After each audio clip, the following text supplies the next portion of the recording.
श्रीगुरुभ्यो नमः।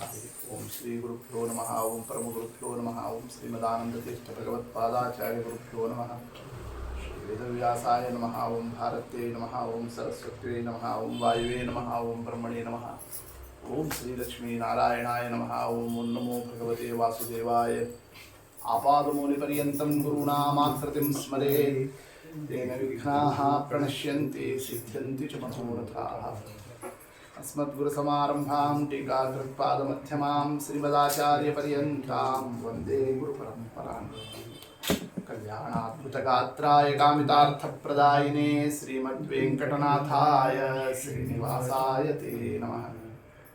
सृष्टिस्थित्यप्ययेहा नियतिदुषितमो बन्धमोक्षाश्च यस्मादस्य श्रीब्रह्मरुद्रप्रभृतिसुरनरद्विषशत्रुआत्मकस्य विष्णोर्व्यस्ताः समस्ताः सकलगुणनिधिः सर्वदोषव्यपेतः पूर्णानन्दो यो यो गुरुर्परमः चिन्तयेतं महान्तम्।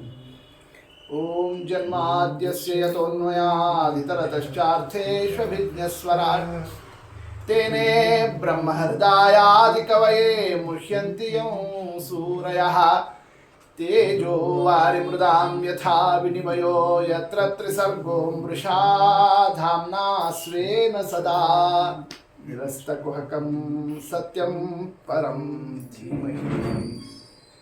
नारायणं नमस्कृत्य नरं चैव नरोत्तमं देवीं सरस्वतीं व्यासं ततो ग्रन्थमुदीरये।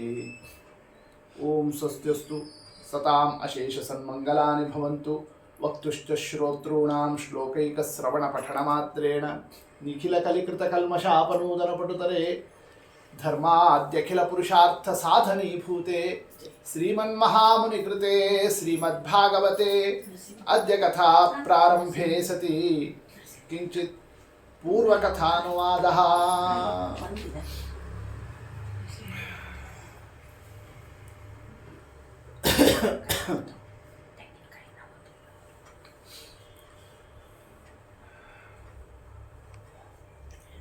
ಹದಿನೆಂಟು ಪುರಾಣಗಳಲ್ಲಿ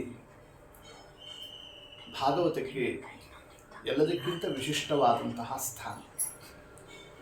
ಅದಕ್ಕೆ ಕಾರಣ ಅನೇಕ. ಇದು ಒಂದು ಕಾರಣ.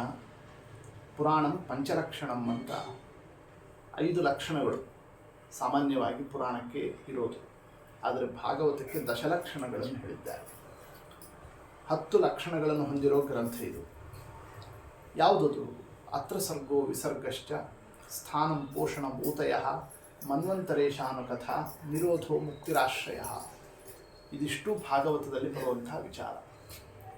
ಸರ್ಗ ಅಂದರೆ ಸೃಷ್ಟಿ ವಿಚಾರ. ವಿಸರ್ಗ ಅಂತಂತಂದರೆ ಬ್ರಹ್ಮದೇವರು ಮುಂದುವರೆಸಿರ್ತಕ್ಕ ಸೃಷ್ಟಿಯ ಭಾಗ.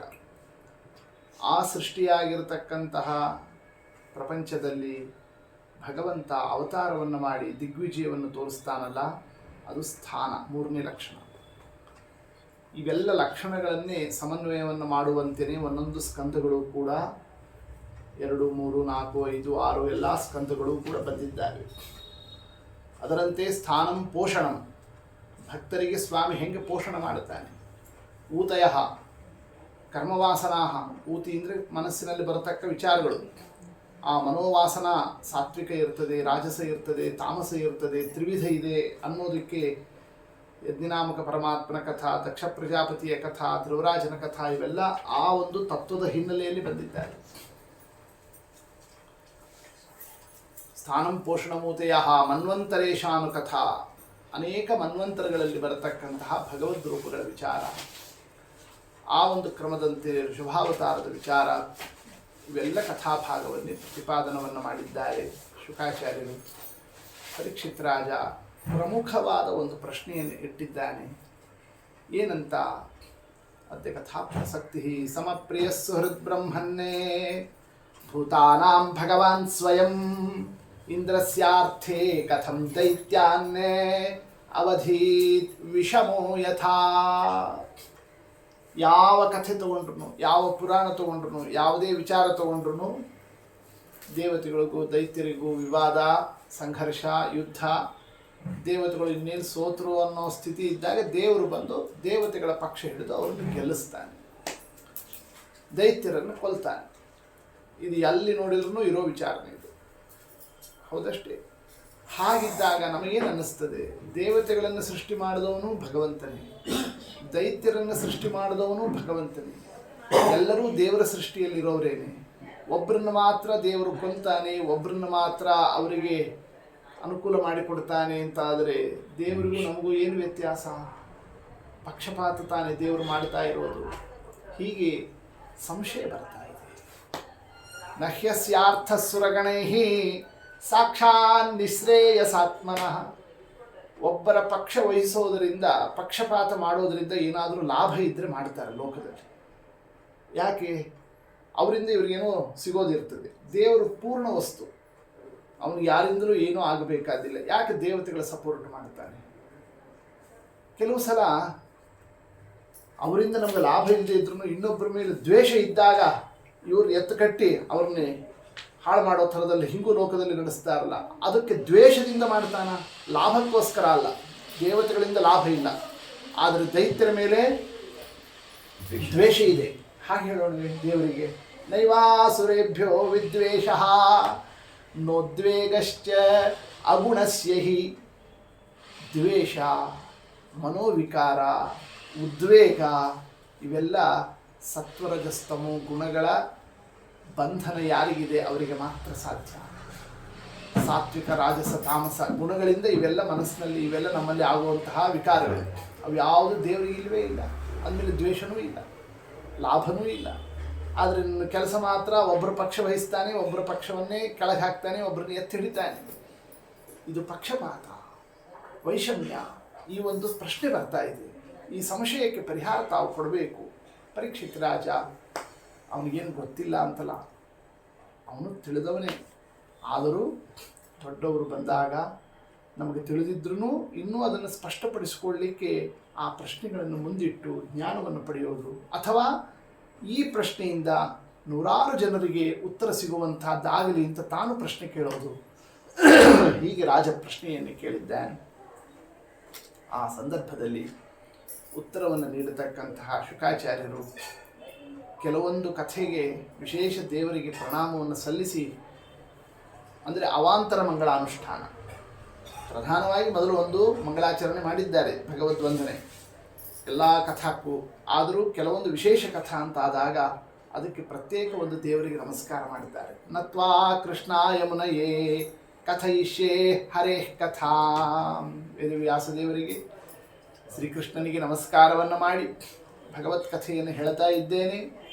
ದೇವರಲ್ಲಿ ವೈಷಮ್ಯಾದಿ ದೋಷಗಳಿರಬಹುದೇ ಅಂತ ಸಂಶಯ ತಾನೆ?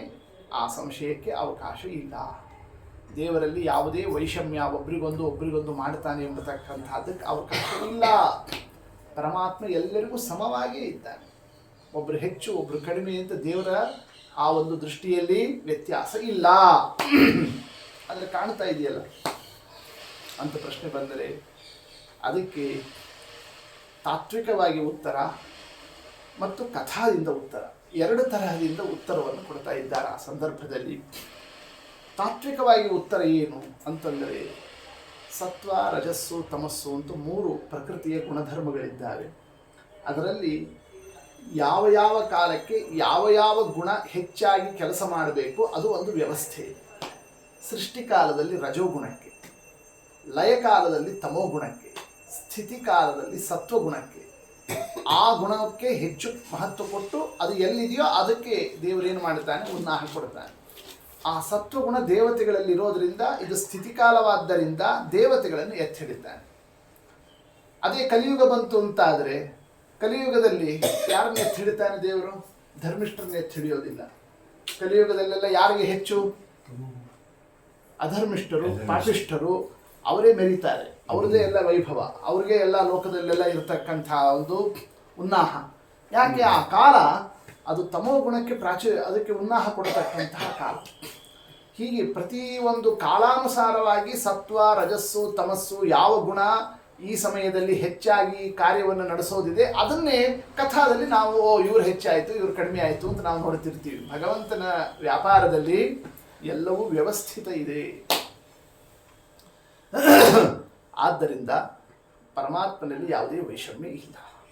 ಅಷ್ಟೇ ಅಲ್ಲ, ಸ್ವಮಾಯ ಗುಣಮಾವಿಶ್ಯ ಬಾಧ್ಯಬಾಧಕತಾಂಗತಃ. ದೇವತೆಗಳಲ್ಲಿ ಭಗವಂತನೇ ತನ್ನ ರೂಪವನ್ನು ಇಟ್ಟು ಅವರಿಗೆ ಗೆಲುವನ್ನು ತರ್ತಾನೆ. ಅಷ್ಟೇ ಕಥೆ ಅಲ್ಲ, ದೇವತೆಗಳಲ್ಲಿ ಹೇಗೆ ದೇವರಿದ್ದು ಕೆಲಸ ಮಾಡ್ತಾನೋ ದೈತ್ಯರಲ್ಲಿದ್ದು ಸೋಲೋದು ಅವನೇ ಮಾಡಿಸ್ತಾ ಇದ್ದಾನೆ. ಅದು ಭಗವಂತನ ಕೆಲಸನೇ. ವೈಷಮ್ಯ ಯಾವಾಗ? ಒಬ್ಬರಲ್ಲಿ ಮಾತ್ರ ಕೆಲಸ ಮಾಡ್ತಾನೆ, ಇನ್ನೊಬ್ಬರಲ್ಲಿ ತಾನು ಕೆಲಸ ಮಾಡ್ತಿಲ್ಲ ಅಂತಂತಂದರೆ ಅದು ವೈಷಮ್ಯ ಅಂತ ಆಗ್ತದೆ. ಅಂದಮೇಲೆ ಬಾಧ್ಯ ಬಾಧಕ, ಸೋಲೋರು ಗೆಲ್ಲೋರು ಇಬ್ಬರಲ್ಲೂ ದೇವರೇ ಕೆಲಸ ನಡೆಸೋನು. ಎರಡೂ ಭಗವಂತನದೇ ಕಥೆ. ಇಬ್ಬರಲ್ಲೂ ಸ್ವಾತಂತ್ರ್ಯ ಇಲ್ಲ. ಎರಡೂ ವ್ಯಕ್ತಿಗಳು ಕೂಡ ಭಗವಂತನ ಅಧೀನವಾಗಿಯೇ ಎಲ್ಲವನ್ನು ನಡೆಸ್ತಾ ಇದ್ದಾರೆ. ಅಂದಮೇಲೆ ಒಬ್ಬರಲ್ಲಿ ಮಾತ್ರ ದೇವರು ಮಾಡ್ತಾ ಇದ್ದಾನೆ ಅಂತ ಹಂಗೆ ಇಟ್ಟುಕೊಂಡು ವೈಷಮ್ಯವನ್ನು ಶಂಕೆ ಮಾಡೋ ಹಂಗಿಲ್ಲ. ಆದರೂ ಕೆಲವು ಸಲ ದೇವತೆಗಳನ್ನು ಸೋಲಿಸಬೇಕು, ಕೆಲವು ಸಲ ದೈತ್ಯರನ್ನು ಗೆಲ್ಲಿಸಬೇಕು. ಹಾಗೆ ಮಾಡೋದೇ ಇಲ್ವಲ್ಲ. ಯಾವಾಗಲೂ ದೇವತೆಗಳೇ ಗೆಲ್ಲಬೇಕು, ದೈತ್ಯರೇ ಸೋಲ್ತಿರ್ಬೇಕು ಅಂತ ಹೀಗ್ಯಾಕೆ ದೇವರು ಈ ರೀತಿಯಾಗಿ ವರ್ತಿಸ್ತಾನೆ ಅಂತ ಪ್ರಶ್ನೆ ಮಾಡಿದರೆ ಅದಕ್ಕೆ ದೃಷ್ಟಾಂತವನ್ನು ನೀಡುತ್ತಾ ಇದ್ದಾರೆ. ಮಳೆ ಗಿಡ, ಮಳೆ ನೀರು ಕೊಡ್ತದಲ್ಲ, ಮೋಡ ಮಳೆ ಬರುತ್ತಲ್ಲ,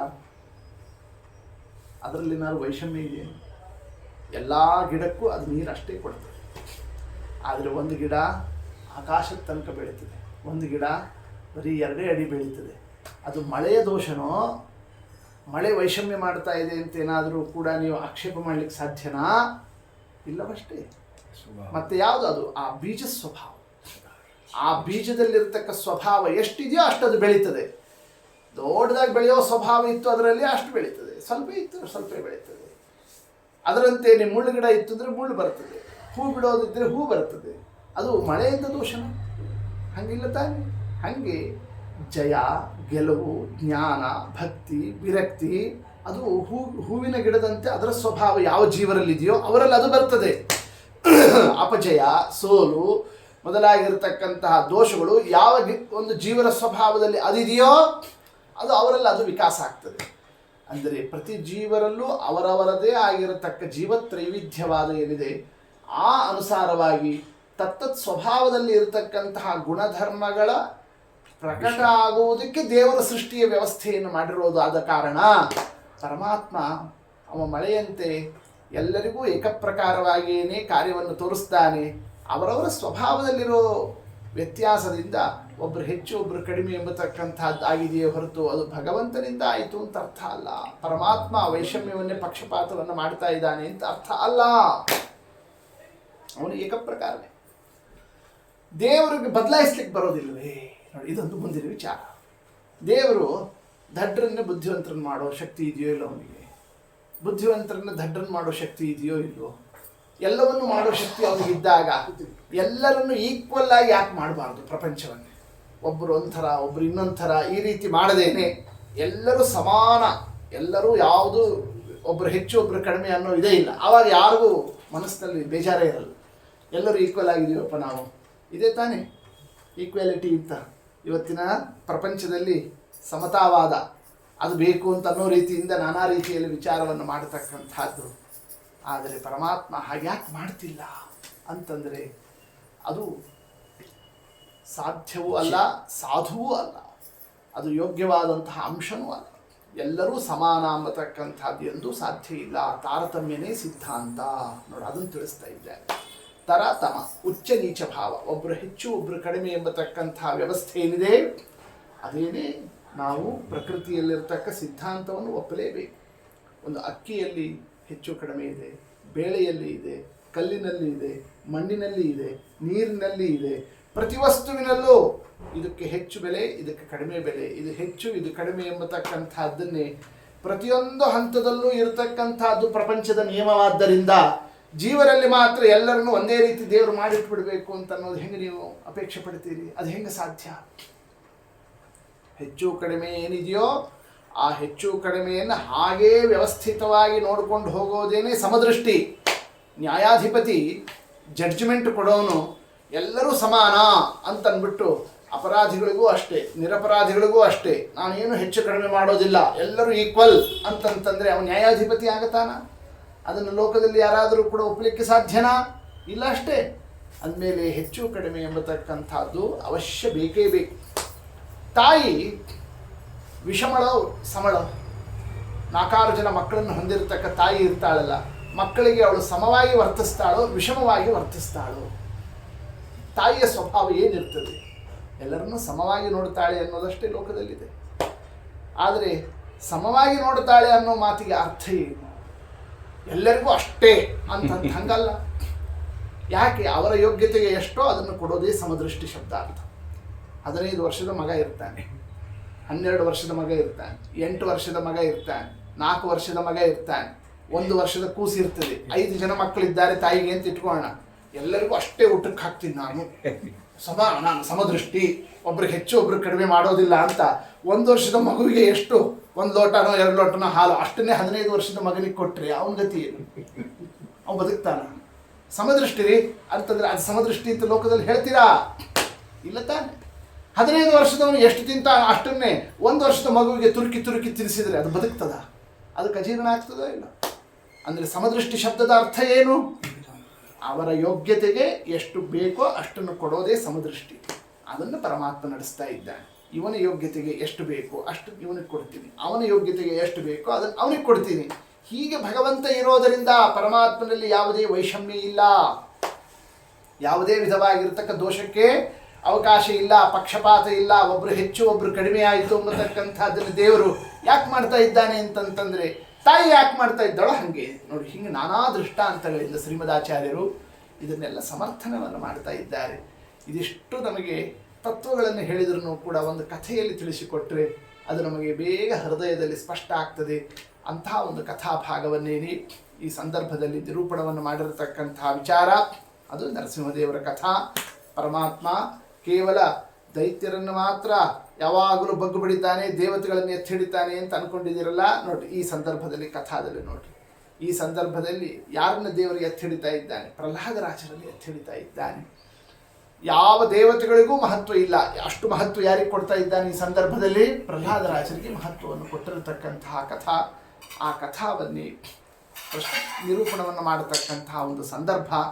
ಅದು ಕೂಡ ಒಂದು ಸಂವಾದದಲ್ಲಿ ಬಂದಿದ್ದು. ಅದಕ್ಕೂ ಕೂಡ ಪಾಂಡವರ ಕಥಾ. ಪಾಂಡವರು ರಾಜಸೂಯಾಗ ಮಾಡಿದರು, ಅಲ್ಲಿ ಶಿಶುಪಾಲನ ಸಂಹಾರ ಆಯಿತು. ರಾಜಸೂಯಾಗದ ಸಂದರ್ಭದಲ್ಲಿ ಶಿಶುಪಾಲನ ಒಳಗಿರತಕ್ಕಂತಹ ಒಂದು ಜೀವ ಜ್ಯೋತಿ ಬೆಳಕು ಕೃಷ್ಣನಲ್ಲಿ ಹೋಗಿ ಸೇರಿಬಿಡ್ತು. ಎಲ್ಲರೂ ನೋಡ್ತಾ ಇದ್ದೀವಿ. ಧರ್ಮರಾಜ ನೋಡಿ ಅಲ್ಲಿ ಹತ್ತಿರದಲ್ಲಿ ಕೂತಿದ್ರು, ನಾರದ್ರ ಹತ್ರ ಕೇಳ್ತಾನೆ, ಇದೇನ್ರಿ ನಾರದ್ರೆ, ಶಿಶುಪಾಲ ಎಷ್ಟು ದೇವರನ್ನು ಬೈತಾ ಇದ್ದ, ಎಷ್ಟು ದುಷ್ಟ, ಎಷ್ಟು ರೀತಿಯಿಂದ ಇದ್ದವನು, ಅವನು ಹೋಗಿ ದೇವರಲ್ಲಿ ಸೇರ್ಕೊಂಡ್ಬಿಟ್ಟ, ದೇವರು ತನ್ನ ಸನ್ನಿಧಾನವನ್ನು ಅವನಿಗೆ ಕೊಟ್ಟುಬಿಟ್ನಲ್ಲ. ಇದು ವೈಷಮ್ಯ ಆಗಲಿಲ್ವೇ? ಅಂದರೆ ಒಬ್ಬರು ಹೊಗಳ್ತಾರೆ, ಒಬ್ಬರು ಬೈತಾರೆ, ಅಂಥವರಲ್ಲಿ ಹೊಗಳವ್ರನ್ನೇ ತನ್ನ ಹತ್ರ ತಗೊಳ್ತಾನೆ, ಬೈಯೋರನ್ನು ದೂರ ಇಡ್ತಾನೆ ಅಂತಂದರೆ ಒಂದು ಲೋಕನ್ಯಾಯ ಆದರೂ ಇದೆ. ಬೈಯೋರಲ್ಲೇನೆ ಒಬ್ರಿಗೊಂದು ಆಯ್ತು ಈಗ ಅಂತಾನೆ. ದಮಘೋಷ ಸುತಃ ಪಾಪಃ ಆರಭ್ಯ ಕಲಭಾಷಣಾತ್. ಶಿಶುಪಾಲ ಕಲಭಾಷಣಾತ್ 2-3 ವರ್ಷದ 2 ಅಕ್ಷರ 3 ಅಕ್ಷರ ಬಾಯಿ ಮಾತಾಡೋ ಸಂದರ್ಭದಿಂದ ಕೃಷ್ಣನನ್ನು ಬೈಯೋ ಅಭ್ಯಾಸ ಮಾಡಿಕೊಂಡವನು. ಅಷ್ಟು ಬೈತಾ ಇದ್ದ. ಕೃಷ್ಣನನ್ನು ಬೈಯೋದು ಅಂದರೆ ಏನು? ಸದಾ ಬೈಯೋನು. ಅಷ್ಟು ನಿಂದ ಮಾಡಿದ್ದಾನೆ. ಭಗವಂತನನ್ನು ನಿಂದಿಸಿದವರು ಭಗವಂತನಲ್ಲಿ ಸೇರೋದು ಹೇಗೆ ಸಾಧ್ಯ? ತಮಸ್ಸಿಗೆ ಹೋಗಬೇಕು, ನರಕಕ್ಕೆ ಹೋಗಬೇಕು. ಆ ರೀತಿಯಾಗಿಯೇ ವೇನನ ಕಥೆಯಲ್ಲಿ ಬರ್ತದೆ. ವೇನ ಎಂಬತಕ್ಕಂತಹ ಅಸುರ, ಆತ ತಮಸ್ಸಿಗೆ ಹೋಗುತ್ತಾನೆ ನಾಸ್ತಿಕ್ಯದಿಂದ, ದೇವರನ್ನು ನಿಂದಿಸಿದ್ದರಿಂದ ಅಂತ.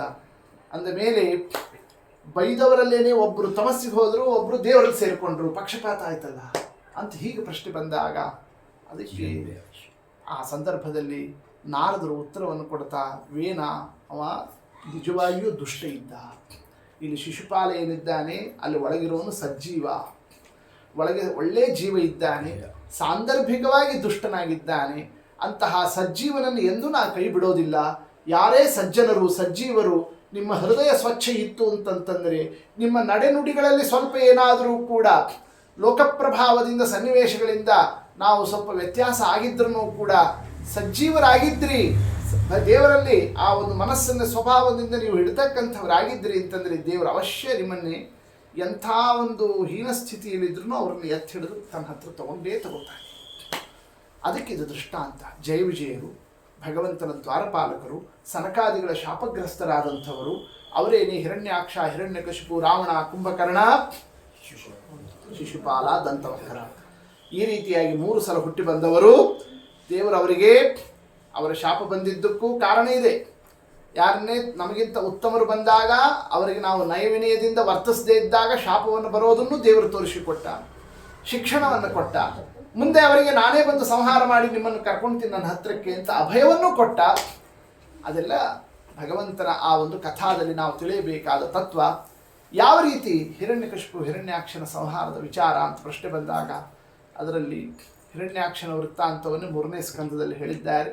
ಹಿರಣ್ಯಾಕ್ಷನ ವಧದ ವೃತ್ತಾಂತವನ್ನೇ, ಹಿರಣ್ಯಕಶಿಪುವಿನ ವೃತ್ತಾಂತವನ್ನು ಪ್ರತಿಪಾದನವನ್ನು ಮಾಡಿದ್ದಾರೆ. ಹರಿಣಾ ಕ್ರೋಢಮೂರ್ತಿನಾ ಭ್ರಾತರಿ ವಿನಿಹತೆ ಚೈವಂ. ಯಾವಾಗ ಹಿರಣ್ಯಾಕ್ಷ ವರಾಹದೇವರಿಂದ ಸಂಹಾರ ಹತನಾದ ಆ ಸಂದರ್ಭದಲ್ಲಿ ಕ್ರುದ್ಧನಾಗಿ ಬಿಡ್ತಾನೆ. ಯಾರು? ಹಿರಣ್ಯಕಶಿಪು. ಎಲ್ಲ ದೈತ್ಯರನ್ನು ಸೇರಿಸ್ತಾನೆ. ನನ್ನ ತಮ್ಮನನ್ನೇ ವಿಷ್ಣು ಕೊಂದಿದ್ದಾನೆ, ಆ ವಿಷ್ಣು ಕೈಗೆ ಸಿಗ್ತಾ ಇಲ್ಲ, ಏನು ಮಾಡಬೇಕೀಗ?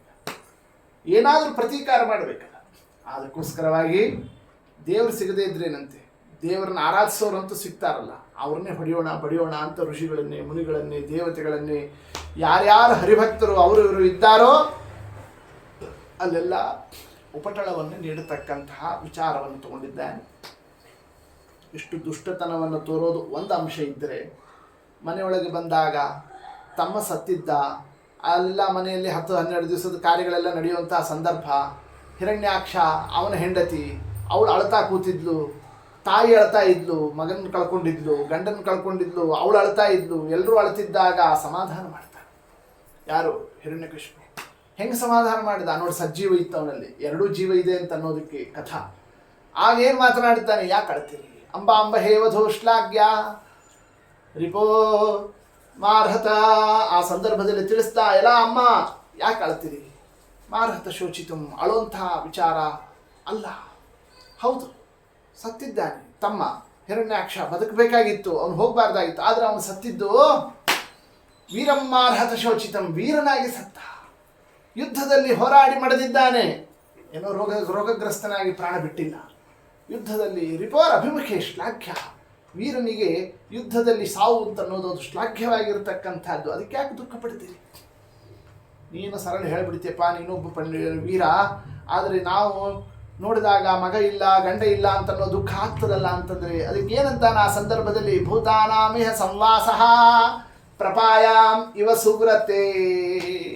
ನಾವೆಲ್ಲ ಜೀವರು ಈ ಸಂಸಾರದಲ್ಲಿ ಗಂಡ ಹೆಂಡತಿ ಮಕ್ಕಳು ಪರಿವಾರ ಅಂತ ಒಬ್ರಿಗೊಬ್ರಿಗೆಲ್ಲ ನಾವು ಸೇರಿರ್ತೀವಲ್ಲ, ಇದೇನು ಶಾಶ್ವತ ಅಲ್ಲ. ಇದು ಪ್ರಪಾಯಾಮಿವ ದೃಷ್ಟಾಂತ ಕೊಡುತ್ತಾನೆ. ಬಸ್ ಸ್ಟ್ಯಾಂಡ್ನಲ್ಲಿ ಪ್ರಯಾಣಿಕರು ಸೇರಿದಂತೆ, ಬಸ್ ಸ್ಟ್ಯಾಂಡ್ನಲ್ಲಿ ಪ್ರಯಾಣಿಕರೆಲ್ಲರೂ ಸೇರಿರ್ತೀವಿ, ಒಬ್ರಿಗೊಬ್ರಿಗೆ ಮಾತಾಡ್ತಾ ಕೂತಿರ್ತೀವಿ.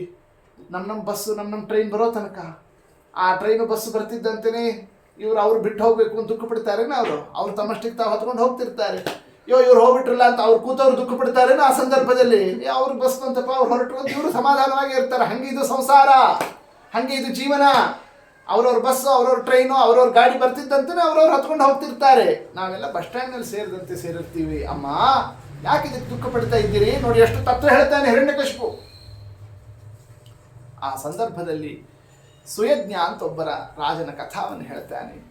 ಸುಯಜ್ಞ ಅಂತ ರಾಜ ಆತ ಯುದ್ಧದಲ್ಲಿ ಸತ್ತೋದ. ಅವನ ಹೆಂಡತಿ ಮಕ್ಕಳು ಎಲ್ಲರೂ ಕೂಡ ಅಳ್ತಾ ಕೂತು ಬಿಟ್ರು. ಅಳೋದು ದುಃಖನೂ ಇರ್ತದೆ, ಆದರೆ ಅದಕ್ಕೊಂದು ಇತಿಮಿತಿ ಅಂತಿದೆಯಲ್ಲ. ಎಷ್ಟು ಅಳುತ್ತಾ ಇದ್ದಾರೆ, ಶರೀರಕ್ಕೆ ಸಂಸ್ಕಾರನೇ ಮಾಡದೆ ಅಳ್ತಾ ಕೂತ್ಬಿಟ್ರು. ಕಡೆಗೆ ಆ ಸಂದರ್ಭದಲ್ಲಿ ಯಮಧರ್ಮರಾಜ ಬಂದ. ಯಮಧರ್ಮರಾಜನೇ ಬಂದವನೇನೆ ಆ ಸಂದರ್ಭದಲ್ಲಿ ಅವರಿಗೆ ಬಾಲಕನಾಗಿ ಸಣ್ಣ ಹುಡುಗನಾಗಿ ಬಂದು ಮಾತನಾಡಿಸಿ ವಿವೇಕವನ್ನು ಕೊಡಬೇಕು ಅಂತ ಆತ ಬಂದ.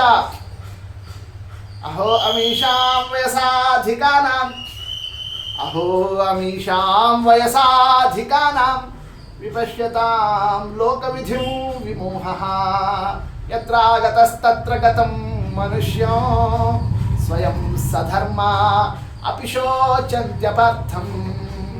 ಅಹೋ ಏನದು, ಏನು ಆಶ್ಚರ್ಯ. ಯಾರಂತಾರೆ, ಸಣ್ಣ ಹುಡುಗ, 5 ವರ್ಷದ ಹುಡುಗ ಮಾತನಾಡ್ತಾ ಇದ್ದಾನೆ. ಏನಂತ, ವಯಸ್ಸ ಅಧಿಕಾನ, ನನಗಿಂತ 2 ಅಲ್ಲ 4 ಅಲ್ಲ 8 ಅಲ್ಲ, ಅಷ್ಟು 10 ಪಟ್ಟು ವಯಸ್ಸಿನ ದೊಡ್ಡವರು, 50 60 70 80 ವರ್ಷದವ್ರು ನೀವೆಲ್ಲರೂ ಕೂತಿದ್ದೀರಿ. ಅಹೋ ಅಮೀಷಾಂ ವಯಸ್ಸ ಅಧಿಕಾನ, ಅಷ್ಟೇ ಎಲ್ಲ ವಯಸ್ಸು ದೊಡ್ಡದಿದೆ ಅಂತ ಅಷ್ಟೇ ಎಲ್ಲ ತಿಳಿದವರು. ವಿಪಶ್ಯತಾಂ ಲೋಕವಿಧಿಂ ವಿಮೋಹ, ಲೋಕದ ನಿಯಮ ಇದು, ಅದನ್ನು ನೋಡ್ತಾ ಇದ್ದೀರಿ, ಆದರೂ ಇಷ್ಟು ಮೋಹದಿಂದ ಅಳ್ತಾ ಕೂತಿದ್ದೀರಿ. ಏನು ಲೋಕದ ನಿಯಮ ಏನು? ಯತ್ರ ಗತಃ ತತ್ರ ಗತಂ ಮನುಷ್ಯ, ಜೀವ ಎಲ್ಲಿಂದ ಬಂದಿರ್ತಾನೋ ಪುನಃ ಅಲ್ಲಿಗೆ ಹೋಗೋದು, ಇದು ಎಲ್ಲರ ಮನೆಯಲ್ಲೂ ನಡೆಯೋ ಲೋಕದ ನಿಯಮ ಇದು. ಸ್ವಯಂ ಸಧರ್ಮಾ, ಏನಪ್ಪ ಬೇರೆ ಅವ್ರಿಗೆ ಮಾತ್ರ ಅವ್ರ ಮನೆಗೆ ಮಾತ್ರ ಇದು ಅಂತ ಹಂಗಲ್ಲ, ಪ್ರತಿಯೊಂದು ಮನೆದು ಇದು ನಿಯಮನೇ, ಪ್ರತಿಯೊಂದು ಮನೆದು ಅಷ್ಟೇ ಅಲ್ಲ. ಸಧರ್ಮ, ನಾಳಿನ ದಿವಸ ಅಳ್ತಾ ಇದ್ದಿರಲ್ಲ, ನಿಮಗೂ ಇದಿರೋದೆ. ನೀವು ಎಲ್ಲಿಂದ ಬಂದಿರೋ ಅಲ್ಲಿಗೆ ಹೋಗಲೇಬೇಕು ಒಂದು ದಿವಸ. ಅಷ್ಟು ಗೊತ್ತಿದ್ರು ಅಪಿಶೋಚಂತ್ಯಪಾರ್ಥ, ಅಳೋದಕ್ಕೆ ಏನಾದರೂ ಅರ್ಥ ಇದೆಯಾ? ದುಃಖ ಪಡ್ತಾ ಹೀಗೆ ಸಮಯವನ್ನೇ ಹಾಳು ಮಾಡೋದಕ್ಕೆ ಏನಾದರೂ ಅರ್ಥ ಇದೆಯಾ? ಯಾರಂತ ಇದ್ದಾನೆ, ಬಾಲಕೋ ಭೂತ್ವ ಯಮ ಬಂದು ಸಣ್ಣ ಹುಡುಗನಾಗಿ, ಬೇರೆಯವ್ರು ಮಾತನಾಡಿದರೆ ಅಷ್ಟು ಅನಿಸೋದಿಲ್ಲ, ಸಣ್ಣ ಹುಡುಗರ ಕೈ ಹೇಳಿಸ್ಕೊಂಡು ಕೂಡಲೇ ಒಂಥರ ಆಗ್ತದೆ. ಆಗ ಎಲ್ಲರೂ ಕೂತವರು, ಏ ಹುಡುಗ ಬಾಯಿಲಿ ಏನು ಭಾಳ ಮಾತಾಡ್ತಾ ಇದ್ದೀಯಾ, ನಾವು ಅಳ್ತಾ ಇರೋದಕ್ಕೆ, ಆದರೆ ನಮಗೂ ಗೊತ್ತಪ್ಪ, ಹುಟ್ಟಿದವರು ಸಾಯ್ತಾರೆ, ಒಂದಲ್ಲ ಒಂದು ದಿವಸ ಹೋಗಬೇಕಾದದ್ದು ಅನ್ನೋದು ನಮಗೂ ಗೊತ್ತಿದೆ, ಮತ್ತೆ ಯಾಕೆ ಅಳ್ತಾ ಇದ್ದೀರಿ? ನಾವು ಅಳೋದಕ್ಕೆ ಕಾರಣ ಬೇರೆ ಇದೆ. ಏನು ಕಾರಣ? ರಾಜ ಸುಯಜ್ಞ ನಮ್ಮನ್ನೆಲ್ಲ ಸಾಕಿ ಸಲಹತಾ ಇದ್ದ, ರಕ್ಷಣೆ ಮಾಡ್ತಾ ಇದ್ದ, ಅವ ಹೋಗಿಬಿಟ್ಟ, ಮುಂದೆ ನಮ್ಮ ಗತಿ ಏನು ಅಂತ ದುಃಖ ಆಗ್ತದೋ. ಆಗ ಹುಡುಗ ಅಂದ, ಹಂಗಾರೆ ನೀವು ಅಳ್ತಿರೋದು ಸುಯಜ್ಞನಿಗಲ್ಲ, ನಿಮಗೋಸ್ಕರ. ನೀವು ಯಾರಿಗೋಸ್ಕರ ಅಳ್ತಾ ಇದ್ದೀರಿ? ನಾಳೆ ದಿವಸ ನಮ್ಮನ್ನು ನೋಡೋರು ಯಾರು ಅಂತ ನಿಮಗೋಸ್ಕರ ಅಳ್ತಾ ಇದ್ದೀರಾ? ಅದಕ್ಕೆ ಅವ ಅಂತ ಇದ್ದಾನೆ ಆ ಸಂದರ್ಭದಲ್ಲಿ, ಏನಂತ, ನಿಮಗಿಂತ ನಾನೇ ಶ್ರೇಷ್ಠ ಅಂತ. ನಿಮಗೆ ಗಂಡ ಒಬ್ಬ ಹೋಗಿದ್ದಾನಷ್ಟೇ, ಆದರೆ ಇನ್ನು ಉಳಿದವರೆಲ್ಲ ಇದೆ, ಮನೆ ಇದೆ, ಮಠ ಇದೆ, ಮಕ್ಕಳಿದೆ, ಪರಿವಾರ ಇದೆ, ತಿನ್ಲಿಕ್ಕಿದೆ, ಉಣ್ಲಿಕ್ಕಿದೆ, ಎಲ್ಲ ಇದೆ, ಅಳ್ತಾ ಇದ್ದೆ. ಆದರೆ ತ್ಯಕ್ತ ಪಿತೃಭ್ಯಾಂ ನ ವಿಚಿಂತಯಾಮಃ ಅಭಕ್ಷ್ಯಮಾಣಾಃ ಅಬಲಾವೃಕಾದಿಭಿಃ. ನಾನು ತಂದೆ ಇಲ್ಲ, ತಾಯಿ ಇಲ್ಲ, ಕಾಡು ಪಾಲಾಗಿ ಕಾಡಿನಲ್ಲಿ ಬಿದ್ದವ, ಅಲ್ಲಿರ್ತಕ್ಕ ತೋಳ, ಹುಲಿ, ಹಿಂಸ ಪ್ರಾಣಿಗಳು ಅವ್ಯಾವುದೂ ಕೂಡ ನನ್ನನ್ನು ಯಾವಾಗ ಬೇಕಾದ್ರೆ ಹೆಂಗೆ ಬೇಕಾದ್ರೂ ತಿಂದು ಹಾಕಬಹುದು, ಅಷ್ಟು ಇದ್ರೂ ನನಗೆ ಯಾವ ಭಯ ಇಲ್ಲ, ಆರಾಮ್ ನಾ ಇದ್ದೀನಿ, ಅಳ್ತಿಲ್ಲ. ನಿಮ್ಗೆಲ್ಲ ಇದೆ, ಒಬ್ಬ ಹೋಗಿದ್ದಕ್ಕೆ ಹೋಗೋದು ಅಳ್ತಾ ಕೂತಿದ್ದೀರಿ ಅಂದರೆ ನೀವು ಗ್ರೇಟೋ ನಾನು ಗ್ರೇಟೋ ಹೇಳಿ ನೋಡೋಣ. ನೋಡಿ ಹಿಂಗೆ ಮಾತನಾಡಿದ. ನಾ ಯಾಕೆ ಅಳ್ತಿಲ್ಲ? ಸರಕ್ಷಿತ ರಕ್ಷತಿಯೋ ಹಿ ಗರ್ಭೇ, ರಕ್ಷಣೆ ಮಾಡೋನು ಸುಯಜ್ಞ ಅಲ್ಲ, ಅವ ಕಾಪಾಡ್ತಾನೆ ಇವ ಕಾಪಾಡ್ತಾನೆ ಅನ್ಕೊಂಡು ನೀವೆಲ್ಲರೂ ಸುಮ್ಮನೆ ಅಳ್ತಾ ಕೂತಿದ್ದೀರಿ. ಕಾಪಾಡೋನು ಯಾರಿದ್ದಾನೆ? ಯಾರು ಇಲ್ದಿದ್ದಾಗ ಯಾರು ಕಾಪಾಡ್ತಾನೋ ಅವನೇ ಯಾವಾಗಲೂ ಕಾಪಾಡೋನು. ಗರ್ಭದಲ್ಲಿ ತಾಯಿಯ ಹೊಟ್ಟೆಯಲ್ಲಿ ಒಂದು ಸ್ವಲ್ಪ ಸೆಕೆಂಡ್ ಹೆಚ್ಚು ಕಡಿಮೆ ಏನಾದರೂ ಆದರೂ ಸಾಕು, ಕೂಸು ಹೋಗಿಬಿಡ್ತದೆ. ಅಂಥ ಸನ್ನಿವೇಶದಲ್ಲೂ ಗರ್ಭದಲ್ಲಿದ್ದಾಗಲೂ ಕೂಡ ಮಗು ಅದು ರಕ್ಷಣೆ ಪಡೀತದೆ ಅಂತಂದರೆ ಯಾರಲ್ಲಿ ರಕ್ಷಣೆ ಕೊಟ್ಟಿರ್ತಾನೆ? ಗರ್ಭಸ್ಥ ಶಿಶುವಿಗೆ. ಅದರ ಒಳಗೆ ಯಾರು ರಕ್ಷಣೆ ಮಾಡ್ತಾನೋ ಸಂಸಾರದಲ್ಲಿ ಹೊರಗೂ ಅವನೇ ರಕ್ಷಣೆ ಮಾಡುವನು ಅಂತ ನಾನು ಮನಸ್ಸಿನಲ್ಲಿ ಇಟ್ಕೊಂಡಿರೋದ್ರಿಂದ ನಾ ಸುಖವಾಗಿದ್ದೀನಿ. ನೀವು ಅಷ್ಟು ತಿಳ್ಕೊಳ್ಳೋದಿರಿ, ಸುಮ್ಮನೆ ಅಳ್ತಾ ಕೂತಿದ್ದೀರಲ್ಲ. ಹೀಗೆ ಯಮಧರ್ಮರಾಜ ಮಾತನಾಡ್ತಾ ಒಂದು ಕಥೆ ಬೇರೆ ಹೇಳ್ತಾನೆ. ಆ ಸಂದರ್ಭದಲ್ಲಿ ಭಾಳ ಅಳ್ತಾ ಕೂತ್ರೆ ಏನಾಗ್ತದೆ ಅನ್ನೋದಕ್ಕೆ ಆ ಸಂದರ್ಭದಲ್ಲಿ ಪಾರಿವಾಳಗಳ ಕಥಾವನ್ನು ಹೇಳ್ತಾನೆ. ಕಪೋತ ಪಕ್ಷಿಗಳು ತಾಯಿ ಮತ್ತು ಗಂಡ ಹೆಂಡತಿ ಎರಡು ಗಂಡು ಹೆಣ್ಣು ಪಕ್ಷಿಗಳು ಮರಿಗಳನ್ನೆಲ್ಲ ಸಾಕೊಂಡು ಅವು ಬದುಕ್ತಾ ಇದ್ದು ಚೆಂದಾಗಿದ್ದು, ಆಗ ಅಲ್ಲಿ ಇಲ್ಲಿ ಹೋಗಿ ಕಾಳುಗಳು ತಗೊಂಬಂದು ತಿಂದು ಎಲ್ಲ ಮಕ್ಕಳನ್ನ ಸಾಕಬೇಕು ಅಂತ ಹುಡ್ಕೊಂಡು ಹೊರಟಾಗ ಒಂದು ಕಡೆಯಲ್ಲಿ ಕಾಳೆಲ್ಲ ಚೆಲ್ಲಿದ್ದನ್ನು ನೋಡಿದ್ರು, ಅಲ್ಲಿ ಬಲಿ ಹಾಕಿತ್ತು. ಅದನ್ನು ನೋಡದೇನೆ ಈ ಹೆಣ್ಣು ಹಕ್ಕಿ ಏನು ಮಾಡಿಬಿಡ್ತು, ಓಡೋಗಿ ಅದು ತಿನ್ಲಿಕ್ಕೆ ಹೋಗಿ ಸಿಕ್ಕೊಂಡ್ಬಿಡ್ತು ಬಲಿ ಒಳಗೆ. ಆದರೆ ಗಂಡು ಸ್ವಲ್ಪ ಹುಷಾರಾಗಿತ್ತು, ಸಿಕ್ಕೊಳ್ಳಿಲ್ಲ. ಹೆಣ್ಣು ಸಿಕ್ಕೊಂಡ್ಬಿಡ್ತು ಹೆಣ್ಣು ಹಕ್ಕಿ. ಅದು ಅಳ್ತಾ ಅದು ಬಿಡಿಸ್ಕೊಳ್ಲಿಕ್ಕೆ ಆಗ್ತಿಲ್ಲ, ಇದು ಅಳ್ತಾ ಕೂತು ಬಿಡ್ತು. ಆ ಸಂದರ್ಭದಲ್ಲಿ ಎಲ್ಲ ನೀ ಸಿಕ್ಕೊಂಡ್ಬಿಟ್ಟಿಲ್ಲ, ಏನು ಮಾಡಲಿ, ಇನ್ನು ಮರಿಗಳಿಗೆಲ್ಲ ಏನು ಉತ್ತರ ಕೊಡಲಿ, ತಾಯಿ ಇಲ್ಲ ಅಂದ್ರೆ ನಾ ಹೆಂಗೆ ನೋಡ್ಕೊಳ್ಳಿ, ನೀ ಇಲ್ಲ ಅಂದ್ರೆ ಏನು ಗತಿ. ಹಿಂಗೆ ಆ ಗಂಡು ಹಕ್ಕಿ ಗಂಡು ಪಾರಿವಾಳ ಇತ್ತಲ್ಲ ಕಪೋತ, ಅದು ಅಳ್ತಾ ಅಳ್ತಾ ಅಳ್ತಾ ಕೂತಿತ್ತು. ಇದು ಏನು ಬಿಡಿಸ್ಕೊಳ್ಲಿಕ್ಕೆ ಒದ್ದಾಡ್ತಿತ್ತು. ಹಿಂಗೆ ಸಮಯ ಹೋಗ್ತಿತ್ತು. ಅಷ್ಟೊತ್ತಿಗೆ ಬಲಿ ಹಾಕಿದ್ನಲ್ಲ ಯಾರು ಬೇಟೆಗಾರ, ಅವ ದೂರದಿಂದ ಬಂದು ನೋಡ್ತಾ ಇದ್ದಾನೆ. ಒಂದು ಪಕ್ಷಿ ಬಲಿಯಲ್ಲಿ ಸಿಕ್ಕೊಂಡಿದೆ, ಇನ್ನೊಂದು ಪಕ್ಷಿ ಸಿಕ್ಕೊಂಡಿಲ್ಲ, ಆದರೆ ಅಳ್ತಾ ಮೈ ಮರೆತು ನಿಂತಿದೆ. ಎರಡನ್ನೂ ಹಿಡಿಲಿಕ್ಕೆ ಒಳ್ಳೆ ಅವಕಾಶ ಆಯಿತು ಅಂತ ಆ ಸಂದರ್ಭದಲ್ಲಿ ಬಂದವನೇ ಅವನೇನು ಮಾಡಿದ, ಎರಡನ್ನೂ ಹಿಡ್ಕೊಂಡೇ ಹೊರತು ಆತನಿಗೆ ಕರುಣಾ ಬಂತು. ಪಾಪ ಇಷ್ಟು ಅಳ್ತಾ ಇದೆ, ಬಲಿಯಿಂದ ಬಿಡಿಸಿಬಿಡ್ತೀನಿ ಇದನ್ನೇ, ಎರಡೂ ಹಾರ್ಕೊಂಡು ಹೋಗ್ಲಿ ಅಂತ ಬಿಡ್ತಾನಾವ, ಎರಡನ್ನೂ ಹಿಡ್ಕೊಂಡು ಹೋದ್ನೋ ಇಲ್ಲ ಕಥಾ. ಹಾಗೆ ಯಮಪಾಶಾನು ಬಲಿ ಯಮ ಹಾಕಿರ್ತಾನೆ. ಒಬ್ಬರು ಮೊದಲು ಸಿಕ್ಕೊಂಡಿರ್ತಾರೆ, ಅದನ್ನು ಸಿಕ್ಕೊಳ್ಳದೆ ಇದ್ದವ್ರು ಅಳ್ತಾ ಕೂತಿರ್ತಾರೆ. ಯಮ ಬಂದು ನೋಡ್ತಾನೆ, ಅದಕ್ಕೆ ಅವನಿಗೇನು ಕರುಣಾ ಬರೋದಿಲ್ಲ. ಯಾರು ಅಳ್ತಿದ್ದಾರೋ ಅವ್ರನ್ನೂ ಹಿಡ್ಕೊಂಡು ಹೋಗ್ತಾನೆ, ಯಾರು ಸಿಕ್ಕೊಂಡಿದ್ರೋ ಅವ್ರನ್ನೂ ಹಿಡ್ಕೊಂಡು ಹೋಗ್ತಾನೆ. ಎಲ್ಲರನ್ನೂ ಹಿಡ್ಕೊಂಡು ಹೋಗೋದೇನೆ ನನ್ನ ಡ್ಯೂಟಿ ಇದೆರೋ, ನೀವು ಯಾಕೆ ಹಿಂಗೆ ಅಳ್ತಾ ಕೂತಿದ್ದೀರಿ, ನಿಮ್ಮ ಸಮಯವನ್ನು ಸಾರ್ಥಕಪಡಿಸಿಕೊಂಡು ಸಾಧನೆ ಮಾಡಿಕೊಳ್ಳ್ರಿ ಯಾರು ಹೇಳ್ತಾ ಇದ್ದಾನೆ, ಯಮಧರ್ಮರಾಜ. ಎಲ್ಲ ಸುಯಜ್ಞನ ಕಥಾ, ಅದನ್ನೆಲ್ಲವನ್ನು ಕೂಡ ತಿಳಿಸ್ತಾ ಇದ್ದಾನೆ. ಆ ಕಥಾವನ್ನೇ ಹಿರಣ್ಯಕಶಿಪು ಹೇಳಿದ. ಆಗ ಎಲ್ಲರಿಗೂ ಸ್ವಲ್ಪ ಸಮಾಧಾನ ಆಯಿತು. ಯಾರಿಗೆ, ತಾಯಿಗೆ, ದಿತಿದೇವಿಗೆ, ವೃಷಧ್ವಾನು ಹಿರಣ್ಯಾಕ್ಷನ ಹೆಂಡತಿ ಎಲ್ಲರೂ ಕೂಡ ಮುಂದಿನ ಕರ್ತವ್ಯದಂತೆ ಅವರೆಲ್ಲರೂ ಕೂಡ ಪ್ರವೃತ್ತರಾಗುತ್ತಾ ಇದ್ದಾರೆ. ಅಂದರೆ ಮನೆಯೊಳಗೆ ಇಷ್ಟೆಲ್ಲ ತತ್ವನಿಶ್ಚಯವನ್ನು ಹೊಂದಿ ಮಾತನಾಡ್ತಾನೆ, ಮನೆ ಹೊರಗೆ ವಿಷ್ಣು ವಿಷ್ಣುದ್ವೇಷ, ವೈಷ್ಣವರು ಹೊಡಿರಿ ಬಡಿರಿ ಖಡಿರಿ ನೋಡಿ, ಹಂಗೆ ಯಾರಿದ್ದಾನೆ ಹಿರಣ್ಯಕಶಿಪು. ಡ್ಯುಯಲ್ ಪರ್ಸನಾಲಿಟಿ ಅಂತ, ಅವರೇ ಜೀವದ್ವಯ. ಆ ರೀತಿಯಾಗಿ ಎರಡು ರೀತಿಯಲ್ಲಿ ವರ್ತಿಸ್ತಕ್ಕಂಥದ್ದನ್ನೇ ಕಥಾದಿಂದ ಅವನಲ್ಲಿ ಎರಡು ಜೀವ ಇದೆ, ಒಂದು ಸಜ್ಜೀವನೂ ಇದೆ, ದುರ್ಜೀವನೂ ಇದೆ ಎಂಬತಕ್ಕಂಥದ್ದನ್ನು ತೋರಿಸ್ತಾ ಇದ್ದಾರೆ. ಮತ್ತೆ ದುರ್ಜೀವನ ಪ್ರವೃತ್ತಿ. ಆ ಸಂದರ್ಭದಲ್ಲಿ ಬರೀ ಇಷ್ಟೇ ಇದ್ದರೆ ಸಾಲದು, ಪ್ರತೀಕಾರಕ್ಕೆ ಶಕ್ತಿ ಬೇಕು, ಅಧಿಕಾರ ಬೇಕು ಅಂತ ಆ ಸಂದರ್ಭದಲ್ಲಿ ಬ್ರಹ್ಮದೇವರನ್ನು ಕುರಿತು ತಪಸ್ಸು ಮಾಡತಕ್ಕಂಥ ಕ್ರಮ. ಸತೇಪಿ ಮಂದರ ದ್ರೋಣ್ಯಾಂ, ಮಂದರ ಪರ್ವತದ ದ್ರೋಣ ಭಾಗದಲ್ಲಿ ಏಕಪಾದನಿಷ್ಠನಾಗಿ ಊರ್ಧ್ವಬಾಹುವಾಗಿ ನಭೋದೃಷ್ಟಿಯಾಗಿ ಬ್ರಹ್ಮದೇವರನ್ನೇ ಆರಾಧನವನ್ನು ನಡೆಸ್ತಾ ಇದ್ದಾನಂತೆ. ಮೈಯೆಲ್ಲ ಏನು ಸಂಪೂರ್ಣ ಹುತ್ತ ಕಟ್ಟಿಕೊಂಡು ಎಲ್ಲ ಇರುಗಳು ಅವು ಇವು ತಿಂದು ಎಲುಬು ಮಾತ್ರ ಹೇಳ್ತಾನೆ ಯಾರು, ಹಿರಣ್ಯಕಶಿಪು. ಅಷ್ಟಾದರೂ ಕೂಡ ನಿಷ್ಠಾವನ್ನು ಬಿಡೋದಿಲ್ಲ, ಬ್ರಹ್ಮದೇವರು ಬರೋ ತನಕ ಈ ತಪಸ್ಸು ನಿಲ್ಲಿಸೋದಿಲ್ಲ. ಹಿಂಗೆ ಹಿರಣ್ಯಕಶಿಪು ಆ ಘೋರ ತಪಸ್ಸನ್ನು ನಡೆಸ್ತಾ ಇದ್ದಾಗ ದೇವತೆಗಳೆಲ್ಲರೂ ಹೋಗಿ ಬ್ರಹ್ಮದೇವರಲ್ಲಿ ಹೇಳ್ತಾರೆ, ಮೊದಲು ಅವನ ತಪಸ್ಸು ನಿಲ್ಲಿಸ್ರಿ, ಆಗ್ತಿಲ್ಲ. ಯಾರಾದರೂ ನಿರ್ಬಂಧದಿಂದ ಹಠದಿಂದ ಸಕಾಮ ತಪಸ್ಸು ಮಾಡುತ್ತಿದ್ದರೆ ದೇವತೆಗಳಿಗೆ ಎಲ್ಲರಿಗೂ ಸಜ್ಜನರಿಗೆ ತಾಪ ಆಗ್ತದೆ, ಅದರ ಪರಿಹಾರವನ್ನು ಮಾಡಿಸಬೇಕು ಅಂತ ಬ್ರಹ್ಮದೇವರನ್ನು ಕೇಳಿದರು. ಅದರಂತೆಯೇ ಹಂಸವಾಹನರಾಗಿ ಬ್ರಹ್ಮದೇವರು ಬಂದು ಆತನನ್ನು ನೋಡ್ತಾ ಇದ್ದಾರೆ. ಅವನ ಆ ತಪಸ್ಸಿನ ನಿಷ್ಠಾವನ್ನೇ, ಮೈಯೆಲ್ಲ ಹೋಗಿಬಿಟ್ಟಿದೆ. ತತ್ಕಾಲದಲ್ಲಿ ತಾವೇನೇ ಕಮಂಡಲುವಿನಿಂದ ಜಲವನ್ನು ತಗೊಂಡು ಪ್ರೋಕ್ಷಣ ಮಾಡಿದರು. ವಜ್ರ ಸಂಹನನೋ ಯುವ, ವಜ್ರಕಾಯ ಆದ ಹಿರಣ್ಯಕಶಿಪು, ಬಂದಿರಪ್ಪ ಹೇಳು, ಯಾಕಿನ್ನು ತಪಸ್ಸು ಮಾಡ್ತಾ ಇದ್ಯಾ, ವರದೋಹ ಮನಪ್ರಾಪ್ತ, ಬೇಕಾದ ವರ ಕೊಡ್ತೀನೋ ಕೇಳ ವರವ. ಹಿಂಗೆ ಆ ಸಂದರ್ಭದಲ್ಲಿ ಹಿರಣ್ಯಕಶಿಪುವಿಗೆ ಬ್ರಹ್ಮದೇವರು ತಿಳಿಸ್ತಿದ್ದಂತೆ ನೋಡ್ತಾನೆ. ಹಿರಣ್ಯಕಶಿಪು ನಮಸ್ಕಾರವನ್ನು ಮಾಡುತ್ತಾನೆ, ಸ್ತೋತ್ರವನ್ನು ಮಾಡುತ್ತಾನೆ. ಬ್ರಹ್ಮದೇವರಂದ್ರು, ನಿನ್ನ ಸ್ತೋತ್ರ ಇರಲೋ, ನಂಗೆ ಭಾಳ ಕೆಲಸ ಇರ್ತದೆ, ನಿಂಗೇನಾಗಬೇಕು ವರ ಕೇಳು, ಮೊದಲು ವರ ಕೊಟ್ಟು ಹೋಗ್ತೀನಿ ಅಂತಂದಾಗ, ಆಗ ಯದಿದಾಸ್ಯಸ್ಯ ಭಿಮತಾನ್ನೇ ವರಾನ್ನೇ ವರದೋತ್ತಮ, ಹಂಗ ನನಗೆ ವರ ನೀವು ಕೊಡೋದು ಹೌದಾ, ಹಾಗಾದರೆ ಮೃತ್ಯುರ್ಮಾ ಭೂತ್ ಕದಾಚನ, ನನಗೆ ಮರಣ ಆಗಬಾರದು, ಮೃತ್ಯು ಬರಬಾರದು. ನೋಡಿ ಹಿಂಗೆ ಯಾರು ಕೇಳ್ತಾ ಇದ್ದಾನೆ, ಹಿರಣ್ಯಕಶಿಪು ವರವನ್ನು ಕೇಳ್ದ. ಬ್ರಹ್ಮದೇವರಂದ್ರು, ಅದು ಸಾಧ್ಯ ಇಲ್ಲಪ್ಪ, ಮೃತ್ಯುನೇ ಬರಬಾರದು ಅಂತ ಅನ್ನೋದು ಜಾತಸ್ಯ ಧ್ರುವ ಮೃತ್ಯು. ಎಲ್ಲರೂ ಹುಟ್ಟಿರತಕ್ಕ ವಸ್ತುವಿಗೆಲ್ಲ ಮೃತ್ಯು ಇರೋದೇನೆ, ಮೃತ್ಯುನೇ ಬರಬಾರದು ಅಂತ ಹಂಗೆ ಕೇಳಿದ್ರೆ ಅದು ಸಾಧ್ಯ ಇಲ್ಲ. ಯಾಕೆ ನನಗೂ ಇದೆ, 100 ವರ್ಷ ಆದಮೇಲೆ ನಾನು ಶರೀರ ಬಿಟ್ಟು ಹೋಗೋದು ವ್ಯವಸ್ಥಿತ ಇದೆ. ಆದ್ದರಿಂದ ಹಾಗೆ ಮೃತ್ಯುನೇ ಇಲ್ಲ ಅಂತ ಕೇಳಲಿಕ್ಕೆ ಆಗೋದಿಲ್ಲ. ಬೇಕಾದ್ರೆ ಇಷ್ಟು ದಿವಸದ ತನಕ ಬರಬಾರ್ದು ಅಂತ ಕೇಳ್ಕೊ, ಅಥವಾ ಇವರಿಂದ ಆಗಬಾರ್ದು ಅದರಿಂದ ಆಗಬಾರ್ದು ಏನಾದರೂ ಹಂಗೆ ಬೇಕಾದ್ರೆ ಕೇಳ್ಕೊ ಅಂತ ಹಿಂಗೆ ಆ ಸಂದರ್ಭದಲ್ಲಿ ಹೇಳಿದಾಗ, ಹಾಗಾದರೆ ಅವನ ಕೆಲಸ ಆಗಿ ಏನದು ಅಂತಂದ್ರು. ಆಗ ಹಿರಣ್ಯಕಶಿಪು ಅಂದ, ಭೂತೇಭ್ಯಸ್ತದ್ವಿಸೃಷ್ಟೇಭ್ಯ ಮೃತ್ಯುರ್ಮಾ ಭೂತ್ ಕದಾಚನ, ನಿಮ್ಮ ಸೃಷ್ಟಿಯಲ್ಲಿರ್ತಕ್ಕ ಯಾವ ಪ್ರಾಣಿಯಿಂದಲೂ ನನಗೆ ಮರಣ ಆಗಬಾರ್ದು, ಬ್ರಹ್ಮ ಸೃಷ್ಟಿಯಲ್ಲಿರೋ ಯಾರು ನನ್ನನ್ನು ಕೊಲ್ಲಬಾರದು. ನೋಡಿ ಹಿಂಗೆ ವರವನ್ನು ಕೇಳಿದ. ಬ್ರಹ್ಮದೇವರು ಒಂದು ಸೆಕೆಂಡ್ ವಿಚಾರ ಮಾಡಿದ್ರು, ತಥಾಸ್ತು. ಯಾಕೆ, ನನ್ನ ಸೃಷ್ಟಿಯಲ್ಲಿ ಎಲ್ಲರೂ ಇದ್ದಾರೆ ಅಂತ ಇವ ತಿಳ್ಕೊಂಡಿದ್ದಾನೆ.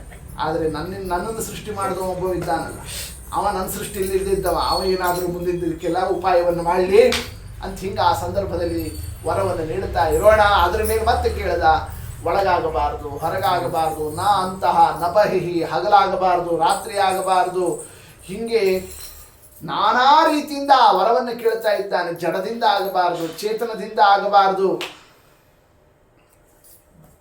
ಎಲ್ಲ ವರದ ಜೊತೆಗೆ ಮತ್ತೊಂದು ವರ ಕೇಳಿದ.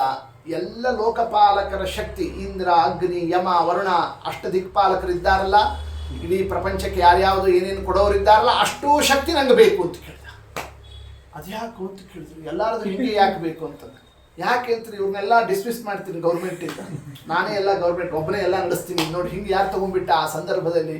ಹಿಂಗೆ ದೇವತೆಗಳನ್ನೆಲ್ಲ ಸ್ಥಾನಭ್ರಷ್ಟರನ್ನು ಮಾಡಿದ್ದು, ತಾನೇ ಎಲ್ಲ ದೇವತೆಗಳು ನಡೆಸೋ ಕಾರ್ಯದಲ್ಲಿ ನಿಂತಿದ್ದು. ಅದರಿಂದ ಏನು ಲಾಭ ಅವನಿಗೆ? ಅಂದರೆ ಅವನು ಹೊರಟಿದ್ದು ವಿಷ್ಣು ದ್ವೇಷಕ್ಕೋಸ್ಕರ. ಮತ್ತು ಇದರಿಂದ ಅವನಿಗೇನು ಸಿಗ್ತದೆ? ಇಲ್ಲೇ ವಿಷ್ಣು ದ್ವೇಷ ಇರೋದು. ಏನು ವಿಚಾರವನ್ನು ಮಾಡಿದ? ಬಹಳ ಬುದ್ಧಿವಂತ ಆತ ಹಿರಣ್ಯಕಶಿಪು.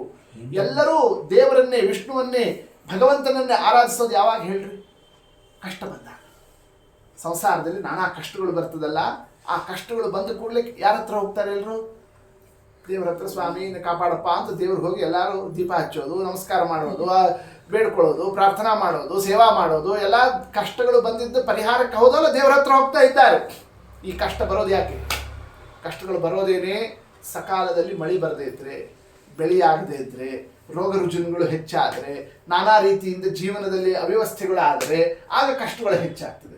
ಕಷ್ಟ ಹೆಚ್ಚಾದ ಕೂಡಲೇ ಅದಕ್ಕೆ ಪರಿಹಾರ ದೇವರು ಅಂತ ದೇವ್ರ ಹತ್ರ ಹೋಗುತ್ತಾರೆ. ಅವು ಯಾವುದೂ ಆಗಲೇಬಾರ್ದು, ಯಾರಿಗೂ ಕಷ್ಟಗಳೇ ಬರಬಾರ್ದು, ಯಾರಿಗೂ ಏನು ವ್ಯತ್ಯಾಸನೇ ಆಗಬಾರ್ದು ಜೀವನದಲ್ಲಿ. ಎಲ್ಲರೂ ಸುಖವಾಗಿ ಇದ್ದು ಬಿಟ್ರು ಅಂದರೆ ಯಾರು ದೇವರ ಹತ್ರ ಹೋಗೋದೇ ಇಲ್ಲ. ನೋಡಿ, ಇದು ಯಾರ್ದು ಪ್ಲ್ಯಾನು? ಹಿರಣ್ಯಕಶಿಪುವಿನ ವಿಚಾರ. ಎಲ್ಲರೂ ಸುಖವಾಗಿ ಇದ್ದು ಬಿಟ್ರು ಅಂದರೆ ಆಗ ದೇವ್ರನ್ನ ಯಾರು ನೆನಪು ಮಾಡ್ಕೋತಾರೆ? ಯಾರು ಮಾಡೋದಿಲ್ಲ. ಹೌದಷ್ಟೇ, ಹಿಂಗೆ ಎಲ್ಲರೂ ಸುಖವಾಗಿರ್ಬೇಕು. ಆದರೆ ಈ ದೇವತೆಗಳು ಹಂಗೆ ಮಾಡೋದಿಲ್ಲ. ಇವರು ಇಂದ್ರ, ಅಗ್ನಿ, ಯಮ, ವರುಣ ಇವೆಲ್ಲ ಲೋಕಪಾಲಕರಿದ್ದಾರಲ್ಲ, ಇವರೆಲ್ಲ ಸಕಾಲದಲ್ಲಿ ಮಳೆ ಕೊಡೋದಿಲ್ಲ. ಬೇಡದೇ ಇದ್ದಾಗ ಎದ್ವಾದ ಮಳೆ ಹಾಕಿಬಿಡ್ತಾರೆ. ಮಳೆ ಬಂದ್ರೂ ಪ್ರಾಬ್ಲಮ್ಮು, ಮಳೆ ಬರಲಿಲ್ಲ ಅಂದ್ರೂ ಪ್ರಾಬ್ಲಮ್ ಬಂದ ಕೂಡಲೇ ರೋಗ ರುಜಿನ ನಾನಾ ಕಷ್ಟಗಳು ಎಲ್ಲ ಜೀವಗಳಿಗೆ. ಆ ಕಷ್ಟ ಬಂದ ಕೂಡಲೇ ದೇವ್ರ ಹತ್ರ ಕಾಪಾಡಪ್ಪ ಅಂತ ದೇವ್ರ ಹತ್ರ ಹೋಗೋದಕ್ಕೆ ಇದೆಲ್ಲ ದಾರಿ ಮಾಡಿಕೊಡ್ತಾ ಇದ್ದಾರೆ ಇವರು. ಎಲ್ಲ ಮ್ಯಾಚ್ ಫಿಕ್ಸಿಂಗ್ ಇದು. ಈ ದೇವತೆಗಳು ಕಷ್ಟ ಕೊಡೋದು, ಅದಕ್ಕೆ ದೇವ್ರ ಹತ್ರ ನಾವೆಲ್ಲ ಹೋಗ್ತಿರ್ಬೇಕು. ಹಿಂಗೆಲ್ಲ ದೇವತೆಗಳು, ಈ ದೇವರು ಇವರೆಲ್ಲ ಸೇರ್ಕೊಂಡು ಎಲ್ಲ ಇದನ್ನ ಮಾಡ್ತಾ ಇದ್ದಾರೆ. ಆ ದೇವತೆಗಳ ಕೆಲಸನೇ ಬೇಡ, ನಾನೇ ಮಾಡಿಬಿಡ್ತೀನಿ. ನಾನೇ ಸೂರ್ಯ, ನಾನೇ ಅಗ್ನಿ, ನಾನೇ ಇಂದ್ರ, ನಾನೇ ಚಂದ್ರ, ಎಲ್ಲರ ಕೆಲಸನೂ ನಾನೇ ಮಾಡ್ತೀನಿ ಪರ್ಫೆಕ್ಟ್ ಆಗಿ. ಯಾವ ಟೈಮ್ಗೆ ಏನೇನಾಗಬೇಕೋ ಎಲ್ಲವನ್ನು ಜಗತ್ತಿನಲ್ಲಿ ತಂದು ಎಲ್ಲರೂ ಸುಭಿಕ್ಷ, ಎಲ್ಲರೂ ತಿನ್ನೋದಕ್ಕೆ ಉಣ್ಣೋದಕ್ಕೆ ನೋ ಪ್ರಾಬ್ಲಮ್, ಎಲ್ಲರೂ ಸುಖವಾಗಿರುವಂಥ ವ್ಯವಸ್ಥೆ ಮಾಡಿಬಿಟ್ರೆ ಆಗ ದೇವರು ಬೇಡ, ಧರ್ಮ ಬೇಡ, ಕರ್ಮ ಬೇಡ, ಯಾವುದು ಬೇಕಾಗಿಲ್ಲ. ನೋಡಿ, ಇದೇ ಸೈನ್ಸ್. ಇವತ್ತೇನು ಸೈನ್ಸ್ ಹೊರಟಿದೆಯಲ್ಲ, ಸೈನ್ಸ್ನ ಮೂಲ ಉದ್ದೇಶ ಏನು? ಸುಖವಾಗಿರಬೇಕು ಅನ್ನೋದಕ್ಕೆ ವಿಜ್ಞಾನ ಇವತ್ತು ಬೆಳೀತಾ ಇರೋದು. ಅಷ್ಟೆಲ್ಲ ಏನು ಬೆಳೆದೇನು ಮುಂದೇನು? ನಾವೆಲ್ಲ ನಮ್ಮ ಬುದ್ಧಿಶಕ್ತಿಯಿಂದ ನಾವೇನೇ ಸುಖವಾಗಿರುವಂತಹ ವ್ಯವಸ್ಥೆ ಮಾಡಿಕೊಂಡ ಮೇಲೆ ದೇವರನ್ನ ಯಾಕೆ ನಾವು ಹಿಡಿಬೇಕು, ದೇವರನ್ನ ಕೈ ಬಿಟ್ಟು ಬಿಡೋಣ ಅನ್ನೋದೇ ಸೈನ್ಸ್ನ ಮೂಲ ಉದ್ದೇಶ ಇರೋದು. ಅದನ್ನೇ ಆ ಕಾಲದಲ್ಲಿ ಯಾರು ಮಾಡಿದ್ದಾನೆ? ಹಿರಣ್ಯಕಶಿಪು ವ್ಯವಸ್ಥೆಯನ್ನು ಮಾಡಿದ. ಹೆಂಗಿತ್ತು ವ್ಯವಸ್ಥೆ?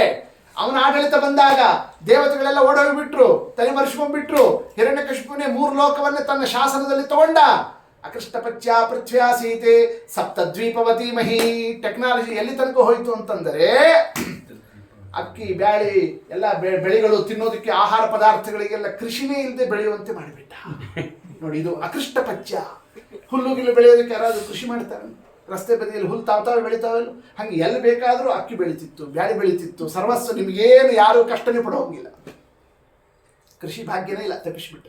ನೋಡಿ, ಈ ರೀತಿಯಾಗಿ ಯಾರು ಹಿರಣ್ಯಕಶಿಪು ತಿನ್ನೋದಕ್ಕೆ ಯಾವ ಪ್ರಾಬ್ಲಮ್ ಇಲ್ಲ. ಬರೀ ತಿಂದ್ರೆ ಅಷ್ಟೇ ಸಾಲದು. ಏನಿರಬೇಕು? ಬರೀ ತಿಂದಿದ್ದು ಅರ್ಗೋ ತನಕ ಮನೋರಂಜನೆ ಇರಬೇಕು. ಅದಕ್ಕೆ ತಾನೇ ಟಿ ವಿ ಅವು ಇವು 108 ಎಲ್ಲ ಲೋಕ ತುಂಬ ಇರೋದು. ಆ ಮನೋರಂಜನೆ, ಎಂಟರ್ಟೈನ್ಮೆಂಟ್ ಇಲ್ಲ ಅಂತಂತಂದ್ರೆ ಆಗಲೂ ಮನಸ್ಸಿಗೆ ಅದಕ್ಕೆ ದುಃಖ ಬಿಡ್ತಾರೆ ಜೀವರಾಶಿಗಳು.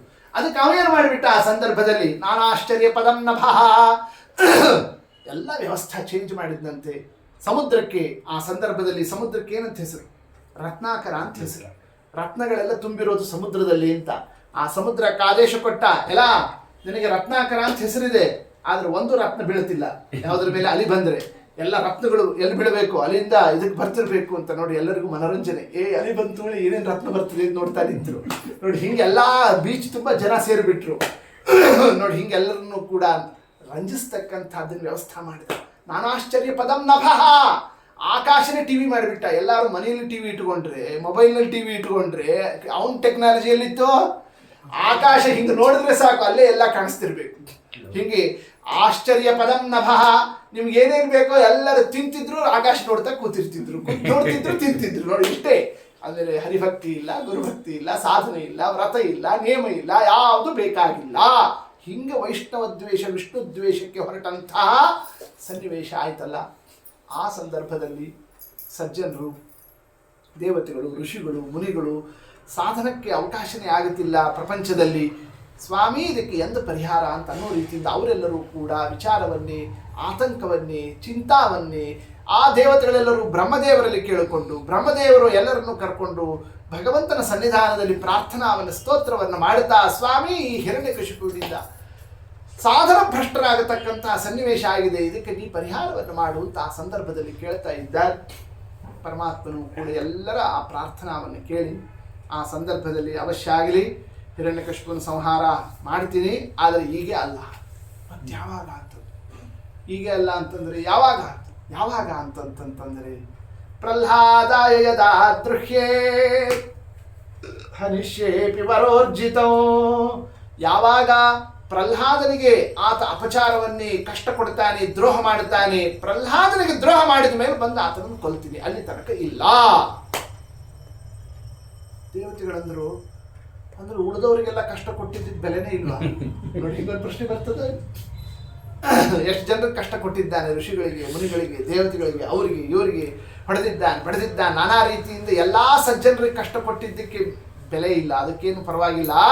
ಪ್ರಹ್ಲಾದನಿಗೆ ಕಷ್ಟ ಕೊಟ್ಟ ಮೇಲೆ ಬರ್ತೀನಿ ಅಂತ ದೇವ್ರು ಅಂತಾನಲ್ಲ, ಏನಿದ್ರ ಅರ್ಥ? ಯಾಕೆ ಹಿಂಗೆ ದೇವರು ಮಾತನಾಡಿದ? ಕಾರಣ ಇಷ್ಟೇನೆ, ಎಲ್ಲವೂ ತಪ್ಪೇ, ಎಲ್ಲವೂ ಮಾಡಿದ ಅಪರಾಧನೆ. ಆದರೂ ಒಬ್ಬ ಹರಿಭಕ್ತನಿಗೆ ಅನ್ನೋದಕ್ಕೆ ಕೊಡ್ತಿದ್ದ ಅಂತಂದರೆ ಅವನ ಮಗ ಹರಿಭಕ್ತ. ಯಾರು? ಪ್ರಹ್ಲಾದ, ದೊಡ್ಡ ಹರಿಭಕ್ತ. ಆ ಹರಿಭಕ್ತನಾಗಿರೋ ಮಗನಿಗೆ ಊಟ ಹಾಕ್ತಾ ಇದ್ದಾನೆ, ಅನ್ನವನ್ನು ನೀಡ್ತಾ ಇದ್ದಾನೆ, ಲಾಲನ ಮಾಡ್ತಾ ಇದ್ದಾನೆ, ಪಾಲನ ಮಾಡ್ತಾ ಇದ್ದಾನೆ, ಪ್ರೀತಿ ತೋರಿಸ್ತಾ ಇದ್ದಾನೆ ಮಗನ ಮೇಲೆ. ಒಬ್ಬ ಸದ್ವೈಷ್ಣವನ ಮೇಲೆ ನೀವು ಪ್ರೀತಿಯಿಂದ ವರ್ತಿಸ್ತಾ ಇದ್ರೂ ನಿಮ್ಮನ್ನು ಅದು ಕಾಯ್ತಿರ್ತದೆ, ಆ ಪುಣ್ಯ ನಿಮ್ಮನ್ನು ಕಾಪಾಡುತ್ತದೆ. ಅದು ತಪ್ಪಬೇಕು, ಆಮೇಲೆ ನಾ ಸಂಹಾರ ಮಾಡ್ತೀನಿ. ಇದು ಪರಮಾತ್ಮ ಆ ಮಾತಿನಲ್ಲಿ ಹೇಳಿರ್ತಕ್ಕಂತಹ ವಿಚಾರ. ಪ್ರಹ್ಲಾದರಾಜರಂತಹ ದೊಡ್ಡ ಹರಿಭಕ್ತರವರು ಅಂತಹ ಹರಿಭಕ್ತನಾಗಿರೋ ಮಗನ ಮೇಲೆ ಬಲು ಪ್ರೀತಿಯಿಂದ ತಲೆಗಾಲ ಕುಡಿಸ್ಕೊಳ್ತಾನೆ, ಮುದ್ದಾಡ್ತಾನೆ, ಊಟ ಮಾಡಿಸ್ತಾನೆ ಅಂತ ಪ್ರೀತಿಯನ್ನು ತೋರಿಸ್ತಾ ಇದ್ದಾನೆ. ಹರಿಭಕ್ತನಿಗೆ ಪ್ರೀತಿ ತೋರಿಸೋದು ದೊಡ್ಡ ಪುಣ್ಯ ಕೊಡ್ತದರು, ಅದನ್ನು ಅವನು ತಪ್ಪಿಸ್ಲಿ, ಆಮೇಲೆ ಸಂಹಾರ ಮಾಡ್ತೀನಿ. ಇದು ಆ ಪರಮಾತ್ಮ ಹೇಳಿರ್ತಕ್ಕಂತಹ ವಿಚಾರ. ಹೆಂಗಿದ್ರು ಪ್ರಹ್ಲಾದರಾಜರು, ಅವರ ಮಹಿಮಾ ಏನು, ಅದನ್ನೇ ಇದೆಲ್ಲ ಕಥೆ ಹೇಳೋರು ಯಾರು? ನಾರದರು. ಧರ್ಮರಾಜನಿಗೆ ರಾಜಸೂಯಾಗದ ಸಭಾದಲ್ಲಿ ನಡೆದಿರುವ ವಿಚಾರ ಇದು. ನಾರದರಿಗೆ ಇಬ್ಬರು ಕಥೆ ಹೇಳೋದ್ರಲ್ಲಿ ಮೈ ಉಬ್ಬಿ ಬರ್ತಿತ್ತಂತೆ. ಒಂದು ಧ್ರುವರಾಜ, ಇನ್ನೊಂದು ಪ್ರಹ್ಲಾದರಾಜ. ನಮ್ಮ ಸ್ಟೂಡೆಂಟ್ಸ್ ನೋಡ್ರು ಹೇಗಿದ್ದಾರೆ ಇಬ್ಬರು.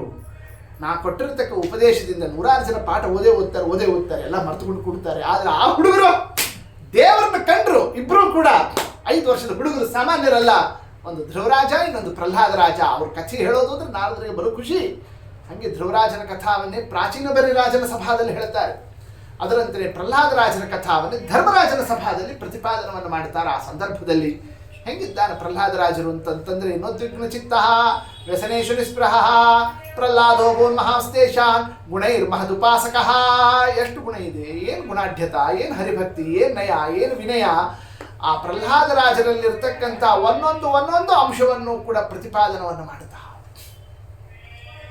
ಉದ್ವೇಗ ಇಲ್ಲ, ವ್ಯಸನ ಇಲ್ಲ, ಆಟಪಾಠಗಳಲ್ಲಿ ಆಸಕ್ತಿ ಇಲ್ಲ, ಕೇವಲ ಭಗವಂತನಲ್ಲಿ ಸದಾ ಮನಸ್ಸನ್ನು ಇಟ್ಟಿರತಕ್ಕಂತಹ ಅವರ ನಿಷ್ಠಾ. ಇನ್ನು ಅದರ ಮೇಲೆ ಮನೆಗೆ ಬರ್ತಕ್ಕಂಥವರಲ್ಲಿ, ಗುರು ಹಿರಿಯರಲ್ಲಿ ವಿನೀತ ಭಾವ, ಆರ್ತರಾಗಿ ಬಂದರೆ ಪಿತೃವತ್ ತಂದೆ ತಾಯಿಗಳಂತೆ ಅವರಿಗೆ ಅಭಯವನ್ನು ತೋರಿಸ್ತಕ್ಕಂತಹ ಮನೋಧರ್ಮ. ಭ್ರಾತೃವತ್ ಸದೃಶೇ ಸ್ನಿಗ್ಧ ಗುರುಶ್ರೀಶ್ವರ ಭಾವನಃ.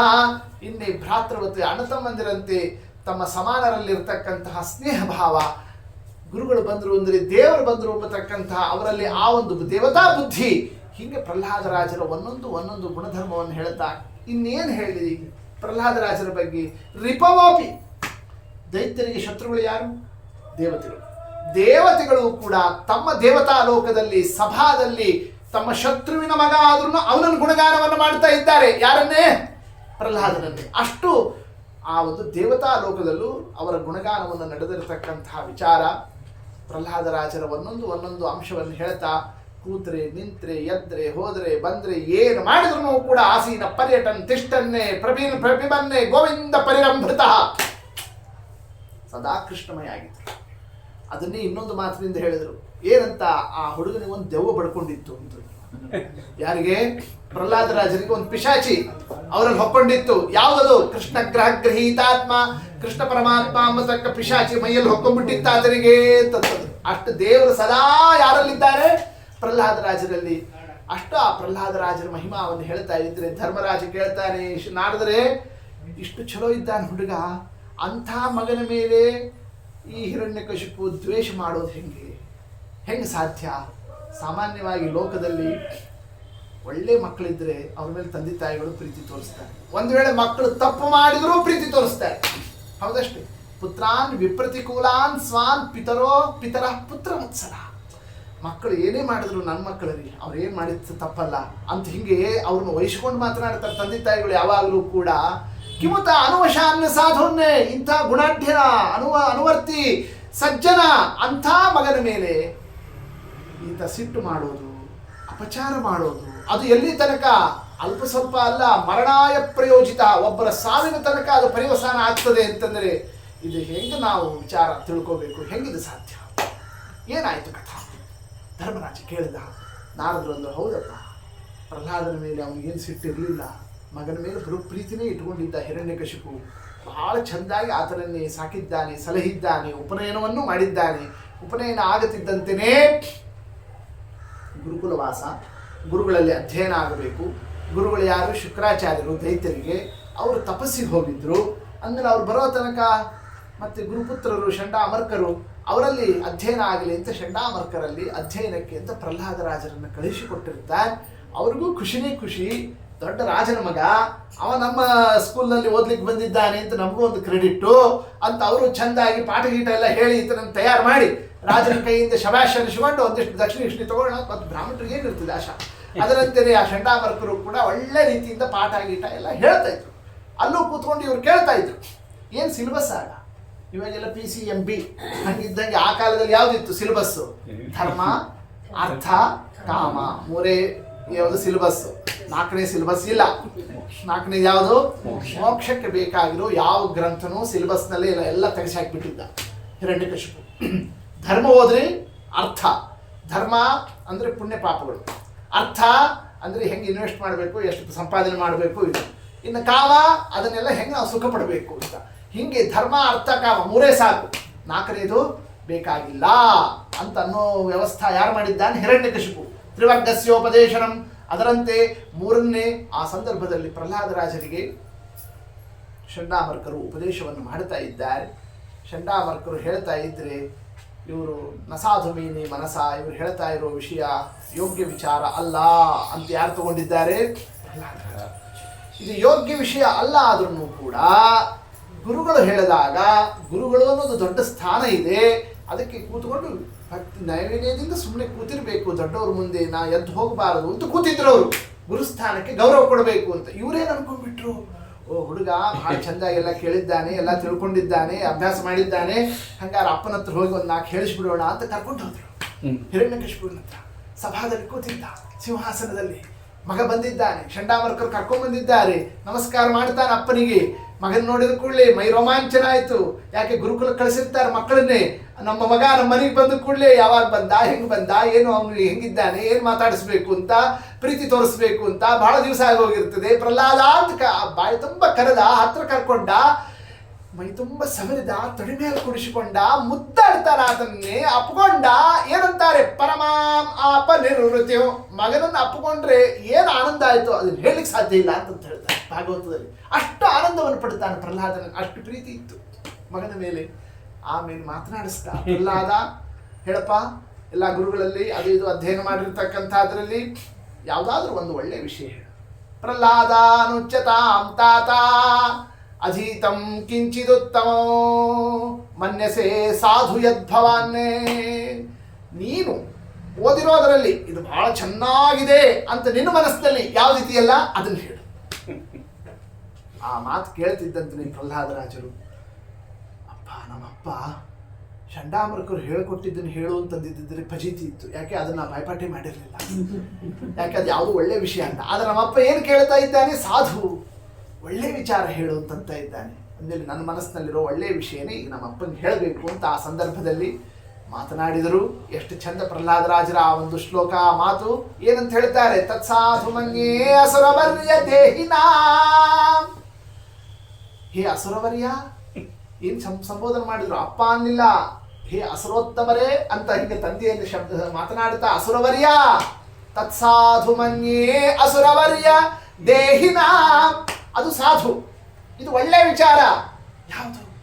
ಸದಾ ಸಮುದ್ವಿಗ್ನ ಧಿಯಾ ಅಸದ್ಗ್ರಹಾತ್ ಹಿತ್ವಾತ್ಮಪಾತೋ ಗ್ರಹಮಂಧಕೂಪೋ. ನಾನಾ ವಿಷಯಗಳನ್ನು ತಲೆ ತುಂಬಿಕೊಂಡು ಒದ್ದಾಡಿಕೊಂಡು ಸಂಸಾರದಲ್ಲಿರ್ತಕ್ಕಂತಹ ಜೀವರಾಶಿಗಳು ಇವೆಲ್ಲವನ್ನೂ ಕೂಡ ಬಿಡಬೇಕು. ಈ ಅಂಧಕೂಪ ಇದು ಯಾವುದು, ಈ ಗ್ರಹ, ಈ ಮನಿ, ಈ ಸಂಸಾರ, ಅವು ಯಾವುದೂ ಅವನಿಗೆ ಅಪ್ರಿಯ ಆಗಿರಲಿಲ್ಲ. ಇವೆಲ್ಲ ಮಾತನ್ನು ನಗನಗತಾನೇ ಕೇಳ್ತಿದ್ದ. ಯಾಕೆ ಎಷ್ಟು ಎಷ್ಟು ವಿವೇಕಿ ಆಗಿಬಿಟ್ಟ. 80 ವರ್ಷದವ್ರು ಮಾತಾಡೋದನ್ನ ಆಗಲೇ 5 ವರ್ಷಕ್ಕೆ ಹೇಳ್ತಾ ಇದ್ದ ನಮ್ಮ ಹುಡುಗ ಅಂತೆಲ್ಲ ಪ್ರೀತಿಯಿಂದಲೇ ನೋಡ್ತಿದ್ದ ಆ ಮಾತುಗಳನ್ನು ಹೇಳಿದಾಗ.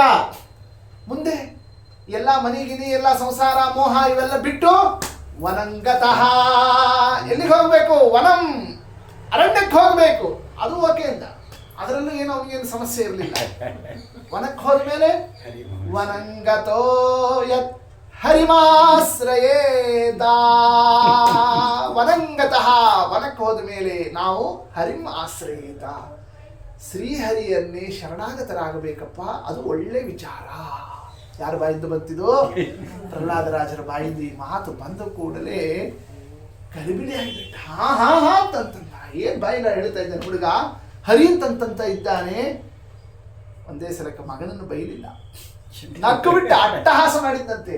ಜಹಾಸ ಬುದ್ಧಿರ್ಬಾಲಾನಾಂ ಭಿದ್ಯತೆ ಪರಬುದ್ಧಿಭಿ. ಯಾರೋ ಬಂದು ನಮ್ಮ ಹುಡುಗನ ತಲೆ ಕೆಡಿಸಿದ್ದಾರೆ, ಏನೇನೋ ಹೇಳ್ಕೊಟ್ಬಿಟ್ಟಿದ್ದಾರೆ ಅಂತ ಕಾಣಿಸ್ತದೆ. ಹೆಂಗ ಬಂತು ಇವನ್ ಬಾಯಲ್ಲಿ ಹರಿಶಬ್ದ? ಜಟ್ಟಿಸಿ ನೋಡ್ದ ಪಿಂಡಾಮೃಕ, ನಾವು ಹೇಳ್ಕೊಟ್ಟೇ ಇಲ್ಲ, ಇವು ಎಲ್ಲಿಂದ ಹೇಳ್ದ? ಆ ಕಾಲದಲ್ಲಿ ಡಿಕ್ಷನರಿಯಿಂದಲೇ ಹರಿಶಬ್ದ ತಿಳಿಸ್ಬಿಟ್ಟಿದ್ರು. ಅಕಾರ ಅಂತ ಪುಲ್ಲಿಂಗ ಹರಶಬ್ದ, ಇಕಾರ ಅಂತ ಪುಲ್ಲಿಂಗ ಹರಿಶಬ್ದನೇ ಇಲ್ಲ ನೋಡಿ. ಹೀಗೆ ಹರಿ ಅನ್ನೋ ಶಬ್ದ ಯಾರ ಬಾಯಲ್ಲೂ ಬರೋಂಗಿಲ್ಲ ಅಂತಾದ್ದು ಈ ಹುಡುಗನ ಬಾಯಲ್ಲಿ ಹೆಂಗೆ ಬಂತು? ಆ ಸಂದರ್ಭದಲ್ಲಿ ಚಂಡಾಮರ್ಕರು ಕೂಡ ಗಾಬರಿ ಆದರು. ಇವನು ಎಚ್ಚರಿಕೆ ಕೊಟ್ಟ, ಸರಿಯಾಗಿ ಸಮ್ಯಕ್ ವಿಧಾರ್ಯತಾಂ ಬಾಲಃ, ಸರಿಯಾಗಿ ನೋಡ್ಕೊಳ್ರಿ ಹುಡುಗನ್ನೇ, ಯಾರೋ ಬಂದು ಏನೋ ಹೇಳ್ಕೊಡ್ತಾ ಇದ್ದಾರೆ, ಸರಿಯಾಗಿ ನಿಮ್ಮ ಸ್ಕೂಲ್ ಸರಿ ಇಲ್ಲ ಅಂತ ಅನಿಸ್ತದೆ ನೋಡಿ. ಹಿಂಗೆ ಆ ಸಂದರ್ಭದಲ್ಲಿ ಚಂಡಾಮರ್ಕರಿಗೆ ಬೈಸ್ಕೊಂಡಿದ್ದಾಯಿತು. ಅವರೇನೋ ಆಶಾ ಇಟ್ಕೊಂಡು ಹೋಗಿದ್ರು, ಚಲೋ ಹುಡುಗ ಹೇಳ್ತಾನೆ, ನಮಗೆ ದಕ್ಷಿಣ ಕೊಡ್ತಾರೆ ಅಂತಂತಂದ್ರೆ ನೋಡಿದ್ರೆ ವ್ಯತ್ಯಾಸ ಆಗ್ಬಿಡ್ತು. ತಗ್ಗಿಸ್ಕೊಂಡು ಕರ್ಕೊಂಡು ಹೊರಟ್ರು, ಏಕಾಂತಲ್ಲಿ ಕುಡಿಸ್ಕೊಂಡ್ರು. ಪ್ರಹ್ಲಾದನಲ್ಲಿ ದಿಟ್ಟಿಸಿ ಜಬರಿಸಿ ಎಚ್ಚರಿಕೆಯಿಂದ ಕೇಳ್ತಾ ಇದ್ದಾರೆ. ಆ ಸಂದರ್ಭದಲ್ಲಿ ಪ್ರಹ್ಲಾದ, ಯಾರು ಹೇಳ್ಕೊಟ್ರು ಹೇಳು? ನಮ್ಮವ್ರು ಹೇಳ್ಕೊಟ್ರ? ಬೇರೆಯವ್ರು ಯಾರಾದರೂ ಬಂದಿದ್ರ? ಯಾರಿಂದ ಬಂತು ಇದೆಲ್ಲ ವಿಚಾರ ನಿನಗೆ? ಯಾರು ಹೇಳ್ಕೊಟ್ರು? ಹೆಂಗಾಯ್ತಿದು? ಏನು ಉತ್ತರ ಕೊಟ್ಟರು ಪ್ರಹ್ಲಾದರಾಜ? ಸಪರಶ್ಚೇತ್ಯ ಸದ್ಗ್ರಾಹ ಪುಂಸಾಮ್ಯನ್ಮಾಯಾ ಕೃತಃ. ಏನು ದೇವರ ಮಹಿಮಾ ನೋಡಿ. ಅಲ್ಲೊಂದು ದೇವರನ್ನು ಸ್ಮರಣೆ ಮಾಡುತ್ತಾರೆ, ಸ್ವಹ ಪರಹ, ನಮ್ಮವರು ಬೇರೆಯವರು ಅಂತ. ಈ ಬುದ್ಧಿ ಪಂಡಿತರಿಗೂ ಬರ್ತಾ ಇದೆಯಲ್ಲ, ದೊಡ್ಡ ದೊಡ್ಡ ವಿದ್ವಾಂಸರು ತಾವು ಗುರುಗಳು ಅಂತದ್ದು. ನಮ್ಮವರು ಬೇರೆಯವರು ಅನ್ನೋದು ಎಲ್ಲಿದೆ ಸಂಸಾರದಲ್ಲಿ? ಎಲ್ಲವೂ ಭಗವಂತನಿಗೆ ಸಂಬಂಧಪಟ್ಟಿದ್ದು ಅಂತ ನೋಡಿದವರಿಗೆ ಇದು ನಮ್ಮವರು, ಇದು ಸ್ವ, ಇದು ಪರ ಅನ್ನತಕ್ಕ ಭೇದ ಬುದ್ಧಿನೇ ಇರೋದಿಲ್ಲ.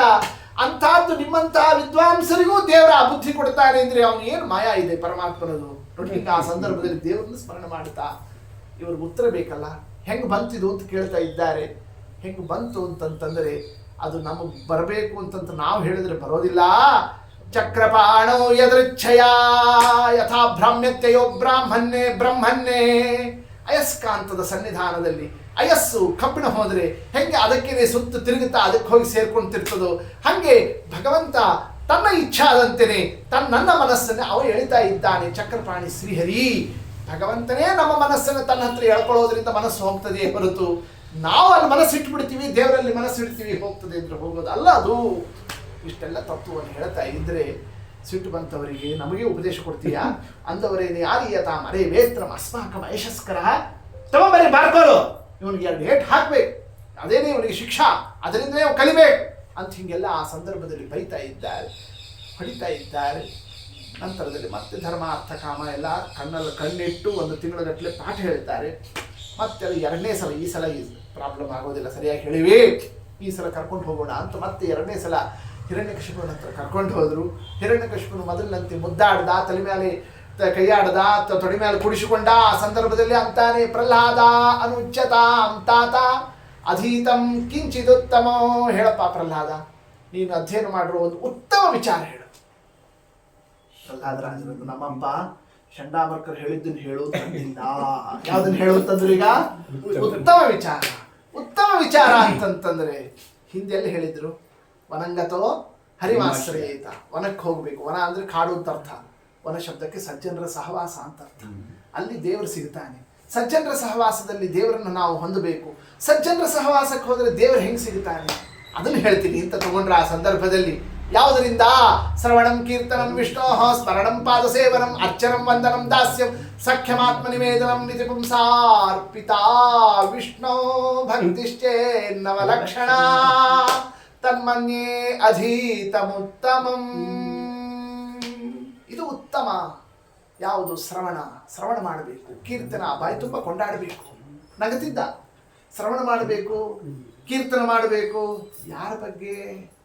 ನನ್ನ ಬಗ್ಗೆ ಹೇಳ್ತಾನೆ ಅಂತ ಇವ ಅನ್ಕೊಂಡಿದ್ರು. ಹಿರಣ್ಯಕಶಿಪುವಿನ ಬಗ್ಗೆ ಅಂತ ಅವ ಅನ್ಕೊಂಡಿದ್ದ. ಬಾಂಬ್ ಹಾಕಿಬಿಟ್ರು. ವಿಷ್ಣು ಅಂತ ಶಬ್ದ ಹಾಕಿದ್ರು. ಯಾರು? ಪ್ರಹ್ಲಾದರಾಜರು. ಯಾರ ಬಗ್ಗೆ ಶ್ರವಣ? ನಿಂದಲ್ಲಪ್ಪ. ವಿಷ್ಣುವಿನ ಶ್ರವಣ, ವಿಷ್ಣುವಿನ ಕೀರ್ತನ, ವಿಷ್ಣುವಿನ ದಾಸ್ಯ, ವಿಷ್ಣುವಿನ ಪಾದಸೇವನ, ವಿಷ್ಣುವಿನ ಅರ್ಚನಾ, ಹೀಗೆ ನವವಿಧ ಆ ಒಂದು ಭಕ್ತಿ ಕಾರಣೀಭೂತವಾಗಿರತಕ್ಕಂಥ ಸಾಧನಗಳನ್ನೇನಿದ್ದಾವೆ ಅದನ್ನೇ ನವಭಕ್ತಿಗಳು ಅಂತ. ಅದನ್ನು ಆ ಸಂದರ್ಭದಲ್ಲಿ ಪ್ರಹ್ಲಾದರಾಜರು ಹೇಳ್ತಾ, ಇದು ಉತ್ತಮ. ಆ ಶಬ್ದ ಆಡಿದ ಕೂಡಲೇ ತತ್ಕಾಲದಲ್ಲಿ ಮಗನನ್ನು ಕೆಳಗೆ ಹಾಕ್ತಾ ಇದ್ದಾನೆ, ಸೆಟ್ ಮಾಡ್ತಾ ಇದ್ದಾನೆ. ಚಂಡಾಮರ್ಕರನ್ನು ದುರ್ದುರ್ದುರ್ದುರ್ಗುಟ್ಟು ನೋಡ್ತಾ ಇದ್ದಾನೆ. ಒಂದ್ಸಲ ಅಲ್ಲಿ ತಪ್ಪಾಗಿತ್ತು, 2ನೇ ಸಲ ಮಾಡಿದ ಕೂಡಲೇ ಬಿಡ್ತಾನ ಆತ. ಕಣ್ಣು ಕೆಂಪು ಮಾಡಿದ, ಹುಬ್ಬು ಗಟ್ಟಿ ಹಾಕಿದ. ಆ ಕ್ರೋಧದ ರೂಪ ನೋಡ್ತಿದ್ದಂತೆ ಚಂಡಾಮರ್ಕರು ಗಲಗಲ್ಲ ಹೊಡ್ಕೊಂಡ್ರು. ನಮ್ದೇನೂ ಇಲ್ಲ, ನಮ್ದೇನೂ ಇಲ್ಲ. ನಮತ್ಪ್ರಣೀತಂ ನಪರ ಪ್ರಣೀತಂ ಸುತೋ ವದತ್ಯೇಷ ತವೇಂದ್ರ ಶತ್ರು. ಹೇ ಇಂದ್ರ ಶತ್ರು, ನಿನಗೆ ವಿರುದ್ಧ ನಾವು ಮಾಡ್ತೀವ? ನಿನ್ನ ಮಗನಿಗೆ ನಾವೇನಾದ್ರು ಅಬದ್ಧ ಪಾಠ ಹೇಳ್ಕೊಡ್ತೀವ? ನಾವು ಹೇಳ್ಕೊಟ್ಟಿಲ್ಲ, ಬೇರೆ ಯಾರು ಹೇಳ್ಕೊಟ್ಟಿಲ್ಲ. ನಮ್ಮ ಸ್ಕೂಲ್ ಇದರಲ್ಲಿ ಪಾಠಶಾಲಾಕ್ಕೆ ಮತ್ತೊಬ್ಬರು ಯಾರು ನಾವು ಸೇರಿಸಿಲ್ಲ. ಮತ್ತ್ಯಾಕೆ ಹೇಳ್ತಾನೆ ಹುಡುಗ? ಹೆಂಗೆ ಬಂದು ಇವನ ಬಾಯಲ್ಲಿ ಇವೆಲ್ಲ ಮಾತುಗಳು? ಏನಂದ್ರು ಚಂಡಾಮರ್ಕರು? ನೈಸರ್ಗಿಕೀಯಂ ಮತಿರಸ್ಯ ರಾಜ. ನಿಮ್ಮ ಹುಡುಗನ ನೈಸರ್ಗಿಕ ಸ್ವಾಭಾವಿಕ ಬುದ್ಧಿನೇ ಹೆಂಗಿದೆ, ನಾವು ಏನು ಮಾಡಬೇಕು? ನಮ್ಮ ಕೈಲೇನು ಇಲ್ಲ. ಅಸಹಾಯಕತೆ ಅವನು ಯಾರು ತೋರಿಸಿದ್ರು? ಚಂಡಾಮರ್ಕರು ತಿಳಿಸ್ತಾ ಇರೋಣ. ಆಗ ಸಿಟ್ಟು ಮಾಡ್ತಿದ್ದಲ್ಲ ಅವ್ರು ಚಂಡಾಮರ್ಕರ ಮೇಲೆ ದೃಷ್ಟಿ, ಮಗನ ಮೇಲೆ ಆಗ ಆ ದೃಷ್ಟಿಯನ್ನು ಬೀರ್ತಾ ಇದ್ದಾನೆ. ಸಿಟ್ಟು ಮಾಡಿ ಕೇಳ್ತಾನಂತೆ. ಹೇಳ್ತಾ ಇದ್ದಾರ ನಾವು ಹೇಳಿಲ್ಲ ಅಂತ. ಯಾಕೆ ಹೇಳ್ತೀಯ ನೀನು ಇದನ್ನೇ? ನಚೇತ್ ಗುರುಮುಖೀಯಂತೆ ಕುತೋ ಅಭದ್ರ ಅಸತೀಮತಿ. ಅವ್ರು ಹೇಳ್ಕೊಟ್ಟಿಲ್ಲ ಅಂದ್ರು, ಎಲ್ಲಿಂದ ಬಂತು ಈ ದುರ್ಬುದ್ಧಿ ನಿನಗೆ? ಹಿಂಗೆ ಅಸತೀಮತಿ, ದುರ್ಬುದ್ಧಿ ಅಂತಂದ. ಹರಿಭಕ್ತಿ ಇವುಗಳ ಮಾತನ್ನೇ. ಚಂಡಾಮರ್ಕರು ಸೇಫ್ ಆದ್ರೀಗ. ಈಗ ಯಾರ ಮೇಲೆ ದೃಷ್ಟಿ ಬಂತು? ಪ್ರಹ್ಲಾದನ ಮೇಲೆ ಬಂತು, ತನ್ನ ಕ್ರೋಧದ ದೃಷ್ಟಿ.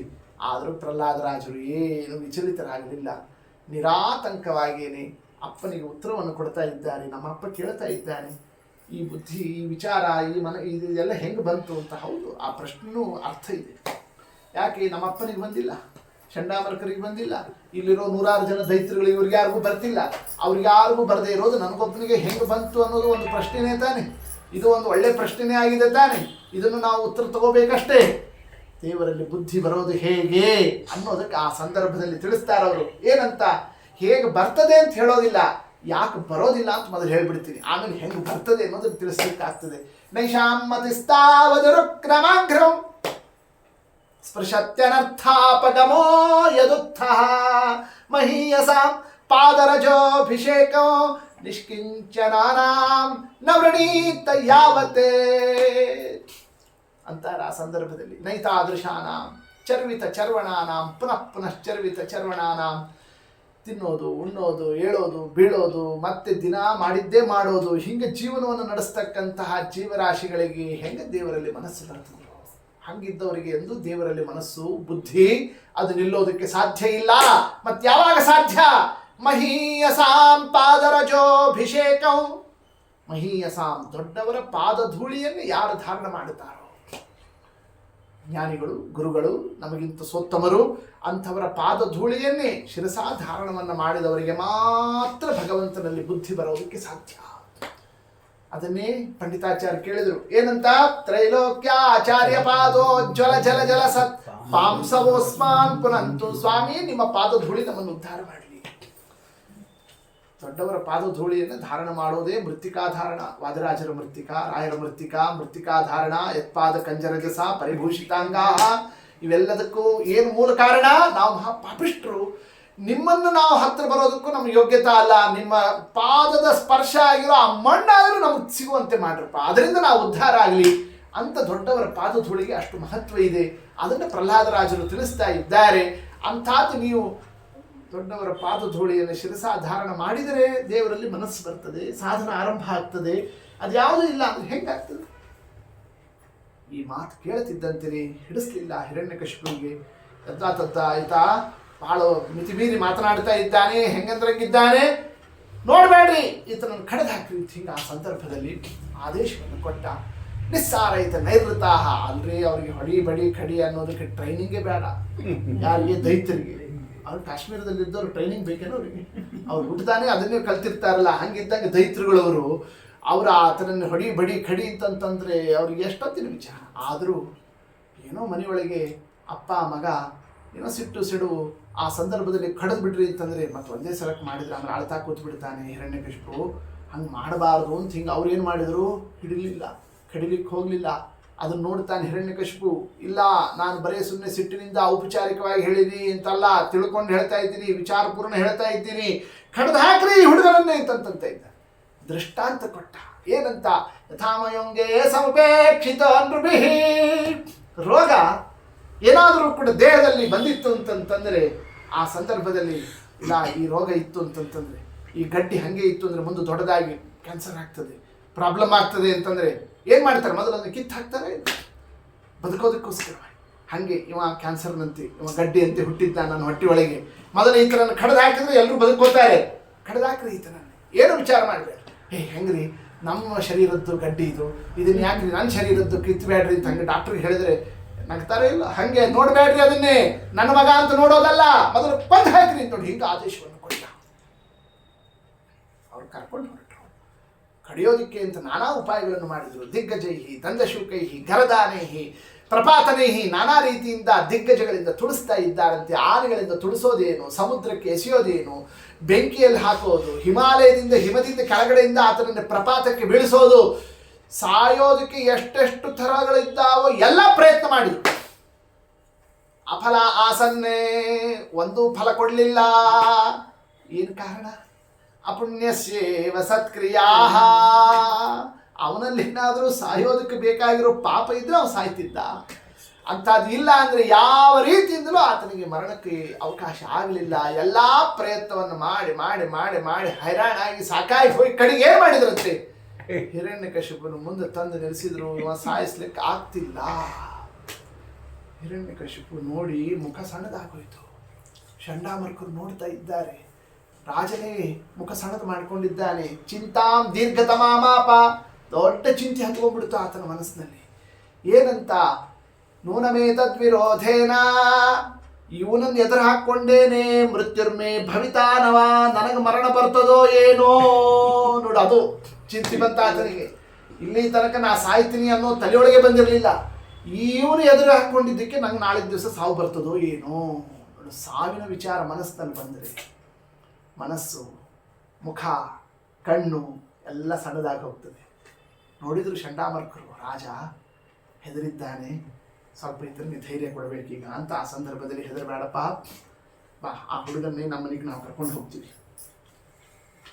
ಕೆಲವು ಸಲ ಮಕ್ಕಳನ್ನೇ ಭಾಳ ಹಠದಲ್ಲಿದ್ದಾಗ ನಾವು ಎಷ್ಟೇ ಹೊಡೆದು ಬಡದು ಅವ್ರನ್ನ ತಿದ್ದಲಿಕ್ಕೆ ಆಗೋದಿಲ್ಲ. ಟೈಮ್ ಕೊಟ್ಟರೆ ಸರಿ ಆಗ್ತದೆ ನೋಡಿ. ಹಿಂಗೆ ಆತನಿಗೆ ಏನು ಮಾಡಿದ್ರು? ಸಮಾಧಾನ ಮಾಡಿದರು. ನಾವು ಕರ್ಕೊಂಡು ಹೋಗಿ ಆತನನ್ನೇ ನೋಡ್ಕೋತೀವಿ. ಯಾವತ್ತು ಗುರು ಭಾರ್ಗವಾಗ ವಿಷಯತೆ, ಅವರು ಶುಕ್ರಾಚಾರ್ಯರು ಬರಲಿ, ತಪಸ್ಸಿಗೆ ಹೋಗಿದ್ದಾರೆ. ಅವ್ರು ಬಂದರೆ ಎಲ್ಲರನ್ನೂ ಪಳಗಿಸ್ತಾರೆ. ಅವರು ಯಾರು? ಶುಕ್ರಾಚಾರ್ಯರು. ಅವರಿಂದ ಮುಂದೆಲ್ಲ ಟ್ರೀಟ್ಮೆಂಟ್ ಕೊಡಿಸೋಣ ಸರಿಯಾಗಿ ಅಂತ ಇಷ್ಟೆಲ್ಲ ಹೇಳಿ ಇವನಿಗೂ ಸಾಕಾಗಿತ್ತು, ಯಾರಾದ್ರೂ ಕರ್ಕೊಂಡು ಹೋದ್ರೆ ಸಾಕಾಗಿತ್ತು, ಕರ್ಕೊಂಡು ಹೋಗಿ ಕಳಿಸ್ಬಿಡ್ತಾನೆ. ಆ ಸಂದರ್ಭದಲ್ಲಿ ಪ್ರಹ್ಲಾದರಾಜನ ಮತ್ತೆ ಕರ್ಕೊಂಡು ಹೋದ್ರು. ಒಬ್ಬನನ್ನೇ ಏಕಾಂತದಲ್ಲಿ ಇಟ್ಬಿಟ್ರು, ಯಾರ ಜೊತೆಗೂ ಸೇರಿಸದೇ ಇದ್ದಂಗೆ. ಆತನಿಗೆ ಮತ್ತೆ ಧರ್ಮ ಅರ್ಥ ಕಾಮ ಅವನ್ನೆಲ್ಲ ಪಾಠ ಹೇಳ್ತಿದ್ರು. ಇವರೇನು ನಿರಾತಂಕ ಯಾವುದು ಹಚ್ಕೊಳ್ದೇನೆ ಇವರಷ್ಟಿಗೆ ತಾವಿದ್ದಾರೆ. ಅವರು ಪಾಠ ಗೀಟ ಎಲ್ಲ ಒಂದು ತಾಸುಗಟ್ಟಲೆ ಎಲ್ಲ ಹೇಳಿದ ಮೇಲೆ ಯದಾಚಾರ್ಯ ಪರಾವೃತ್ತ ಗೃಹ ಮೇಧೀಯ ಕರ್ಮಸು. ಎಷ್ಟೊತ್ತು ಪಾಠ ಹೇಳ್ತಾರೆ ಆಚಾರ್ಯರು, ಎಷ್ಟೊತ್ತು ಅವ್ರದ್ದು ಮನೆ ಮತ್ತು ಸಂಸಾರ ಮತ್ತೆಲ್ಲ ಪದಾರ್ಥ ತರೋದು ಇರೋದು ನೋಡೋದು ಎಲ್ಲ ಇರ್ತದೋ ಇಲ್ಲ. ಅದಕ್ಕೆ ಮಧ್ಯದಲ್ಲಿ ಎಲ್ಲ ಹುಡುಗರಿಗೆ ಈಗ ಒಂದು ತಾಸು ಆಟ ಆಡ್ಕೊಳ್ರಿ, ನಾವು ಮನೆಗೆ ಹೋಗಿ ಬರ್ತೀವಿ ಅಂತ ಹಿಂಗೆ ಆ ಸಂದರ್ಭದಲ್ಲಿ ಹೇಳಿ ಮನೆಗೆ ಹೊರಟರು. ಹುಡುಗರು ಅದನ್ನೇ ಕಾಯ್ತಿರ್ತಾರೆ, ಯಾವಾಗ ಆಚಾರ ಹತ್ಲಾಕ್ ಹೋಗ್ತಾರೋ, ಇತ್ಲಾಗ ಹಾರಾಡ್ತೀವೋ ಇತ್ಲಾಗ ಆಟ ಆಡ್ತೀವೋ ಅಂತ ಅವ್ರಿಗೂ ಅದೇ ಅಪೇಕ್ಷಾ. ಆ ಕಡೆ ಹೋಗ್ತಿದ್ದಂಗೆ ಎಲ್ಲ ಹುಡುಗರೆಲ್ಲ ಆಡಲಿಕ್ಕೆ ಆಟ ಆಡೋದಕ್ಕೆ ಶುರು ಮಾಡ್ತಾರೆ. ಯಾಕೋ ಆಟ ರುಚಿ ಹತ್ತಲಿಲ್ಲ. ಕಾರಣ ಪ್ರಹ್ಲಾದ ಬಂದಿಲ್ಲ. ಪ್ರಹ್ಲಾದ ಒಬ್ಬನೇ ದೂರದಲ್ಲಿ ಒಬ್ಬನೇ ಹುಡುಗ ಕೂತಿದ್ದಾನೆ. ಪ್ರಹ್ಲಾದ ಅಂದ್ರೆ ಅಷ್ಟು ಆಕರ್ಷಣ. ಪ್ರಹ್ಲಾದ ನೀನು ಬಾ ಅಂತ ಎಲ್ಲರೂ ಹೋದ್ರು ಆಟ ಆಡ್ಲಿಕ್ಕೆ. ಅವನು ಕರಿತಾ ಇದ್ದಾರೆ. ಆ ಸಂದರ್ಭದಲ್ಲಿ ಪ್ರಹ್ಲಾದರಾಜರು ಎಲ್ಲರೂ ಆಟ ಪಾಠಗಳಲ್ಲಿ ಆಸಕ್ತಿಯಿಂದ ಬಂದಿರೋದನ್ನು ನೋಡಿ ಕರುಣಾ ಬಂತವರಿಗೆ. ಆ ಕಾರುಣ್ಯದಿಂದ ಆ ಸಂದರ್ಭದಲ್ಲಿ ಮಾತನಾಡ್ತಾರಂತೆ. ಎಲ್ಲರನ್ನು ಕೂಡ ಆಟ ಆಡೋದು ಆಮೇಲೆ ಒಂದು ಎರಡು ಮಾತು ಹೇಳ್ತೀನಿ ಬರ್ರಿ ಅಂತ ಎಲ್ಲರನ್ನು ಕರೆದ್ರು. ಎಲ್ಲ ಹುಡುಗರು ಬಂದ್ರು. ಏನು ಅಂತ ಕೂಡ್ರಿ ಅಂತಂದ್ರು. ಅಂತ ಅರ್ಭಕಾನೇ ಶೃಣುತಾ ವಚೋವಹ ಸರ್ವತ ಶಿವ. ಹೇ ಅರ್ಭಕಾಹ, ಎಲ್ಲ ಮಕ್ಕಳೇ ಶೃಣುತಾ ಕೇಳ್ರಿ. ಏನಂತ? ವಯಸ್ಯಾನ್ ಪಶ್ಯತ ಮೃತಾನ್ನೇ ಕ್ರೀಡಾಂಧ ಮಾ ಪ್ರಮಾದ್ಯತ. ಎಷ್ಟೋ ಹುಟ್ಟದವರು 8-10 ವರ್ಷಕ್ಕೇ ಶರೀರ ಬಿಟ್ಟವರಿದ್ದಾರೆ. ಬರೀ ಆಟ ಪಾಠಗಳಲ್ಲಿ ಆಸಕ್ತಿ ಇಟ್ಟುಕೊಂಡು ತಪ್ಪು ಮಾಡುವಂಥದ್ದು ಆಗಬಾರದು. ಸರಿಯಲ್ಲ ಇದು. ಆಟ ಪಾಠಗಳಲ್ಲಿ ನಾವು ಆಟ ಆಡಬೇಕು ಅನ್ನೋದು. ಆ ಹುಡುಗರಂದರು, ಪ್ರಹ್ಲಾದ ನಾವು ಆಟ ಆಡೋದು ಬೇಡ ಅಂತಂತಂದರೆ ಗುರುಗಳೇ ಹೇಳಿದ್ದಾರೆ. ಗುರುಗಳೇನೆ ಈಗ ಒಂದು PT ಈಗ ಒಂದು ಪಿರಿಯಡ್ ಆಟ ಆಡಲಿಕ್ಕೆ ಅಂತಾರೆ ಇರೋದು, ಆಟ ಆಡ್ಕೊಳ್ರಿ ಅಂತಾರೆ. ಅವ್ರು ಹೇಳಿದ್ದಕ್ಕೆ ನಾವು ಆಟ ಆಡ್ತಾ ಇದ್ದೀವಿ. ನಾವು ಓದೋದು ಬಿಟ್ಟೇನು ಆಟ ಆಡ್ತಾ ಇಲ್ಲ. ಆಟ ಆಡೋ ಟೈಮ್ನಲ್ಲಿ ಆಟ ಆಡ್ತಾ ಇದ್ದೀವಿ ನಾವು. ಅದ್ಯಾಕೆ ಆಟ ಆಡಬಾರ್ದು ಅಂತಂತೀಯ? ಅದಕ್ಕೇನಂದ್ರು ಅವರು, ಗುರು ಉತ್ತಮಪಿ ನಗ್ರಾಹ್ಯಂ ನೋಡಂದ್ರು. ಗುರುಗಳು ಹೇಳಿದ್ದನ್ನೆಲ್ಲ ಕೇಳಬೇಕು ಅಂತಿಲ್ಲ ನೋಡಿ. ಪ್ರಹ್ಲಾದರಾಜರು ಶರ ಬರೆದು ಗುರುಗಳು ಹೇಳಿದ್ದು ಅದು ನಮಗೆ ಹಿತ ಇದೆ ಅಂದ್ರೆ ಮಾತ್ರ ಕೇಳಬೇಕೇ ಹೊರತು ಅವ್ರು ಹೇಳಿದ್ದನ್ನೆಲ್ಲ ಕೇಳಬೇಕು ಅಂತ ಅರ್ಥ ಅಲ್ಲ. ಮತ್ತು ಹಂಗಾರೆ ಏನು ಮಾಡಬೇಕು? ಆಟ ಆಡೋದು ಬೇಡ ಅಂತಂದರೆ ಅಲ್ಲ, ಅವ್ರು ಆಟ ಆಡು ಅಂತಂದ್ರು. ಆಟ ಆಡೋದು ಬೇಡ ನೀ ಅಂತ ಇದ್ದೀಯ. ಹಂಗಾರೆ ನಾವೇನು ಮಾಡಬೇಕು? ನಮಗೆ ಅನ್ನಿಸ್ತದೋ ಇಲ್ಲೋ? ನಾವು ಆಟ ಆಡಲಿಲ್ಲ ಅಂದರೆ ಆ ಎಲ್ಲ ಹುಡುಗರು ರಸ್ತೆಯಲ್ಲಿರೋರೆಲ್ಲ ಆಟ ಆಡ್ತಾ ಇದ್ದಾಗ ನಮ್ಮನ್ನು ಮಾತ್ರ ಮನೇಲಿ ಕೂಡ ಹಾಕಿದರೆ, ಅಮ್ಮ ನಮ್ಮನ್ನು ಮಾತ್ರ ಆಟ ಆಡೋಕೆ ಬಿಡೋದಿಲ್ಲ, ಎಲ್ಲರೂ ಆಟ ಆಡ್ತಾ ಇದ್ದಾರೆ ಅಂತ ಮಕ್ಕಳಿಗೆ ಅನ್ನಿಸ್ತದೋ ಇಲ್ಲೋ? ನೋಡಿ, ಅವರೆಲ್ಲ ಕೇಳಿದ್ರು. ಬೇರೆ ಹುಡುಗರೆಲ್ಲ ಆಟ ಆಡೋದನ್ನ ನೋಡಿದಾಗ ನಮಗೂ ಆಟ ಆಡಬೇಕು ಅಂತ ಅನ್ನಿಸ್ತದೋ ಇಲ್ಲೋ? ಅದಕ್ಕೆ ಏನಂದ್ರು, ಆ ಹುಡುಗರು ಆಟ ಆಡೋದನ್ನ ನೋಡಿ ಆಟ ಆಡಬೇಕು ಅಂತ ಯಾಕೆ ಹಿಂಗೆ ಮನಸ್ಸು ಮಾಡ್ತೀರಿ? ಇನ್ನೂ ಹುಡುಗರಿದ್ದಾರಲ್ಲ, ಆ ಹುಡುಗರು ನೋಡ್ರಿ. ನಪುರಾ ವಿವಶಂ ಬಾಲಾಹ, ಮೊದಲನೇ ಸೃಷ್ಟಿಯಲ್ಲಿ ಬಂದಿರೋ ಹುಡುಗರು. ಅವ್ರು ಯಾವಾಗಲೂ ಹುಡುಗರೇ. ಸನಕ, ಸನಂದನ, ಸನತ್ ಕುಮಾರ, ಸನತ್ ಜಾತರು ಯಾವಾಗಲೂ 5 ವರ್ಷದವರೇ ಅವರು. ಎಷ್ಟು ವರ್ಷ ಆದರೂ ಹಾಗೆ ಇರ್ತಾರೆ. ಅವ್ರು ಎಂದಾದ್ರೂ ಆಟ ಆಡ್ಲಿಕ್ಕೆ ಹೋದ್ರ ಅವರು? ಅಂದಮೇಲೆ ಈ ಹುಡುಗರನ್ನ ಯಾಕೆ ಸಾಕ್ಷಿ ತಗೋತೀರಿ? ಆ ಹುಡುಗರನ್ನ ಯಾಕೆ ತಗೋತಾ ಇಲ್ಲ? ಆಟ ಆಡದೇ ಇರೋ ಆ ಹುಡುಗರಿದ್ದಾರಲ್ಲ, ಅವರಂತೆ ಸಾಧನೆ ಮಾಡಬೇಕು ಅಂತ ಯಾಕೆ ನಿಮ್ಮ ಮನಸ್ಸಿನಲ್ಲಿ ಬರ್ತಿಲ್ಲ? ಯಾರಂತ ಇದ್ದಾರೆ ಆ ಸಂದರ್ಭದಲ್ಲಿ? ಪ್ರಹ್ಲಾದರಾಜರು ಈ ಮಾತನ್ನು ಹೇಳ್ತಾ ಇದ್ರೆ, ಏನು ಹೇಳ್ತಿ ಪ್ರಹ್ಲಾದ ನೀನು? ಒಳ್ಳೆ ಸಣ್ಣ ಸಣ್ಣ ಹುಡುಗರು ನಾವು ಈಗಲೇ ಯತಿಗಳಾಗಿ ಜಪ ಮಾಡ್ತಾ ಕೊಡ್ಲಿಕ್ಕೆ ಆಗ್ತದಾ? ಹಿಂಗೆ ಆಟ ಆಡೋದು ಬೇಡ ಅಂತ ನೋಡು. ಆಟ ಆಡೋ ಟೈಮ್ನಲ್ಲಿ ಆಟ ಆಡ್ಬಿಡ್ಬೇಕು. ಮುಂದೆ ದೊಡ್ಡವರಾದಾಗ ಪಾಠ ಪ್ರವಚನ ಓದೋದು ಬರೆಯೋದು ವೈರಾಗ್ಯ ಜ್ಞಾನ ಅವೆಲ್ಲ ಮುಂದೆ ಮಾಡೋದೆಲ್ಲ ಮುಂದೆ ಮಾಡಬೇಕು. ಆಗ ಮಾಡೋದನ್ನ ಈಗ ಮಾಡಬಾರ್ದು, ಈಗ ಮಾಡೋದನ್ನ ಆಗ ಮಾಡಬಾರ್ದು. ಎರಡೂ ನೋಡ್ಲಿಕ್ಕೆ ಚಂದ ಅಲ್ಲ ನೋಡಿ. ಹಿಂಗೆ ಯಾರೋ ಆ ಸಂದರ್ಭದಲ್ಲಿ ಅವರೆಲ್ಲರೂ ಇದೇ ತಾನೇ ಲೋಕದಲ್ಲಿರೋದು ವಿಚಾರ. ಇನ್ನು ಸಣ್ಣ ಹುಡುಗರಿ ಈಗ ಆಟ ಆಡಲಿ ಬಿಡ್ರಿ, ಮುಂದೆ ಬೇಕಾದ್ರೆ ಏನಾರು ಸ್ನಾನ ಸಂಧ್ಯಾವನಿ ಜಪ ತಪ ವ್ರತ ನಿಯಮ ಎಲ್ಲ ಮುಂದೆ ಮಾಡಲಿ, ಈಗಂತೂ ಆಟ ಆಡಲಿ ನಮ್ಮ ಹುಡುಗ.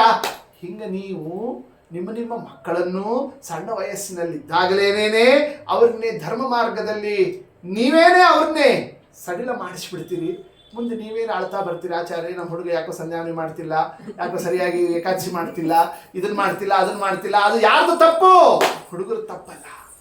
ನೀವು ಅವ್ರನ್ನೇ ಸರಿಯಾಗಿರೋ ಸಮಯದಲ್ಲಿ ಧರ್ಮಕ್ಕೆ ಹಚ್ಚಲಿಲ್ಲ. ಅದನಂತರ ಪ್ರಹ್ಲಾದರಾಜರು ಕೌಮಾರ ಆಚರೇ ಪ್ರಾಜ್ಞ ಧರ್ಮಾನ್ ಭಾಗವತಾನಿಹ. ಕೌಮಾರಿ ಸಣ್ಣ ವಯಸ್ಸಿನಲ್ಲೇನೆ ಭಾಗವತ ಧರ್ಮ, ವೈಷ್ಣವ ಧರ್ಮ, ವ್ರತ ನಿಯಮಾದಿಗಳು ಈ ಧರ್ಮದಲ್ಲಿ ಮಕ್ಕಳಿಗೆ ಪ್ರವೃತ್ತಿ ಬರುವಂತೆ ಇರಬೇಕು. ಅದನ್ನು ಮಾಡಬೇಕು. ನಾವು ಮುಂದೆ ಮಾಡ್ತೀವಿ, ಏನು ಮುಂದೆ ಮಾಡ್ತೀವಿ? ಮುಂದೇನು ಮಾಡ್ತೀವಿ? ಇರೋದೇ ಆಯುಷ್ಯ 100 ವರ್ಷ. ಎಲ್ಲ ಸೆನ್ಸಸ್ ಎಲ್ಲ ಏನು ಮಾಡ್ತಾ ಇದ್ದಾರೆ ಆ ಸಂದರ್ಭದಲ್ಲಿ ಲೆಕ್ಕಾಚಾರವನ್ನು ತೆಗೆದಿಡ್ತಾರೆ ಪ್ರಹ್ಲಾದರಾಜರು. ಎಷ್ಟಪ್ಪ ಆಯುಷ್ಯ? ಪುಂಸೋ ವರ್ಷ ಶತಂ ಆಯು, ಇರೋದೇ 100 ವರ್ಷ. ಅದು ಕೂಡ ಸರಿಯಾಗಿ ಸಕಾಲಕ್ಕೆ ಆಹಾರ ವಿಹಾರ ಹಿತಾಮಿತ ವ್ಯವಸ್ಥಿತವಾಗಿ ಜೀವನ ನಡೆಸಿದರೆ, ಇಲ್ಲ ಅಂದ್ರೆ 70 80 ಯಾವಾಗ ಬೇಕಾದ್ರೂ ಗೊಟ್ಟಕ್ಕೋ ಏನಾಗ್ತದೋ ಗೊತ್ತಿಲ್ಲ. ಇಷ್ಟಿದೆ ಜೀವನ ಅಂತ ಆಲಪ್ಪ 100ಕ್ಕೆ 100 ಅಂತಲೇ ಇಟ್ಕೊಳ್ಳೋಣ. 100 ವರ್ಷ ಆಯುಷ್ಯ ನಾವು ಬಾಳ್ತೀವಿ ಅಂತ ಇಟ್ಕೊಂಡ್ರು ಕೂಡ ತದರ್ಥ ಆ 100 ವರ್ಷದಲ್ಲಿ 50 ವರ್ಷ ಲೆಕ್ಕಕ್ಕಿಲ್ಲ, ನಿದ್ದಿಗೆ ಹೋಗಿಬಿಡ್ತದೆ. ಲೆಕ್ಕಕ್ಕೆ ಸಿಗೋದೆಷ್ಟು? 50 ವರ್ಷ. ಆ 50 ವರ್ಷದಲ್ಲಿ ಮೊದಲು 20 ವರ್ಷ ಇನ್ನು ಹುಡುಗರಿ ಇನ್ನು ಸಣ್ಣವ ಅಂತ ಮೊದಲು 20 ವರ್ಷ ಬಾಲ್ಯ ಕೌಮಾರ ಅಂತ ಆ 20 ವರ್ಷ ಲೆಕ್ಕಕ್ಕೆ ಸಿಗೋದಿಲ್ಲ. ಕಡೆ 20 ವರ್ಷ ಭಾಳ ಶಕ್ತಿ ಇಲ್ಲರಿ ಇವರಿಗೆ, ಅದಕ್ಕೆ ರಿಟೈರ್ಡ್ ಆಗಿದ್ದಾರೆ ಇವರು ಅಂತ ಕಡೆ 20 ವರ್ಷ ಅದು ಲೆಕ್ಕಕ್ಕೆ ಸಿಗೋದಿಲ್ಲ. ಇರೋದು ನಮ್ಗೇನು ಸಾಧನಕ್ಕೆ ಸಿಗೋದು ಎಷ್ಟು ವರ್ಷ?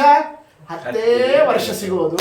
ಆ 10 ವರ್ಷದಲ್ಲಿ ನೋಡ್ರಿ ಇವನ್ ಹಾರಾಟ ಹೋರಾಟ ಅಷ್ಟೊತ್ತಿ ಯೌವನ ಬಂದಿರ್ತದೆ, ದುಡಿತೀನಿ ಅಂತಂತಾನೆ, ಮದುವೆ ಅಂತಂತಾನೆ, ಸಂಪಾದನೆ ಅಂತಂತಾನೆ, ಮಕ್ಕಳು ಅಂತಂತಾನೆ, ಅವ್ರನ್ನೆಲ್ಲರನ್ನು ಸುಖಪಡಿಸ್ತೀನಿ ಅಂತಂತಾನೆ, ಇರೋ ಒಂದು ಸಣ್ಣ ಮನೆ ಸಾಲದು ಅಂತಂತಾನೆ, ದೊಡ್ಡ ಮನೆ ಕಟ್ಟಿಸ್ತೀನಿ ಅಂತಂತಾನೆ. ಕಟ್ಟಿಸ್ಲಿಕ್ಕೆ ಹೋದಾಗ ಹೆಂಗೂ ಕಟ್ಟಿಸ್ತೀಯ, ಒಂದು ಸ್ವಲ್ಪ ಸಾಲ ಹೆಚ್ಚಾದ್ರೂ ಪರವಾಗಿಲ್ಲ, ಚಂದಾಗಿ ಕಟ್ಟಿಬಿಡು ಅಂತ ಬಿಟ್ಟು ಉಪದೇಶ ಕೊಡೋರು ಬಹಳ ಮಂದಿ ಇರ್ತಾರಂತೆ. ರೊಕ್ಕ ಯಾರು ಕೊಡೋದಿಲ್ಲ ಅಂತ ಅವ್ರದ್ದು ಮಾತು ಕೇಳ್ಕೊಂಡು ತನ್ನ ಯೋಗ್ಯತೆ ಆಗಿ ಮೀರಿ ಏನ್ ಮಾಡ್ತಾನೆ ಅದನ್ನ ಕಟ್ಸೋದು ಬಿಡಿಸೋದು ಅದಕ್ಕೆಲ್ಲ ಹಚ್ಕೊಂಡ್ಬಿಡ್ತಾನೆ. ಅದು ಹಚ್ಕೊಂಡ ಮೇಲೆ ಮತ್ತೆ ಸಾಲ ತೀರಿಸ್ಬೇಕಾದ್ರೆ ಹೆಚ್ಚು ದುಡಿಬೇಕಾದ್ರೆ ದೇವ್ರ ಪೂಜಾ ಸ್ನಾನ ಸಂಧ್ಯಾವಣಿ ಕತ್ರಿ ಬಿಡಬೇಕು. ಅದೆಲ್ಲವೂ ಕೂಡ ಕಡಿಮೆ ಆಗ್ತಾ ಹೋಗ್ಬೇಕು. ಎಲ್ಲಿ ಸಾಧನ ಮಾಡ್ತಿರೋ ಮುಂದೇನು ಮಾಡ್ಲಿಕ್ಕೆ ಆಗೋದಿಲ್ಲ. ಯಾವ್ದು ಸಾಧನ? ಕೌಮಾರ ಆಚರೇ, ಸಣ್ಣ ವಯಸ್ಸಿನಲ್ಲಿ 10-12 ವರ್ಷಕ್ಕೇನೇ ಧರ್ಮವನ್ನೇ ಸಾಧನ ಮಾಡಿಕೊಳ್ಳ್ರಿ, ಅಂದ್ರೆ ನೀವು ಚೆಂದಾಗಿ ಮುಂದೆ ಬಾಳ್ಲಿಕ್ಕೆ ಸಾಧ್ಯ. ಇದನ್ನೆಲ್ಲ ಪ್ರಹ್ಲಾದರಾಜರು ತಿಳಿಸ್ತಾ ಇದ್ದರೆ ಪ್ರಹ್ಲಾದರಾಜರ ಮಾತು ವಿಚಾರ ನಿರೂಪಣೆ ಯುಕ್ತಿಯುಕ್ತ ಒಂದೊಂದು ಹೌದು ಹೌದು ಹೌದು ಹೌದು ಅಂತ ಯಾರಿಗೆ ಅನ್ಸೋದಿಲ್ಲ. ಎಲ್ಲರೂ ಪ್ರಹ್ಲಾದ ನೀ ಹೇಳ್ದಂಗೆ ನಾವು ಕೇಳ್ತೀವಿ, ಏನು ಹೇಳ್ತೀವಿ ಹೇಳು. ಆಗ ಪ್ರಹ್ಲಾದರಾಜರು ಭಗವತ್ ತತ್ವೋಪದೇಶವನ್ನೇ, ಭಗವನ್ ಮಹಿಮಾವನ್ನೇ, ದೇವರನ್ನು ಆರಾಧಿಸ್ತಕ್ಕಂತಹ ಕ್ರಮಗಳನ್ನೇ ಎಲ್ಲವನ್ನೂ ಕೂಡ ಪ್ರತಿಪಾದನವನ್ನು ಮಾಡ್ತಾ ಅವರಂದರು, ನಮಗೊಂದು ಡೌಟು, ನೀ ಹೇಳೋದು ಚಂಡಾಮರ್ಕರು ಎಂದು ಹೇಳೇ ಇಲ್ಲ, ನೀ ಎಲ್ಲಿಂದ ಇದನ್ನು ಹೇಳ್ತಾ ಇದ್ದೀಯಾ?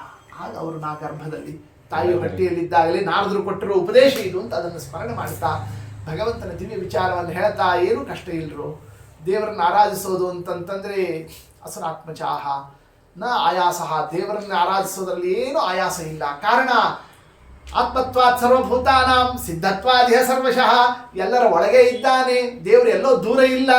ಅವ ಏನು ಪತ್ರಂ ಪುಷ್ಪಂ ಫಲಂತೋ ಎಂಬ ಭಕ್ತಿಯಿಂದ ಒಂದು ನಾಮೋಚ್ಚಾರಣೆ ಮಾಡಿದರೆ ಪ್ರೀತನಾಗತಕ್ಕಂತಹ ಅಷ್ಟು ಸರಳ ಇದ್ದಾನೆ, ಕರುಣಾಳು ಇದ್ದಾನೆ. ಪರಮಾತ್ಮನನ್ನು ಆರಾಧಿಸೋದಕ್ಕೆ ನಾಲಂ ದ್ವಿಜತ್ವಂ ವಿಪ್ರತ್ವಂ ದೇವತ್ವಂ ವಾ ಅಸುರಾತ್ಮಜಾಹ, ದೇವರನ್ನು ಸಂತೋಷಪಡಿಸಬೇಕು ಅಂದರೆ ರೊಕ್ಕ ಇರಬೇಕು ಅಂತಿಲ್ಲ, ಬ್ರಾಹ್ಮಣನಾಗಬೇಕು ಅಂತಿಲ್ಲ, ವಿದ್ಯಾ ಇರಬೇಕು ಅಂತಿಲ್ಲ, ದೊಡ್ಡ ಮಂತನದಲ್ಲಿರಬೇಕು ಅಂತಿಲ್ಲ. ವಿಪ್ರತ್ವ ಆಗಲಿ, ದೇವತ್ವ ಆಗಲಿ, ದ್ವಿಜತ್ವ ಆಗಲಿ, ಋಷಿತ್ವ ಆಗಲಿ ಅವ್ಯಾವುದರಿಂದಲೂ ದೇವರನ್ನು ಸಂತೋಷಪಡಿಸೋದು ಅಲ್ಲ. ನವೃತ್ತಂ ನಬಹುಜ್ಞತ, ಮಡಿ ಮೈಲ್ಗಿ ವ್ರತ ನಿಯಮ ಅನುಷ್ಠಾನ ಅವು ಇವು ಯಾವುದು ಕಾರಣ ಅಲ್ಲ. ಪ್ರೇರಣಾಯ ಮುಕುಂದಸ್ಯ, ದೇವರನ್ನು ಸಂತೋಷಪಡಿಸೋದಿಕ್ಕೆ ಒಂದೇ ಒಂದು ಪದಾರ್ಥ, ಭಕ್ತಿಸ್ತ್ವೇಕ ವಿಮುಕ್ತಯೇ, ಭಕ್ತಿ ಒಂದೇ ಕಾರಣ. ಆ ಭಕ್ತಿ ಬರಲಿ ಅಂತ ವ್ರತ ಮಾಡ್ತೀವಿ, ನಿಯಮ ಮಾಡ್ತೀವಿ, ಅನುಷ್ಠಾನ ಮಾಡ್ತೀವಿ, ಜಪ ಮಾಡ್ತೀವಿ, ಸಾಧನ ಮಾಡ್ತೀವಿ, ಮಡಿ ಮೇಲಿಗೆ ಅಂತ ಎಲ್ಲವೂ ನಡೆಸೋದು ಯಾತಕ್ಕೋಸ್ಕರ? ಅದರಿಂದ ದೇಹ ಶುದ್ಧಿ, ಅದರಿಂದ ಇಂದ್ರಿಯ ಶುದ್ಧಿ, ಅದರಿಂದ ಮನಸ್ಸು ಶುದ್ಧಿ. ಮನಸ್ಸು ಶುದ್ಧ ಆದರೆ ಭಕ್ತಿ ಬರ್ತದೆ. ಭಕ್ತಿಗೋಸ್ಕರ ಇವೆಲ್ಲವೂ ನಡೆಸಬೇಕೇ ಹೊರತು ಆ ಭಕ್ತಿಯನ್ನು ನೀವು ಸಂಪಾದಿಸ್ಕೊಂಡ್ಬಿಟ್ರಿ ಅಂತಂತಂದ್ರೆ ಅಲ್ಲ, ನಾವು ದೈತ್ಯರು, ನಾವು ಮತ್ತೆಲ್ಲ ದೇವತೆಗಳೆಲ್ಲ ನಾವು ಶತ್ರುಗಳು, ಮತ್ತು ದೇವರು ನಮ್ಮನ್ನು ಕೈ ಹಿಡಿತಾನ? ಯಾಕೆ ಹಿಡಿಯೋದಿಲ್ಲ? ದೇವರಿಗೆ ಯಾವುದೇ ಆ ಒಂದು ವೈಷಮ್ಯ ಇಲ್ಲ. ಅವಶ್ಯ ಸ್ವಾಮಿ ಅನುಗ್ರಹ ಮಾಡಿದ್ದಾನೆ. ಇದೆಲ್ಲವನ್ನು ಕೂಡ ಪ್ರಹ್ಲಾದರಾಜರು ತಿಳಿಸಿಕೊಟ್ಟು ಒಂದು ತಾಸು ಇವ್ರ ಮನೆಗೆ ಹೋಗಿ ಬರೋದ್ರೊಳಗೆ ಸ್ಕೂಲ್ ಟರ್ನ್ ಆಗೋಗಿತ್ತು. ಇವರು ತಿಂಗಳಗಟ್ಟಲೆ ಪಾಠ ಹೇಳಿದ್ರು ಏನು ಪ್ರಯೋಜನ ಆಗಿರಲಿಲ್ಲ. ಒಂದೇ ತಾಸ್ತಾರೆ ಪ್ರಹ್ಲಾದರಾಜರ ಮಹಿಮಾ ಅಂದ್ರೆ ಅದು ಏನು ವೈಷ್ಣವತ್ವ, ಏನು ಹರಿಭಕ್ತಿ. ಇವತ್ತು ನೋಡ್ತೀವ ರಾಯರ ಮಹಿಮಾ. ಇವತ್ತೆಷ್ಟು ಕೋಟಿ ಕೋಟಿ ಕೋಟಿ ಜನರು ಇವತ್ತು ದೇವರಲ್ಲಿ ಒಂದು ನಮಸ್ಕಾರ, ಒಂದು ಭಕ್ತಿ ಇವತ್ತೆಲ್ಲ ಉಳಿದಿರೋದು ರಾಯರಿಂದ. ಹೌದು, ಪ್ರಹ್ಲಾದರಾಜರಲ್ಲಿ ದೇವರು ಆ ಒಂದು ಶಕ್ತಿ ಇಟ್ಟಿದ್ದಾರೆ. ಮಹಾನುಭಾವರು ಸಾಮಾನ್ಯರಲ್ಲ. ಅವರ ಆ ಒಂದು ಗುಣಧರ್ಮಕ್ಕೆ ಚಂಡಾಮರ್ಕರು ಗಾಬರಿ ಆಗಿಬಿಟ್ರು. ಕೋತಿ ತಾಲ್ದಿನ ಇಡೀ ಕಾಡಿಗೆ ಹಾಳು ಮಾಡಿತು ಅಂತ ಇವನು ಯಾಕಾರ ಕರ್ಕೊಂಡ್ಬಂದಪ್ಪ ನಮ್ಮ ಇದಕ್ಕೆ, ಇವ್ ಹಿಂಗೆ ಹೇಳ್ತಿರೋಣ, ನೋಡ್ತಿದ್ದಕ್ಕೆ ನಮ್ಮ ಬಾಯಿಲೋದೇ ಬಂದ್ಬಿಡೋಣ. ಅದೇ ಟೈಮ್ಗೆ ಹಿರಣ್ಯಕಶಿಪು ಇನ್ಸ್ಪೆಕ್ಷನ್ ಬರೋಣ, ನಾವೇ ಹೇಳ್ಕೊಟ್ಬಿಟ್ವಿ ತಾಯಿ ಬರೋಣ, ಬ್ಯಾಡೇ ಬೇಡ. ಮೊದಲು ಈ ಪ್ರಹ್ಲಾದನ ತಗೊಂಡಾಗ ಅವ್ರ ಅಪ್ಪಂಗೆ ಒಪ್ಪಿಸ್ಬಿಡ್ತೀವಿ, ನಮ್ಮ ಕೈಲಿ ಆಗೋದಿಲ್ಲ ಮೇಂಟೈನ್ ಮಾಡಲಿಕ್ಕೆ. ಹಿರಣ್ಯಕಶಿಪು ನಿನ್ನ ಮಗ ಅಸಾಧ್ಯ ಇದ್ದ ನೋಡಿ ಇಷ್ಟು ಮಾಡಿಬಿಟ್ಟ ಅಂತ ಆ ಸಂದರ್ಭದಲ್ಲಿ ತಿಳಿಸೋಣ. ಹಿರಣ್ಯಕಶಿಪನು ಕೂಡ ಕ್ರುದ್ಧನಾಗಿಬಿಟ್ಟ. ಆ ಕೋಪತಾಪವನ್ನು ತೋರಿಸ್ತಾ ಇದ್ರೆ ಇವರೇ ನಿರ್ವಿಕಾರ ನಗುಮುಖ ಹಂಗೆ ಕೈ ಮುಕ್ಕೊಂಡು ನಿಂತಿದ್ದಾರಂತೆ. ಅಪ್ಪನಿಗೆ ನಮಸ್ಕಾರ ಮಾಡ್ತಾ ಇದ್ದಾರಂತೆ. ತಗೋಬೇಡಿ ನೀನು ನಮಸ್ಕಾರ ಬೇಕಾಗಿ ಹೋಗಂತ ಬೈತಾ ಇದ್ದಾನೆ. ಆ ಸಂದರ್ಭದಲ್ಲಿ ನಮಸ್ಕಾರ ಮಾಡಿದರೆ ಹಾವಿಗೆ ಕೋಲಿನಿಂದ ಹೊಡೆದಂತೆ ಆಯ್ತಂತೆ. ಹಿರಣ್ಯಕಶಿಪಿಗೆ ಆ ನಮಸ್ಕಾರ ಮಾಡಿದ್ದು ಆ ಸಂದರ್ಭದಲ್ಲಿ ಬೈತಾನಂತೆ. ಕ್ರುದ್ಧ ಸೇಯಸ್ಯ ಕಂಪಂತೆ ತ್ರಯೋಲೋಕ ಸಹೇಶ್ವರ. ಏನೋ ನಾನು ಸಿಟ್ಟು ಮಾಡಿದರೆ 3 ಲೋಕದಲ್ಲಿರೋ ದೇವಾದಿ ದೇವತೆಗಳು ನಡುಗೆ ಹೋಗುತ್ತಾರೆ. ಅಂಥದ್ದು ನನ್ನ ಎದುರಿಗೇನೆ ನನ್ನ ಮಾತನ್ನು ಮೀರಿ ಈ ರೀತಿಯಾಗಿ ನಿರ್ಭಯದಿಂದ ನಿಂತಿಯಲ್ಲ, ಯಾರ ಸಪೋರ್ಟ್? ಶಾಸನಂ ಕಿಂಬಲೋತ್ಯಗ, ಯಾರ ಬಲ ನಿನಗೆ? ಆ ಸಂದರ್ಭದಲ್ಲಿ ಪ್ರಹ್ಲಾದರಾಜರನ್ನು ಕೇಳ್ತಾ ಇದ್ರೆ ಪ್ರಹ್ಲಾದರಾಜರಂದರು, ಪಾ ನನಗೆ ಯಾರ ಬಲ ಅಂತ ಕೇಳ್ತೀಯಲ್ಲ, ನನ್ನ ಬಲ ಇರಲಿ, ನೀ ಇಷ್ಟು ಹಾರಾಡ್ತಾ ಇದೆಯಲ್ಲ, ಇಷ್ಟು ಹೂ ಹಂಗೆ ಮಾಡ್ತೀನಿ ಹಿಂಗೆ ಮಾಡ್ತೀನಿ ಅಂತ ನಿನಗೆ ಯಾರು ಬಲ ಕೊಟ್ಟಿದ್ದಾರೆ? ನ ಕೇವಲಮ್ಮೇ ಭವತಶ್ಚ ರಾಜ ಸವೈ ಬಲಂ ಬಲಿನಾಂಚ ಪರೇಶಾಂ. ನನಗಷ್ಟೇ ಅಲ್ಲಪ್ಪ, ನಿನಗೆ ಯಾರು ಬಲ ಕೊಟ್ಟರು? ಬಲ ಶಬ್ದಕ್ಕೆ 2 ಅರ್ಥ, ಒಭಯೋರ ಭೇದ ರಲಯೋರ ಭೇದ ಅಂತ. ಬಾ ಅಂದರೆ ವಾ, ಲಾ ಅಂತಂದರೆ ರಾ, ಬಲ ಅಂದರೆ ವರ ಅಂತ ಅರ್ಥ. ನಿನಗೆ ವರ ಕೊಟ್ಟವ್ರು ಯಾರು? ಬ್ರಹ್ಮಾದಿ ದೇವತೆಗಳು. ಅವರು ವರ ಕೊಟ್ಟರಿಂದ ನಿನ್ನ ಹಾರಾಟ. ಅವ್ರು ಕೊಟ್ಟಿರಲಿಲ್ಲ ಅಂದ್ರೆ ನೀ ಏನೂ ಇರಲಿಲ್ಲ. ನಿನಗೆ ವರ ಕೊಟ್ಟವರಿಗೆ ಯಾರು ಬರ ಕೊಡ್ತಾನೋ ಅವ ನನ್ನಲ್ಲಿ ನಿಂತು ಈ ಕೆಲಸ ಮಾಡಿಸ್ತಾ ಇದ್ದಾನೆ. ಹಿಂಗ ಆ ಸಂದರ್ಭದಲ್ಲಿ ಪ್ರಹ್ಲಾದರಾಜರು ಉತ್ತರವನ್ನು ಕೊಡ್ತಾ ಇದ್ರೆ ಇವ ಏನಂದ, ಏನೇನೋ ಮಾತಾಡ್ತಾ ಇದೀಯಾ? ಅದು ಸಹಜನೇ. ಮಹೋಶುಣಾಮಿ ಮಂದಾತ್ಮನ್ನೇ ನನಸ್ಸಿರು ವಿಫಲವಾಗಿರ. ಸಾಯ್ಬೇಕಾದ್ರೆ ಏನೇನೋ ಬಾಯಲ್ಲಿ ಬರ್ತದಂತೆ, ನಿನಗೂ ಹಂಗೆ ಏನೇನೋ ಬರ್ತಾ ಇದೆ. ಗೋಪಾ ಏತಾ ಕರಿ ಆ ಹರಿಯನ್ನೇ, ಇವತ್ತೆಲ್ಲಿದ್ದಾರೆ ಕಾಪಾಡಲಿ. ನೇಶ್ವೇತ್ವಾದ್ಯ ಯಮಕ್ಷಯಂ, ಯಮಲೋಕಕ್ಕೆ ಇವತ್ತು ನಿನ್ನ ಕಳಿಸ್ತೀನೋ ನಾನು ಅಂತ. ಹಿಂಗ ಆ ಸಂದರ್ಭದಲ್ಲಿ ಪ್ರಹ್ಲಾದರಾಜರ ಮೇಲೆ ಕೋಪವನ್ನು ಸಿಟ್ಟನ್ನು ತೋರಿಸ್ತಾ ಇದ್ರೆ ಆ ಸಂದರ್ಭದಲ್ಲಿ ಪ್ರಹ್ಲಾದರಾಜರು ಅವರಂತ ಇದ್ದಾರೆ, 3 ಲೋಕ ಗೆದ್ದವ ನಾನು, ಎಲ್ಲ ಗೆದ್ದಿದ್ದೀನಿ, ನನ್ನ ಮುಂದೆ ಯಾರಿದ್ದಾರೆ ಅಂತ ಹರಾಡ್ತಾ ಇದ್ದೀಯಾ? ಆದರೆ ವಿವೇಕಿಗಳು ಪ್ರಾಜ್ಞರು ಈ ಮಾತಿಗೆ ನಗುತ್ತಾರೆ. ಹಂಗೆ ಮಾತನಾಡೋದಕ್ಕೇನು ಅರ್ಥ ಇಲ್ಲಪ್ಪ. ಕಾರಣ ಒಳಗಿರ್ತಕ್ಕ 6 ಶತ್ರುಗಳನ್ನೇ ಗೆದ್ದಿಲ್ಲ, ಇನ್ನು 3 ಲೋಕ ಗೆದ್ದೀನಿ ಅಂತ ಅನ್ನೋ ಮಾತಿಗೆ ಏನು ಅರ್ಥ ಇದೆ? ಇನ್ನು ಅದರ ಮೇಲೆ ಅಂತ ಇದ್ದಾರಂತೆ. ಯಾಕಿಷ್ಟು ಸಿಟ್ಟು, ಯಾಕಿಷ್ಟು ಕೋಪತಾಪ, ಯಾಕಿಷ್ಟು ಉದ್ವೇಗ, ಯಾಕಿಷ್ಟು ಮೈಯೆಲ್ಲ ನಡುಗಿಸೋದು? ಬೇಕಾಗಿಲ್ಲ. ಸಮಂ ಮನೋಧತ್ಸ್ವ, ಮನಸ್ಸು ತಿಳಿ ಮಾಡ್ಕೊ, ಶಾಂತವಾಗಿ ಇಟ್ಕೊ. ಮನಸ್ಸು ಶಾಂತವಾಗಿ ಇಟ್ಕೊಳ್ಳೋದೇನೆ ಭಗವತ್ ಪೂಜೆ. ನೋಡಿ ಅದನ್ನು ಹೇಳ್ತಾರೆ ಆ ಸಂದರ್ಭದಲ್ಲಿ. ಕೋಪತಾಪಗಳು ಯಾವುದೂ ಇಲ್ಲದೇನೆ ಮನಸ್ಸನ್ನು ಶಾಂತ ರೀತಿಯಿಂದ ನಿರ್ಮಲವಾಗಿ ಇಟ್ಟುಕೊಂಡ್ರೆ ತದ್ವಿಧ್ಯನಂತಸ್ಯ ಮಹತ್ ಸಮರ್ಹಣೋ. ಭಗವಂತನಿಗೆ ಅದು ದೊಡ್ಡ ಒಂದು ಅರ್ಹಣ, ಭಗವಂತನ ಒಂದು ಪೂಜೆ ಅಂತ ಅದಕ್ಕೊಂದು ಮಹತ್ವ ಇದೆ. ಆದ್ದರಿಂದ ಕೋಪತಾಪಕ್ಕೆ ಒಳಗಾಗಿ ಮನಸ್ಸು ವಿಕಾರ ಆಗದೇ ಇದ್ದಂತೆ ಬಾಳೋದೇ ಒಂದು ದೇವರ ಪೂಜೆ. ಆ ಮಾತನ್ನು ಯಾರಂತ ಇದ್ದಾರೆ ಪ್ರಹ್ಲಾದರಾಜರು ತಿಳಿಸ್ತಾ ಇದ್ರೆ ಇವನಿಗೂ ಕೂಡ ತಡ್ಕೊಳ್ಳಿಕ್ಕಾಗಲಿಲ್ಲ. ಆ ಸಂದರ್ಭದಲ್ಲಿ ಕೇಳ್ತಾ ಇದ್ದಾನೆ, ಎಷ್ಟು ಸಲ ದೇವರು ದೇವರು ಹರಿ ಹರಿ ಅಂತ. ಎಲ್ಲಿದ್ದಾನ ಅವ ಹರಿ? ಕರಿ ಅವನ್ನೇ, ಎಲ್ಲಿದ್ದಾನೆ ತೋರಿಸು. ಹಿಂಗ ಆ ಸಂದರ್ಭದಲ್ಲಿ ಕೇಳ್ತಾ ಇದ್ರೆ ವಾಸು ಎಲ್ಲಿದ್ದಾನೆ? ಏನನ್ಬೇಕು ಪ್ರಹ್ಲಾದರಾಜರು? ಎಲ್ಲಿದ್ದಾರೆ ಅಂತ ಅನ್ನೋ ಪ್ರಶ್ನೆ ಯಾರ ಬಗ್ಗೆ ಮಾಡಬೇಕು? ಒಂದು ಕಡೆ ಇರೋರ್ಗಾದ್ರೆ ಎಲ್ಲಿದ್ದಾರೆ, ಈ ಊರಿನಲ್ಲಿದ್ದಾರೋ ಆ ಊರಿನಲ್ಲಿದ್ದಾರೋ ಮನೆಯೊಳಗಿದ್ದಾರೋ ಹೊರಗಿದ್ದಾರೋ ಅಥವಾ ಒಂದು ಕಡೆ ಇರೋ ವಸ್ತುವಿಗಾದರೆ ಎಲ್ಲಿದ್ದಾರೆ ಅನ್ನೋ ಪ್ರಶ್ನೆ ಮಾಡೋದಕ್ಕೆ ಅರ್ಥ ಇದೆ. ಪ್ರಶ್ನೆನೇ ತಪ್ಪಿದೆ. ಇದು ಎಲ್ಲಿದ್ದಾರೆ ಅಂತ ಪ್ರಶ್ನೆ ಮಾಡಿದ್ದೇ ಸರಿ ಇಲ್ಲ. ಕಾರಣ ಸಸರ್ವತ್ರ, ಎಲ್ಲ ಕಡೆ ಇರೋ ವಸ್ತುವಿಗೆ ಎಲ್ಲಿದ್ದಾರೆ ಅನ್ನೋ ಪ್ರಶ್ನೆನೇ ಹುಟ್ಟೋದಿಲ್ಲ. ಯಾರಂತ ಇದ್ದಾರೆ ಪ್ರಹ್ಲಾದರಾಜರು? ಎಲ್ಲ ಕಡೆ ಇದ್ದಾರೆ. ತಸ್ಮಾ ಸ್ತಂಭೇ ನ ದೃಶ್ಯತೆ. ಎದುರಿಗೊಂದು ಕಂಬ ಇತ್ತು, ಯಾಕೆ ಈ ಕಂಬದಲ್ಲಿ ಕಾಣಿಸ್ತಾ ಇಲ್ಲ? ಯಾರು ಕೇಳ್ತಾನೆ? ಹಿರಣ್ಯಕಶಿಪು ಕೇಳಿದ್ರು. ಪ್ರಹ್ಲಾದರಾಜರಂದ್ರು ಕಸ್ಮಾತ್ ಸ್ತಂಭೇ ನ ದೃಶ್ಯತೆ. ಅದೇ ಪ್ರಶ್ನೆ, ಅದೇ ಉತ್ತರ. ಯಾಕೆ ಈ ಕಂಬದಲ್ಲಿ ಕಾಣಿಸ್ತಾ ಇಲ್ಲ? ಅವ ಕೇಳ್ದ. ಇವರಂದ್ರು ಯಾಕೆ ಈ ಕಂಬದಲ್ಲಿ ಕಾಣಿಸ್ತಾ ಇಲ್ಲ? ನಂಗೆ ಕಾಣಿಸ್ತಾ ಇದೆಯಲ್ಲ, ನಿನ್ಗೆ ಯಾಕೆ ಕಾಣಿಸ್ತಾ ಇಲ್ಲ? ನೋಡಿ ಹಿಂಗೆ ಯಾರಂತ ಇದ್ದಾರೆ? ಕಸ್ಮಾತ್, ಯಾಕೆ ಕಾಣಿಸ್ತಾ ಇಲ್ಲ? ಯಾಕೆ ಕಾಣಿಸ್ತಾ ಇಲ್ಲ? ನೋಡಿ ಹಿಂಗೆ ಅದೇ ಪ್ರಶ್ನೆ ಅದೇ ಉತ್ತರ. ಹಿಂಗೆ ಇಬ್ರು ಅಪ್ಪ ಮಗ ಇಬ್ರು ಕೂಡ ಮಾತನಾಡ್ತಾ ಇರೋಣ. ಇನ್ನೊಂದು ಶಬ್ದ ಹಾಕಿದ್ರು, ಕಸ್ಮಾತ್ ಸ್ತಂಭೇನ ದೃಶ್ಯತೆ. ದೃಶ್ಯತೆ, ದೇವರು ಕಾಣ್ತಾನೆ. ಯಾರಿಗೆ? ನಾವು ಚೇತನರಾಗಿದ್ರೆ, ನಾವು ಬರೇ ಸುಮ್ಮನೆ ಕಂಬದಂತೆ ಬೆಳೆದಿದ್ರೆ ಹೆಂಗೆ ಕಾಣಿಸ್ತಾನೆ? ನಾವು ಕಂಬ ಆದ್ರೆ ಅವ ಹೆಂಗೆ ಕಾಣಿಸ್ತಾನ್ರೋ? ನಾವು ಮೊದಲು ಜ್ಞಾನ ಭಕ್ತಿ ವಿರಕ್ತಿಗಳಿಂದ ಚೇತನರಾಗಬೇಕು ನಾವು, ಆಗ ದೇವರು ಕಾಣಿಸ್ತಾನೆ. ನೀ ಕಂಬದಂತೆ ಬೆಳೆದಿ ಯಾಕೆ ಕಾಣಿಸ್ತಾನೆ? ನೋಡಿ ಅಷ್ಟು ಮಾತನಾಡಿಬಿಟ್ರು ಪ್ರಹ್ಲಾದರಾಜರು. ಸಿಟ್ಟು ಬಂತ ಆ ಸಂದರ್ಭದಲ್ಲಿ ಮಗನ ಮೇಲೆ ಆಕ್ರಮಣವನ್ನು ಮಾಡುತ್ತಾ ಕೆಳಗೆ ನಿಂತಿರ್ತಕ್ಕ ಮಗನ ಮೇಲೆ ತನ್ನ ಆಯುಧವನ್ನೇ ಅದನ್ನು ಪ್ರಹಾರ ಮಾಡತಕ್ಕ ಸಂದರ್ಭದಲ್ಲಿ ಅದೇ ಕಂಬ, ಯಾವ ಕಂಬ ಇಟ್ಕೊಂಡು ಇಬ್ರು ಅಪ್ಪ ಮಗ ಇಬ್ರು ಮಾತನಾಡ್ತಾ ಇದ್ರಲ್ಲ, ಅದೇ ಕಂಬಕ್ಕೇನೆ ಆ ಸಿಟ್ಟಿನಿಂದ ಸ್ತಂಭಂ ತತಾಡ ಅತಿ ಬಲೇನ ಮುಷ್ಟಿನ, ಬಲಿಷ್ಠ ತನ್ನ ಮುಷ್ಟಿಯಿಂದ ಗುದ್ದುತ್ತಾ ಇದ್ದಾನ. ಆ ಸಂದರ್ಭದಲ್ಲಿ ಹಿರಣ್ಯಕಶಿಪು ಕಂಬಕ್ಕೆ ಗುದ್ದುತ್ತಾ ಇದ್ರೆ ದೇವತೆಗಳೆಲ್ಲರೂ ಕೂಡ ಆಕಾಶದಲ್ಲಿ ನಿಂತು ನೋಡ್ತಾ ಇದ್ದಾರಂತೆ. ನೋಡ್ತಿದ್ದಂತೆ ಕಂಬ ಸ್ಫೋಟ ಆಯಿತು, 2 ಹೋಳಾಯಿತು. ಆ ಹೋಳಾಗಿರ್ತಕ್ಕಂತಹ ಸಂದರ್ಭದಲ್ಲಿ ಬಂತು ನೋಡ್ರಿ ಎಂತಹ ಶಬ್ದ, ಏನು ನಾದ, ಏನ ಅಂಡಕಟಾಹಮ ಸ್ಫುಟತೆ, ಬ್ರಹ್ಮಾಂಡ ಹೋಳಾಗ್ತಾ ಇದೆಯೋ ಏನೋ ಅಂತಹ ಒಂದು ಸದ್ದು ಬಂತು. ದೇವಾದಿ ದೇವತೆಗಳೆಲ್ಲರೂ ಕೂಡ ಗಾಬರಿಯಾದರು. ಬ್ರಹ್ಮದೇವರು ತಮ್ಮ ಸಿಂಹಾಸನ ನಡುಗಿತು. ಬ್ರಹ್ಮಲೋಕದಲ್ಲಿ ಭೂಕಂಪ ಆಗಿ ಹೋಗ್ಬಿಟ್ಟು ಗೊತ್ತಾಯ್ತಲ್ಲ. ಅಂಥದ್ದು ಅವರೆಲ್ಲರೂ ಓಡ್ ಬರ್ತಾ ಇದ್ದಾರಂತೆ. ಎಲ್ಲರೂ ಆಕಾಶದಲ್ಲಿ ನಿಂತು ನೋಡ್ತಾ ಇದ್ದಾರಂತೆ, ಏನ್ ನಡೀತಾ ಇದೆ ಅಂತ. ಇವನು ಕೂಡ ವಿಚಲಿತನಾದ. ಸದ್ದಿಗೆ ಹಿರಣ್ಯಕಶಿಪುನು ಕೂಡ ಆತ ದಿಟ್ಟಿಸಿ ನೋಡ್ತಾ ಇದ್ದಾನೆ. ಆ ಸಂದರ್ಭದಲ್ಲಿ 2 ಕಂಬಗಳ ಮಧ್ಯದಲ್ಲಿ ಪರಮಾತ್ಮ ತನ್ನ ರೂಪವನ್ನೇ ಪ್ರಕಟ ಮಾಡುತ್ತಾ ಇದ್ದಾನೆ. ಸತ್ಯಂ ವಿಧಾತೋ ನಿಜ ಭೃತ್ಯ ಭಾಷಿತೋ ವ್ಯಾಪ್ತ್ಯ ಭೂತೇಷ್ವಖಿಲೇಷು ಚಾತ್ಮನಃ ಅದೃಶ್ಯತಾತ್ಯದ್ಭುತ ರೂಪಮುದ್ವಹ ಸ್ತಂಭೆ ಸಭಾಯ ನ ಮೃಗಂ ನ ಮಾನುಷಂ. ಹಿಂಗ ಪರಮಾತ್ಮ ಸತ್ಯಂ ವಿಧಾತು ನಿಜ ಭೃತ್ಯ ಭಾಷಿತಂ ತನ್ನ ಅದ್ಭುತ ರೂಪವನ್ನೇ ಪ್ರಕಟವನ್ನು ಮಾಡ್ತಾ ಇದ್ದಾನೆ. ಎಂಥ ರೂಪ ಅದು! ನ ಮೃಗಂ ನ ಮಾನುಷಂ, ಮೃಗನೂ ಅಲ್ಲ ಮನುಷ್ಯನೂ ಅಲ್ಲ, ನರಸಿಂಹ ರೂಪವನ್ನು ಪ್ರಕಟ ಮಾಡಿರ್ತಕ್ಕಂತಹ ಕ್ರಮ. ಏನು ಕಾರಣ? ಯಾಕೆ ಸ್ವಾಮಿ ರೂಪವನ್ನು ತಂದ? ಅದಕ್ಕೆ ಕಾರಣ ಸತ್ಯಂ ವಿಧಾತು ನಿಜ ಭೃತ್ಯ ಭಾಷಿತಂ. ಎಷ್ಟು ಅರ್ಥ ಬರೀತಾರೆ ಸತ್ಯಧರ್ಮ. ನಿಜ ಭೃತ್ಯ ಭಾಷಿತಂ ಆ ಶಬ್ದಕ್ಕೆ ಬಹುಅರ್ಥವನ್ನು ನಿರೂಪಣವನ್ನು ಮಾಡ್ತಾರೆ ಮಹಾನುಭಾವರು. ಏನಂತ ಇದ್ದಾರೆ? ಸತ್ಯಂ ವಿಧಾತು, ದೇವರು ಬಂದಿದ್ದೇನೆ ಸತ್ಯ ಅನ್ನೋದನ್ನು ಸ್ಥಾಪನೆ ಮಾಡಲಿಕ್ಕೆ. ಮಿಥ್ಯಾವಾದಕ್ಕೋಸ್ಕರ ಅಲ್ಲ ದೇವರು ಬಂದಿದ್ದು, ಜಗತ್ತು ಸತ್ಯ ಇದೆ ಅನ್ನೋದನ್ನು ಸ್ಥಾಪನೆ ಮಾಡಲಿಕ್ಕೆ ಬಂದಿದ್ದಾನೆ ಪರಮಾತ್ಮ. ಸತ್ಯಂ ವಿಧಾತು, ಯಾವುದು ಸತ್ಯ ಮಾಡಬೇಕಾಗಿದೆ? ನಿಜ ಭೃತ್ಯ ಭಾಷಿತ, ತನ್ನ ಭಕ್ತ.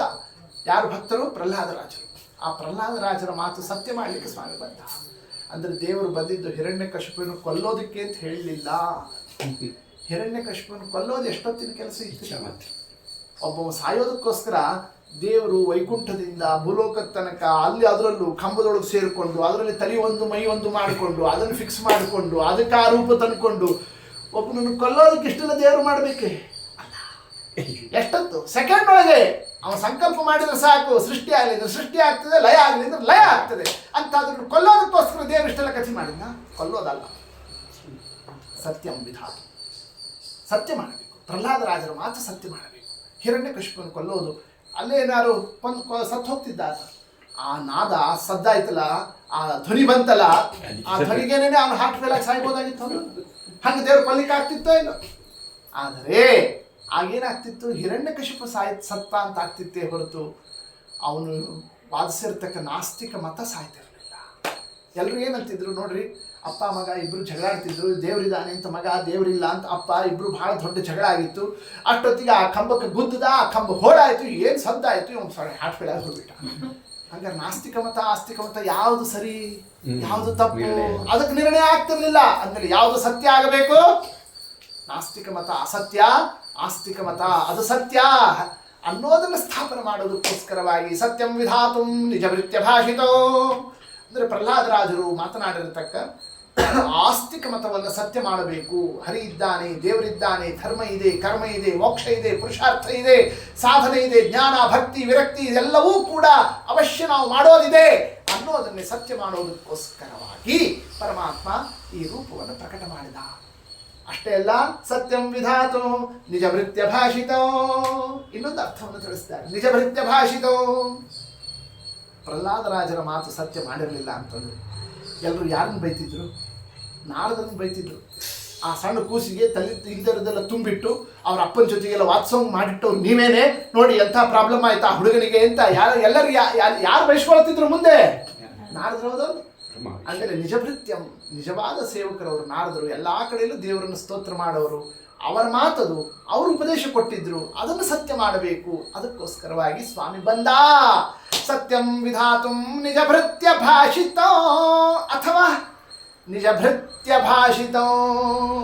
ನಿಜ ಭೃತ್ಯರು ಅಂದ್ರೆ ಉಳಿದವರು ದೇವ್ರ ಪೂಜೆ ಮಾಡಿದ್ರೆ ಮಾಡ್ತೀವಿ, ಇಲ್ಲ ಆಮೇಲೆ ಮಾಡಿದ್ರೆ ಆಯ್ತು ಅಂತ ಹಿಂಗೆ ಎದ್ದು ಹೋಗೋರು ನಾವೆಲ್ಲ. ನಿಜವಾದ ಭೃತ್ಯರಲ್ಲ.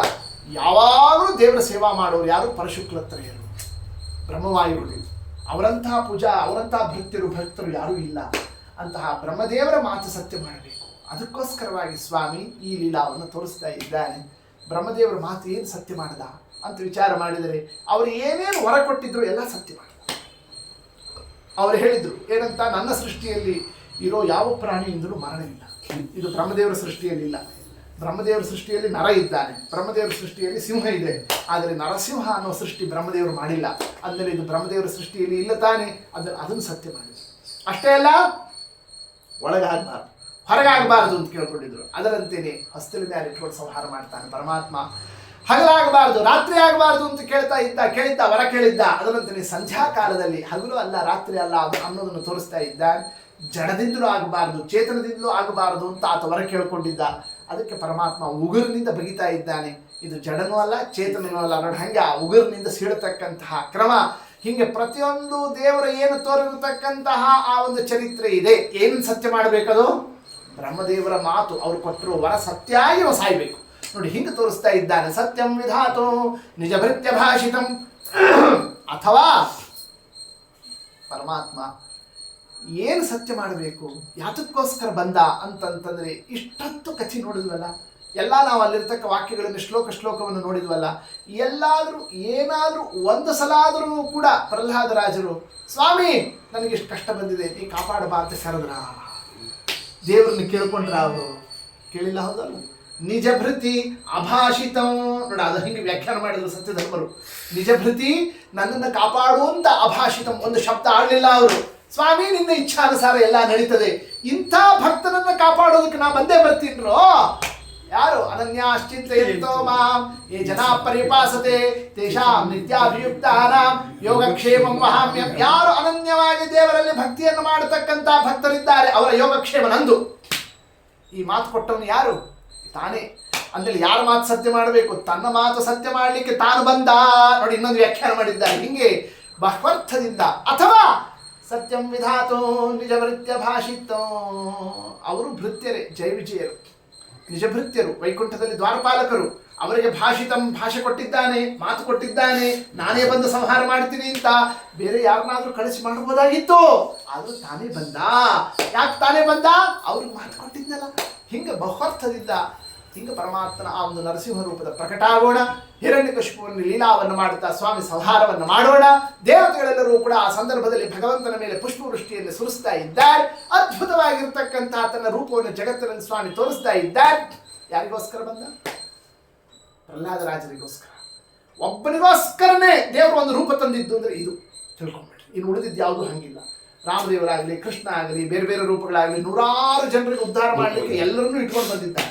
ಇದು ಹಂಗಲ್ಲ, ಇದು ಕೇವಲ ಒನ್ ಡೇ ಮ್ಯಾಚ್, ಒಬ್ಬರಿಗೋಸ್ಕರ ಮಾತ್ರ. ಹಂಗ ಪರಮಾತ್ಮ ಪ್ರಹ್ಲಾದನಿಗೋಸ್ಕರ ಮಾತ್ರ ಬಂದ ಅಂದ ಮೇಲೆ ದೇವತೆಗಳಿಗೋಸ್ಕರ ಮಾತ್ರ ದೇವರಿದ್ದಾನೆ ಅನ್ನೋದು ಇಲ್ಲ, ಹೌದು ಅಲ್ಲ? ಯಾರು ಭಕ್ತಿ ಮಾಡ್ತಾರೋ ಅವ್ರನ್ನ ಅವಶ್ಯ ಸ್ವಾಮಿ ಅನುಗ್ರಹವನ್ನು ಮಾಡ್ತಾನೆ ಅನ್ನೋದನ್ನು ತೋರಿಸ್ತಾ ಇರೋಣ. ಆದರೆ ಇದು ನಮಗೆ ಅರ್ಥ ಆಗಬೇಕಲ್ಲ. ಪ್ರಹ್ಲಾದನಿಗೋಸ್ಕರವೇ ಸ್ವಾಮಿ ಬಂದ ಅನ್ನೋದನ್ನೇ ಅದಕ್ಕೆ ಅರ್ಥ ಮಾಡಿಸ್ಲಿಕ್ಕೆ ಒಂದು ನಾಟಕ ಮಾಡ್ತಾನೆ, ಆರ್ಭಟವನ್ನು ಮಾಡ್ತಾನೆ, ನರ್ತನವನ್ನು ಮಾಡ್ತಾನೆ, ರೌದ್ರ ರೂಪವನ್ನು ತೋರಿಸ್ತಾನೆ, ಉಗ್ರ ನರಸಿಂಹನಾಗಿ ಬಿಡ್ತಾನೆ. ಆ ಪರಮಾತ್ಮನ ತಾಂಡವವನ್ನು ನೋಡ್ತಾ ಇದ್ರೆ ಬ್ರಹ್ಮಾಂಡ ನಡಗಲಿಕ್ಕೆ ಶುರುವಾಗಿ ಹೋಗ್ತದೆ, ಲೋಕಗಳೆಲ್ಲ ಉದುರ್ಲಿಕ್ಕೆ ಶುರುವಾಗುತ್ತವೆ.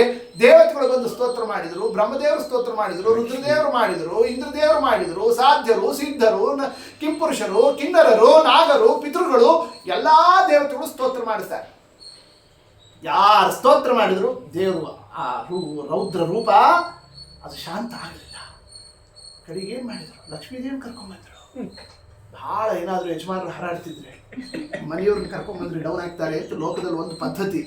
ಅದರಂತೆ ಆಗ್ಬೋದೇನೋ ಅಂತ ಬ್ರಹ್ಮದೇವ್ರು ಹೋಗಿ ಯಾರಿಗೆ ಅವ ನೀ ಬಾರವ, ಲಕ್ಷ್ಮೀದೇವಿ ನೀ ಬಾ, ನೀ ಎದುರಿಗೆ ಬಂದರೆ ದೇವರು ಶಾಂತ ಆಗಲಿ, ತಣ್ಣಗಾಗಲಿ ಅಂತ ಕರ್ಕೊಂಡ್ಬಂದ್ರು. ಲಕ್ಷ್ಮೀದೇವಿ ದೇವರಿಗೆ ತಕ್ಕ ಹೆಂಡತಿ, ದೇವರಿಗೆ ಸಿಟ್ಟಲ್ಲಿದೆ, ಜ್ಞಾನಾನಂದ ಸ್ವರೂಪಿ ಅಂತ ಅದು ದೇವರು ನಾಟಕ ಮಾಡ್ತಾ ಇದ್ದಾನೆ ಅಂತ ಅವಳು ಗೊತ್ತಿಲ್ಲ. ದೇವರು ನಾಟಕ ಮಾಡ್ತಿದ್ದಾಗ ಹೆಂಡತಿನೂ ನಾಟಕ ಮಾಡಿದ್ರೆ ಅವಳು ಹೆಂಡತಿ, ಹರೇ ಹೆಂಡತಿ ಅಂತ ಕರೆಯೋದು, ಗಂಟೆ ತಕ್ಕ ಹೆಂಡತಿ. ತಾನು ನಾಟಕ ಮಾಡಿಬಿಟ್ರು. ಅದಷ್ಟು ಅಶ್ರುತ ಪೂರ್ವತ್ವ ಆತದ. ಅಯ್ಯೋ, ನಮ್ಮ ಯಜಮಾನರಿಗೆ ಇಷ್ಟು ಸಿಟ್ಟು ಇಷ್ಟು ಕೋಪ ಇದೆ ಅಂತ ನಾನು ಕೇಳಿಲ್ಲ, ನೋಡಿಲ್ಲ, ನನಗೆ ಹೋಲಿಕೆ ಹೆದರಿಕೆ ಆಗ್ತದೆ ನೋಡಿ, ನಾನು ಹಿಂಸೆ ಬಿಟ್ಲಂತೆ. ಹಿಂಗೆ ಹೋಗಲೇ ಇಲ್ಲ. ಅಂದ್ರೆ ಮಾಡಿ ಸ್ತೋತ್ರ ಮಾಡಿ ಅದು ಫಲ ಕೊಡಲಿಲ್ಲ ಅಂತ ಮಾಡಲಿಲ್ಲ, ತಾ ಹೋಗಲೇ ಇಲ್ಲ, ನೋಡಿ ಹಂಗೆ ನಾಟಕ ಆಡಿಬಿಟ್ರು ಯಾರು, ಲಕ್ಷ್ಮೀದೇವಿ ಹೀಗೆ ತೋರಿಸ್ತಾ ಇದ್ದಾರೆ. ಅದಕ್ಕೆ ಅರ್ಥವನ್ನು ಬರೀತಾರೆ ಶ್ರೀಮದಾಚಾರ್ಯರು. ಅದೃಷ್ಟಾಶ್ರಿತ ಪೂರ್ವತ್ವ, ನೋಡಿಲ್ಲ ಕಂಡಿಲ್ಲ ಕೇಳಿಲ್ಲ ಅಂತ ಅಂದ್ಬಿಟ್ಲಲ್ಲ, ಯಾರು ತಾನಲ್ಲ ಜಗತ್ತು ಅಂತ ಅರ್ಥ, ಯಾರು ತನಗೆ ಅಂತ ಆ ಶಬ್ದ ಆಡಿಲ್ಲ. ಹೀಗೆ ಲಕ್ಷ್ಮೀದೇವಿಯನ್ನು ನಾಟಕ ಮಾಡ್ತಿದ್ದಂತೆ ಅರ್ಥ ಆಯಿತು ಬ್ರಹ್ಮದೇವರಿಗೆ. ದೇವರು ಪ್ರಹ್ಲಾದನ ಎತ್ತಿಡಿಬೇಕು ಅಂತ ಇಷ್ಟೆಲ್ಲ ಕಥೆ ಇದು. ಪ್ರಹ್ಲಾದ ಬಾರಪ್ಪ, ನೀನೇ ಸ್ತೋತ್ರ ಮಾಡಿ, ನೀನೇ ದೇವರನ್ನೀಗ ಸಮಾಧಾನ ಪಡಿಸು. ತಣ್ಣಗೆ ಮಲ್ಕೊಂಡಿದ್ದ, ಹೆಂಡತಿ ಇದ್ದ ಕಾಲು ಒತ್ತಿಸ್ಕೊಂಡು, ಎಲ್ಲಿ ಹಾಸಿಗೆ ಹಾಸ್ಕೊಂಡು ಶೇಷ ದೇವ್ರ ಮೇಲೆ ನಮ್ಮಪ್ಪ ಆ ಮಲ್ಕೊಂಡ್ರು. ನಮ್ಮಪ್ಪನನ್ನು ಬಡದೆ ಎಬ್ಬಿಸಿದವ ನೀನೇ, ಅದೇನು ಸ್ತೋತ್ರ ಮಾಡಿದೆಯೋ ಕಬ್ಬ ಹೊಡ್ಕೊಂಡು ಬರುವಂತೆ ಮಾಡಿದ್ವಿ, ಇಷ್ಟೆಲ್ಲ ಹಾರಾಡ್ತಾ ಇದ್ದಾರೆ, ಅದು ಹೆಂಗೆ ತಣ್ಣಗೆ ಮಾಡ್ತೀಯೋ ನೀನೇ ಮಾಡಿ ನೋಡಿ. ಹೀಗೆ ಬ್ರಹ್ಮದೇವರು ತಿಳಿಸ್ತಾ ಇದ್ದಾರೆ ಪ್ರಹ್ಲಾದರಾಜರಿಗೆ. ಪ್ರಹ್ಲಾದರಾಜರು ಬ್ರಹ್ಮದೇವರ ಆದೇಶ ಅಂತ ಸ್ವೀಕಾರ ಮಾಡಿ ಕೈ ಮುಗಿದು ಆ ಸಂದರ್ಭದಲ್ಲಿ ಎಷ್ಟು ಚಂದ ಸ್ತೋತ್ರವನ್ನು ಮಾಡಿದ್ದಾರೆ. ಸ್ವಾಮಿ, ಬ್ರಹ್ಮರುದ್ರಾದಿ ದೇವತೆಗಳು ಸ್ತೋತ್ರ ಮಾಡಿದರೆ ಸಮಾಧಾನ ಆಗಲಿಲ್ಲ, ನಾನು ದೈತ್ಯ ಜಾತಿಯಲ್ಲಿ ಹುಟ್ಟಿರೋ ಒಂದು ಹುಳ, ನಾ ಸ್ತೋತ್ರ ಮಾಡಿದರೆ ನಿನ್ನ ಸಂತೋಷ ಪಡಿಸ್ಲಿಕ್ಕೆ ಸಾಧ್ಯನಾ? ನೋಡಿ ಹಿಂಗೆ ಸ್ತೋತ್ರವನ್ನು ಆರಂಭವನ್ನು ಮಾಡ್ತಾರೆ ಆ ಸಂದರ್ಭದಲ್ಲಿ. ಆದರೂ ಸ್ತೋತ್ರ ಮಾಡಿದ್ದೀನಿ, ಆದರೂ ನಾನು ಧೈರ್ಯ ಕಳ್ಕೊಂಡಿಲ್ಲ. ಕಾರಣ ಭಕ್ತ್ಯಾತುತೋಷ ಭಗವಾನ್ನನು ಯೂಥಪಾಯ. ಕಾಡಿನಲ್ಲಿರ್ತಕ್ಕಂತಹ ಮದ್ದಾನಿ, 4 ಕಾಲಿನ ಪ್ರಾಣಿ, ಅದಕ್ಕೇನು ಕುಲ ಇಲ್ಲ, ಗೋತ್ರ ಇಲ್ಲ, ಅದಕ್ಕೇನು ಜ್ಞಾನ ಇಲ್ಲ, ತಪಸ್ಸಿಲ್ಲ, ಸಾಧನೆ ಇಲ್ಲ, ಏನು ಇಲ್ಲದೆ ಇರ್ತಕ್ಕ ಕಾಡು ಪ್ರಾಣಿಗೂ ನೀನು ಭಕ್ತಿ ಮಾಡಿದ್ದಕ್ಕೆ ಒಲದವ. 4 ಕಾಲಿನ ಪ್ರಾಣಿಗೇನೆ ಒಲದವ, 2 ಕಾಲಿನ ಪ್ರಾಣಿ ನಮಗೆ ಒಲಿಯೋದಿಲ್ಲವೇ? ನೋಡಿ ಅದಕ್ಕೆ ಸ್ತೋತ್ರ ಮಾಡ್ತಾ ಇದ್ದೀನಿ. ಹಿಂಗೆ ಆ ಸಂದರ್ಭದಲ್ಲಿ ಒಕ್ಕಡಿಕೆಗಳನ್ನು ಹಾಕ್ತಾ ಪರಿಪರಿಯಾಗಿ ಸ್ತೋತ್ರವನ್ನು ಮಾಡ್ತಾ, ಆ ಸ್ತೋತ್ರ ಮಾಡಬೇಕಾದ್ರೂ ದೇವರು ಪರೀಕ್ಷಾ ಮಾಡ್ತಾ ಅಂತ ಬಾಯಿ ತೆಕ್ಕೊಂಡು ಬಂದಂತೆ ಉಗ್ರ ನರಸಿಂಹನಾಗಿ. ಪ್ರಹ್ಲಾದರಾಜರಂದ್ರೆ ಹೆದರಿಸ್ತೀಯಾ? ನಾಹಂ ಬಿಭೇಮಿ, ನಾ ಏನು ಹೆದರೋದಿಲ್ಲ ಹೇ ಸ್ವಾಮಿ. ಸಂಸಾರ ಚಕ್ರ ಕದನ, ಸಂಸಾರಕ್ಕೆ ಹೆದರಿದ ಮೇಲೆ ನಿನಗ್ಯಾಕೆ ಹೆದರ್ತೀನಿ ಸ್ವಾಮಿ? ಆದ್ದರಿಂದ ಹಿಂಗೆ ಹೆದರ್ಸೋದಿದೆಲ್ಲ ಬಿಟ್ಟುಬಿಡು, ತಣ್ಣಗಾಗು, ಶಾಂತನಾಗು. ಶಾಂತ ರೂಪನಾದರೆ ಎಲ್ಲರೂ ಮನೆಯಲ್ಲಿ ನಿನ್ನ ಫೋಟೋ ಹಾಕೋತಾರೆ. ಎಷ್ಟು ಹೆದರಿಸ್ತಾ ಇದ್ರು ಯಾರು ಮತ್ತು ಮನೆಯಲ್ಲಿ ಹಾಕೊಳ್ಳೋದೇ ಇಲ್ಲ, ಅಲ್ಲಿ ತನಕ ಮಾತಾಡ್ಬಿಟ್ರು. ರೂಪಂ ನೃಸಿಂಹ ವಿಭವಾಯ ಜನ ಸ್ಮರಂತಿ. ಎಲ್ಲಾ ಜನರು ಮನೆಗಳಲ್ಲಿ ನರಸಿಂಹ ಸ್ವಾಮಿ ನಮ್ಮನ್ನು ಕಾಪಾಡು ಅಂತ ನಿನ್ನನ್ನೇ ಆ ಒಂದು ಭಕ್ತಿಯಿಂದ ನಿನ್ನನ್ನು ಆರಾಧಿಸೋದಕ್ಕೆ ನೀನು ಶಾಂತನಾದರೆ ಆಗ್ತದೆ ಸ್ವಾಮಿ, ಕ್ರುದ್ಧನಾಗಿ ಬೇಡ ಅಂತ ಹಿಂಗೆ ದೇವರನ್ನೇ ತಣ್ಣಗೆ ಮಾಡಿಬಿಟ್ರು. ಸ್ವಾಮಿಗೂ ಶಾಂತ ಆಗಿಬಿಡ್ತಾನೆ ಆ ಸಂದರ್ಭದಲ್ಲಿ. ಬಲು ಖುಷಿ ಆಯ್ತು ದೇವರಿಗೆ. ಪ್ರಹ್ಲಾದನನ್ನು ಹತ್ರ ತಗೊಂಡ. ಪ್ರಹ್ಲಾದ, ಎಷ್ಟು ನನ್ನ ಸಲುವಾಗಿ ಅಪ್ಪನ ಎದುರು ಹಾಕೊಂಡ್ಬಿಟ್ಟೆಪ್ಪ, ನಿಮ್ಗೆ ಏನು ಬೇಕಾದ್ರೆ ಹೊರ ಕೊಡ್ತೀನಿ. ಹಿಂಗೆ ಆ ಸಂದರ್ಭದಲ್ಲಿ ಕೇಳ್ತಾ ಇದ್ರೆ ಪ್ರಹ್ಲಾದರಾಜರಂದ್ರು, ಬೇಡ ಸ್ವಾಮಿ, ಕೊಡ್ತೀನಿ ಅಂತ ಅನ್ಬೇಡ. ಕೊಡ್ತೀನಿ ಅಂತ ಅಂದುಕೊಳ್ಳಿ ನಮಗೆಲ್ಲ ಏನಾದ್ರು ಕೇಳಬೇಕು ಅಂತ ಬುದ್ಧಿ ಸಹಜ ಇರ್ತದೆ ಜೀವರಾಶಿಗಳಿಗೆ. ಪ್ರಲೋಭನ ಮಾಡಬೇಡ, ಆಶಾ ಹಚ್ಚಬೇಡ, ನನಗೆ ಕೊಡ್ತೀನಿ ಏನು ಬೇಡ. ಏನಂತಾರೆ ಪ್ರಹ್ಲಾದರಾಜರು, ಅವ್ರ ಭಕ್ತಿ ಅಂತದ್ದು ನಿಷ್ಕಾಮ ಭಕ್ತಿ. ಆ ಮಾತನ್ನು ತೋರಿಸ್ತಾ ಇದ್ದಾರೆ. ನೀವು ವರ ಕೊಡು ಬಿಡು, ನಾವು ಭಕ್ತಿ ಮಾಡಬೇಕು, ಇದು ನಮ್ಮ ಧರ್ಮ. ಹಂಗಿದ್ರೆ ಅದು ನಿಷ್ಕಾಮ ಭಕ್ತಿ. ಅದನ್ನ ಬಿಟ್ಟು ನಾವು ಸ್ತೋತ್ರ ಮಾಡೋದು, ಭಕ್ತಿ ಮಾಡೋದು, ನಿನ್ನಿಂದ ವರ ತಗೊಳ್ಳೋದು ಅಂದ್ರೆ ಅಂಗಡಿಗೆ ಹೋಗೋದು, 100 ರೂಪಾಯಿ ಕೊಡೋದು, ಬುಟ್ಟಿ ತುಂಬ ಸಾಮಾನು ತಂದಂತಿದೆ ವ್ಯಾಪಾರ ಅಂತ ಆಗಿಬಿಡ್ತದೆ ಸ್ವಾಮಿ. ನನಗೂ ನಿನಗೂ ಇರೋದು ಸಂಬಂಧ ವ್ಯಾಪಾರ ಅಲ್ಲ, ಅದು ದಾಸ ಈಶ ಭಾವ, ನಿಷ್ಕಾಮ ಭಕ್ತಿ ಇದು ಅನ್ನೋದನ್ನು ಪ್ರಹ್ಲಾದರಾಜರು ಸ್ತೋತ್ರದಲ್ಲಿ ತಿಳಿಸ್ತಾ ಅಷ್ಟೇ ಮಾತು ಹೇಳಿಲ್ಲ, ಇನ್ನೊಂದು ಶಬ್ದ ಆಡಿದ್ರು. ಅಹಂ ತು ಕಾಮಸ್ತೋದ್ಭಕ್ತ ತ್ವಂಚ ಸ್ವಾಮಿ ಅನಪಾಶ್ರಯ. ನಾವು ನೀವು ವರ ಕೊಡು ಬಿಡು ಭಕ್ತಿ ಮಾಡಬೇಕು, ಹಾಗೆ ನೀನು ಕೂಡ ನಾವು ಏನು ಸ್ತೋತ್ರ ಮಾಡಲಿ ಬಿಡಲಿ ಕೊಡ್ತಿರ್ಬೇಕು. ಇಬ್ಬರಿಗೂ ಹಂಗೆ ಇರಬೇಕು ಸಂಬಂಧ ಆಗ್ತದೆ. ಎಷ್ಟು ಚಂದ ಮಾತನಾಡ್ತಾರೆ. ಆಗ ಪ್ರಹ್ಲಾದರಾಜರ ಮಾತಿರುತ್ತೆ ಆ ಸಂದರ್ಭದಲ್ಲಿ, ನೀನು ವರ ಕೇಳಲಿಲ್ಲ ಅಂದ್ರೂ ಕೂಡ ನಾ ಕೇಳ್ತೀನೋ, ನನಗೆ ಸಮಾಧಾನ ಆಗೋದಿಲ್ಲ, ನಾ ಕೊಟ್ಟೇ ಕೊಡ್ತೀನಿ. ಭೋಗೇನ ಪುಣ್ಯಂ ಕುಶಲೇನ ಪಾಪಂ ಕಲೇವರಂ ಕಾಲ ಜವೇನ ಹಿತ್ವಾ. ಸಕಲ ದೈತ್ಯ ಭೂಮಂಡಲಕ್ಕೆ ನೀನು ಚಕ್ರವರ್ತಿಯಾಗಿ ಒಳ್ಳೆ ವಿಜೃಂಭಣೆಯಿಂದ ಜೀವನವನ್ನು ನಡೆಸು. ಕೀರ್ತಿ ವಿಶುದ್ಧಾಂ, ಪರಿಶುದ್ಧವಾದಂತಹ ನಿನ್ನ ಕೀರ್ತಿ ದಿಗ್ದೇಶಗಳಲ್ಲಿ ಇರಲಿ. ಇಷ್ಟೆಲ್ಲ ವರ ವಿಶೇಷವನ್ನು ಆ ಸಂದರ್ಭದಲ್ಲಿ ಪ್ರಹ್ಲಾದರಾಜರಿಗೆ ಪರಮಾತ್ಮ ನರಸಿಂಹದೇವರು ವರವನ್ನು ಕೊಡ್ತಾ ಇರೋಣ. ಮತ್ತು ಪ್ರಹ್ಲಾದರಾಜರು ನಮಗೊಂದು ವರ ಬೇಕು ಅಂತ ಬಂದರು. ಇಷ್ಟೊತ್ತು ತನಕ ಬೇಡ ಅಂತಂದವರು. ಏನು ಹೇಳೋ ಕೊಡ್ತೀನಿ ಅಂತ. ಏನಿಲ್ಲ, ನಮ್ಮಪ್ಪ ಹಿರಣ್ಯಕಶಿಪು ಎಷ್ಟು ಬೈದು ಬಿಟ್ಟ, ಎಷ್ಟು ಯದ್ವಾತದ್ದು ಮಾತನಾಡಿಬಿಟ್ಟ, ಎಷ್ಟು ಪಾಪಿಷ್ಟನಾಗಿರ್ತಾನೆ. ನಮ್ಮ ಅಪ್ಪನನ್ನು ಉದ್ಧಾರ ಮಾಡು. ನೋಡಿ ಹಿಂಗೆ ಆ ಸಂದರ್ಭದಲ್ಲಿ ಅಪ್ಪನ ಉದ್ಧಾರಕ್ಕೋಸ್ಕರ ಮಗ ಎಷ್ಟು ಆ ಒಂದು ನಿಷ್ಠಾವನ್ನು ತೋರಿಸಬೇಕು ಅದನ್ನೇನು ಮಾಡ್ತಾ ಇದ್ದಾರೆ ಆ ಸಂದರ್ಭದಲ್ಲಿ ಪ್ರಾರ್ಥನಾವನ್ನು ಮಾಡ್ತಾ ಇದ್ದಾರೆ. ಆಗ ಪ್ರಹ್ಲಾದರಾಜರಿಗೆ ದೇವರು ವರ ಕೊಡುತ್ತಾನೆ. ನಿಮ್ಮಪ್ಪ ಅಲ್ಲ, ಅವರಪ್ಪ ಅಲ್ಲ, ಅವರಪ್ಪ ಅಲ್ಲ, 21 ತ್ರಿಸಪ್ತಮಿ ಪಿತಾಪೂತ 21 ಪಿತೃಗಳು ಉದ್ಧಾರ ಆಯ್ತು. ಆ ಸಂದರ್ಭದಲ್ಲಿ ವರವನ್ನು ನೀಡ್ತಾ ಇದ್ದಾನೆ ಪರಮಾತ್ಮ. ಶ್ರೀಮದಾಚಾರ್ಯರು ಅಲ್ಲಿ ನಿರ್ಣಯ ಕೊಟ್ಟರು. 21 ಪಿತೃಗಳು ಯಾರು? ಯಾಕೆ ಪ್ರಹ್ಲಾದನ ಅಪ್ಪ ಯಾರು? ಹಿರಣ್ಯಕಶಿಪು, ಅವರಪ್ಪ ಕಶ್ಯಪರು, ಅವರಪ್ಪ ಮರೀಚಿ, ಅವರಪ್ಪ ಬ್ರಹ್ಮದೇವರು, ಅವರಪ್ಪ ತಾನೇ. ಇರೋದೇ 5 ಜನ, 7 ಆಗಲಿಲ್ಲ, 7 ಮೂರಲ್ಲಿ 21. ಅಂದ್ರೆ 21 ಪಿತೃಗಳು ಎಲ್ಲಿಂದ ಬರಬೇಕು? ಅದಕ್ಕೆ ಅರ್ಥ ಬರಲ್ಲ. ಏನಂತ? ಈಗಲ್ಲ, ಮುಂದೆ ಇದೇ ಪ್ರಹ್ಲಾದರಾಜರು ಎಲ್ಲಿ ಹುಟ್ಟಿ ಬರ್ತಾರೋ ಅಲ್ಲಿ 21 ಪಿತೃಗಳು ಇರ್ತಾರಲ್ಲ, ಅವ್ರ ಹಿಂದಿನವರು, ಅವರೆಲ್ಲರೂ ಉದ್ಧಾರ ಆಗುತ್ತಾರೆ. ನೋಡಿ, ಎಷ್ಟು ಪ್ರಹ್ಲಾದರಾಜರಂತಹ ಮಕ್ಕಳು ಹುಟ್ಟಿದ್ರು ಅಂತಂದರೆ ಅವರಿಂದ ಎಷ್ಟು ವಂಶ ಉದ್ಧಾರ ಆಗ್ತದೆ ಎಂಬತಕ್ಕಂಥದ್ದನ್ನು ತಿಳಿಸಿರ್ತಕ್ಕಂಥದ್ದು. ಆದ್ದರಿಂದಲೇ ಪಿತೃದೇವತೆಗಳ ಪ್ರೀತ್ಯರ್ಥವಾಗಿ ಅವಶ್ಯವಾಗಿ ಭಾಗವತ ಶ್ರವಣ. ಯಾಕೆ? ಇದರ ಶ್ರವಣದಿಂದ ದೇವರು ಅನುಗ್ರಹವನ್ನು ಮಾಡುತ್ತಾರೆ, ಪಿತೃಗಳೆಲ್ಲ ಉದ್ಧಾರ ಆಗುತ್ತಾರೆ, ಅವರೆಲ್ಲರೂ ಕೂಡ ಸಂತುಷ್ಟರಾಗುತ್ತಾರೆ.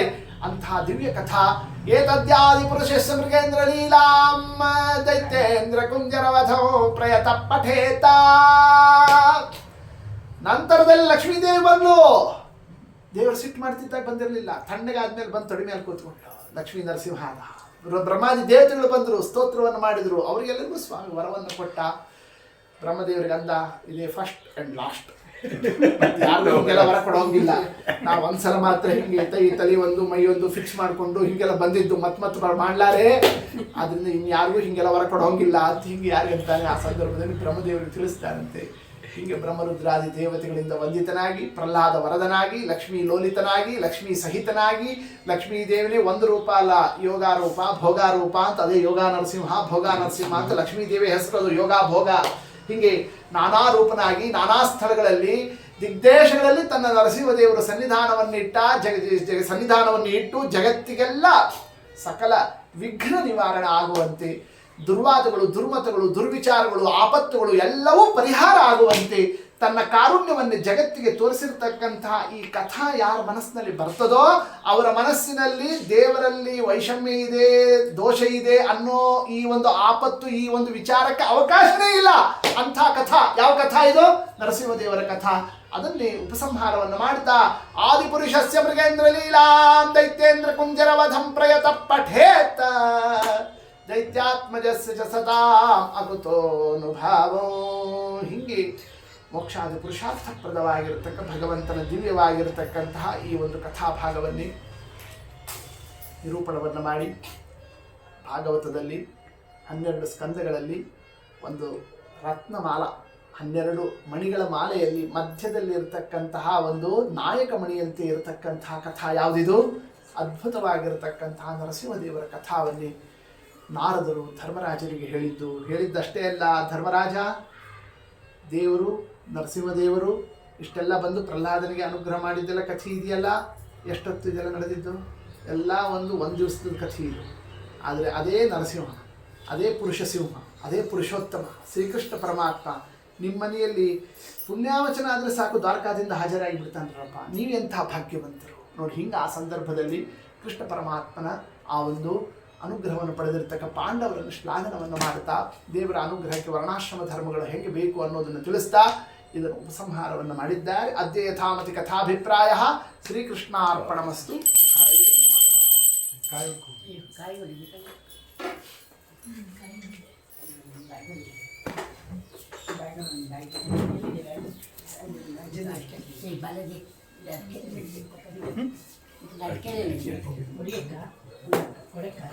ನೆನ್ನೆ ಅಲ್ಲಿ ದೇವ್ರ ಮುಂದೆ ಕೂತ್ಕೊಂಡು ಹೇಳಿದ್ದೀನಿ, ವಿಚ್ಛೇದ ಆಗಬಾರ್ದು ಅಂತ. ಅಲ್ಲಿ ನಾನು ದೇವ್ರ ಪೂಜಾ ಮಾಡ್ಬೇಕಾದ್ರೆ ಮತ್ತೆ ಭಾಗವತವನ್ನು ಅಲ್ಲೊಂದು ಪರಿಮಾರ್ನಲ್ಲಿ ಅಲ್ಲೂ ಒಂದು 5 ನಿಮಿಷ ಹೇಳಿ, ಯಾಕೆ ಸಪ್ತಾಹ ನಡೆಸಿದಾಗ ಮಧ್ಯದಲ್ಲಿ ಇರೋದಿಲ್ಲ ಅಂತ ಅಲ್ಲಿ ದೇವ್ರ ಮುಂದೆ ಸ್ವಾಮಿ ಅವ್ರ ಮನೇಲಿ ಹಚ್ಕೊಂಡಿದ್ದು ನಿನ್ನ ಅನುಗ್ರಹ ಇರಲಿ ಅಂತ ಅಲ್ಲೂ ಹೇಳಿದ್ದೀನಿ.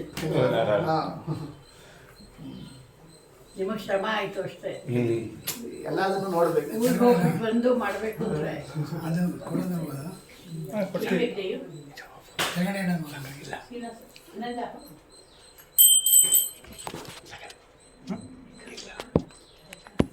ತೆಗೀರಿ. ಮಾಡಿದ್ದೀನಿ.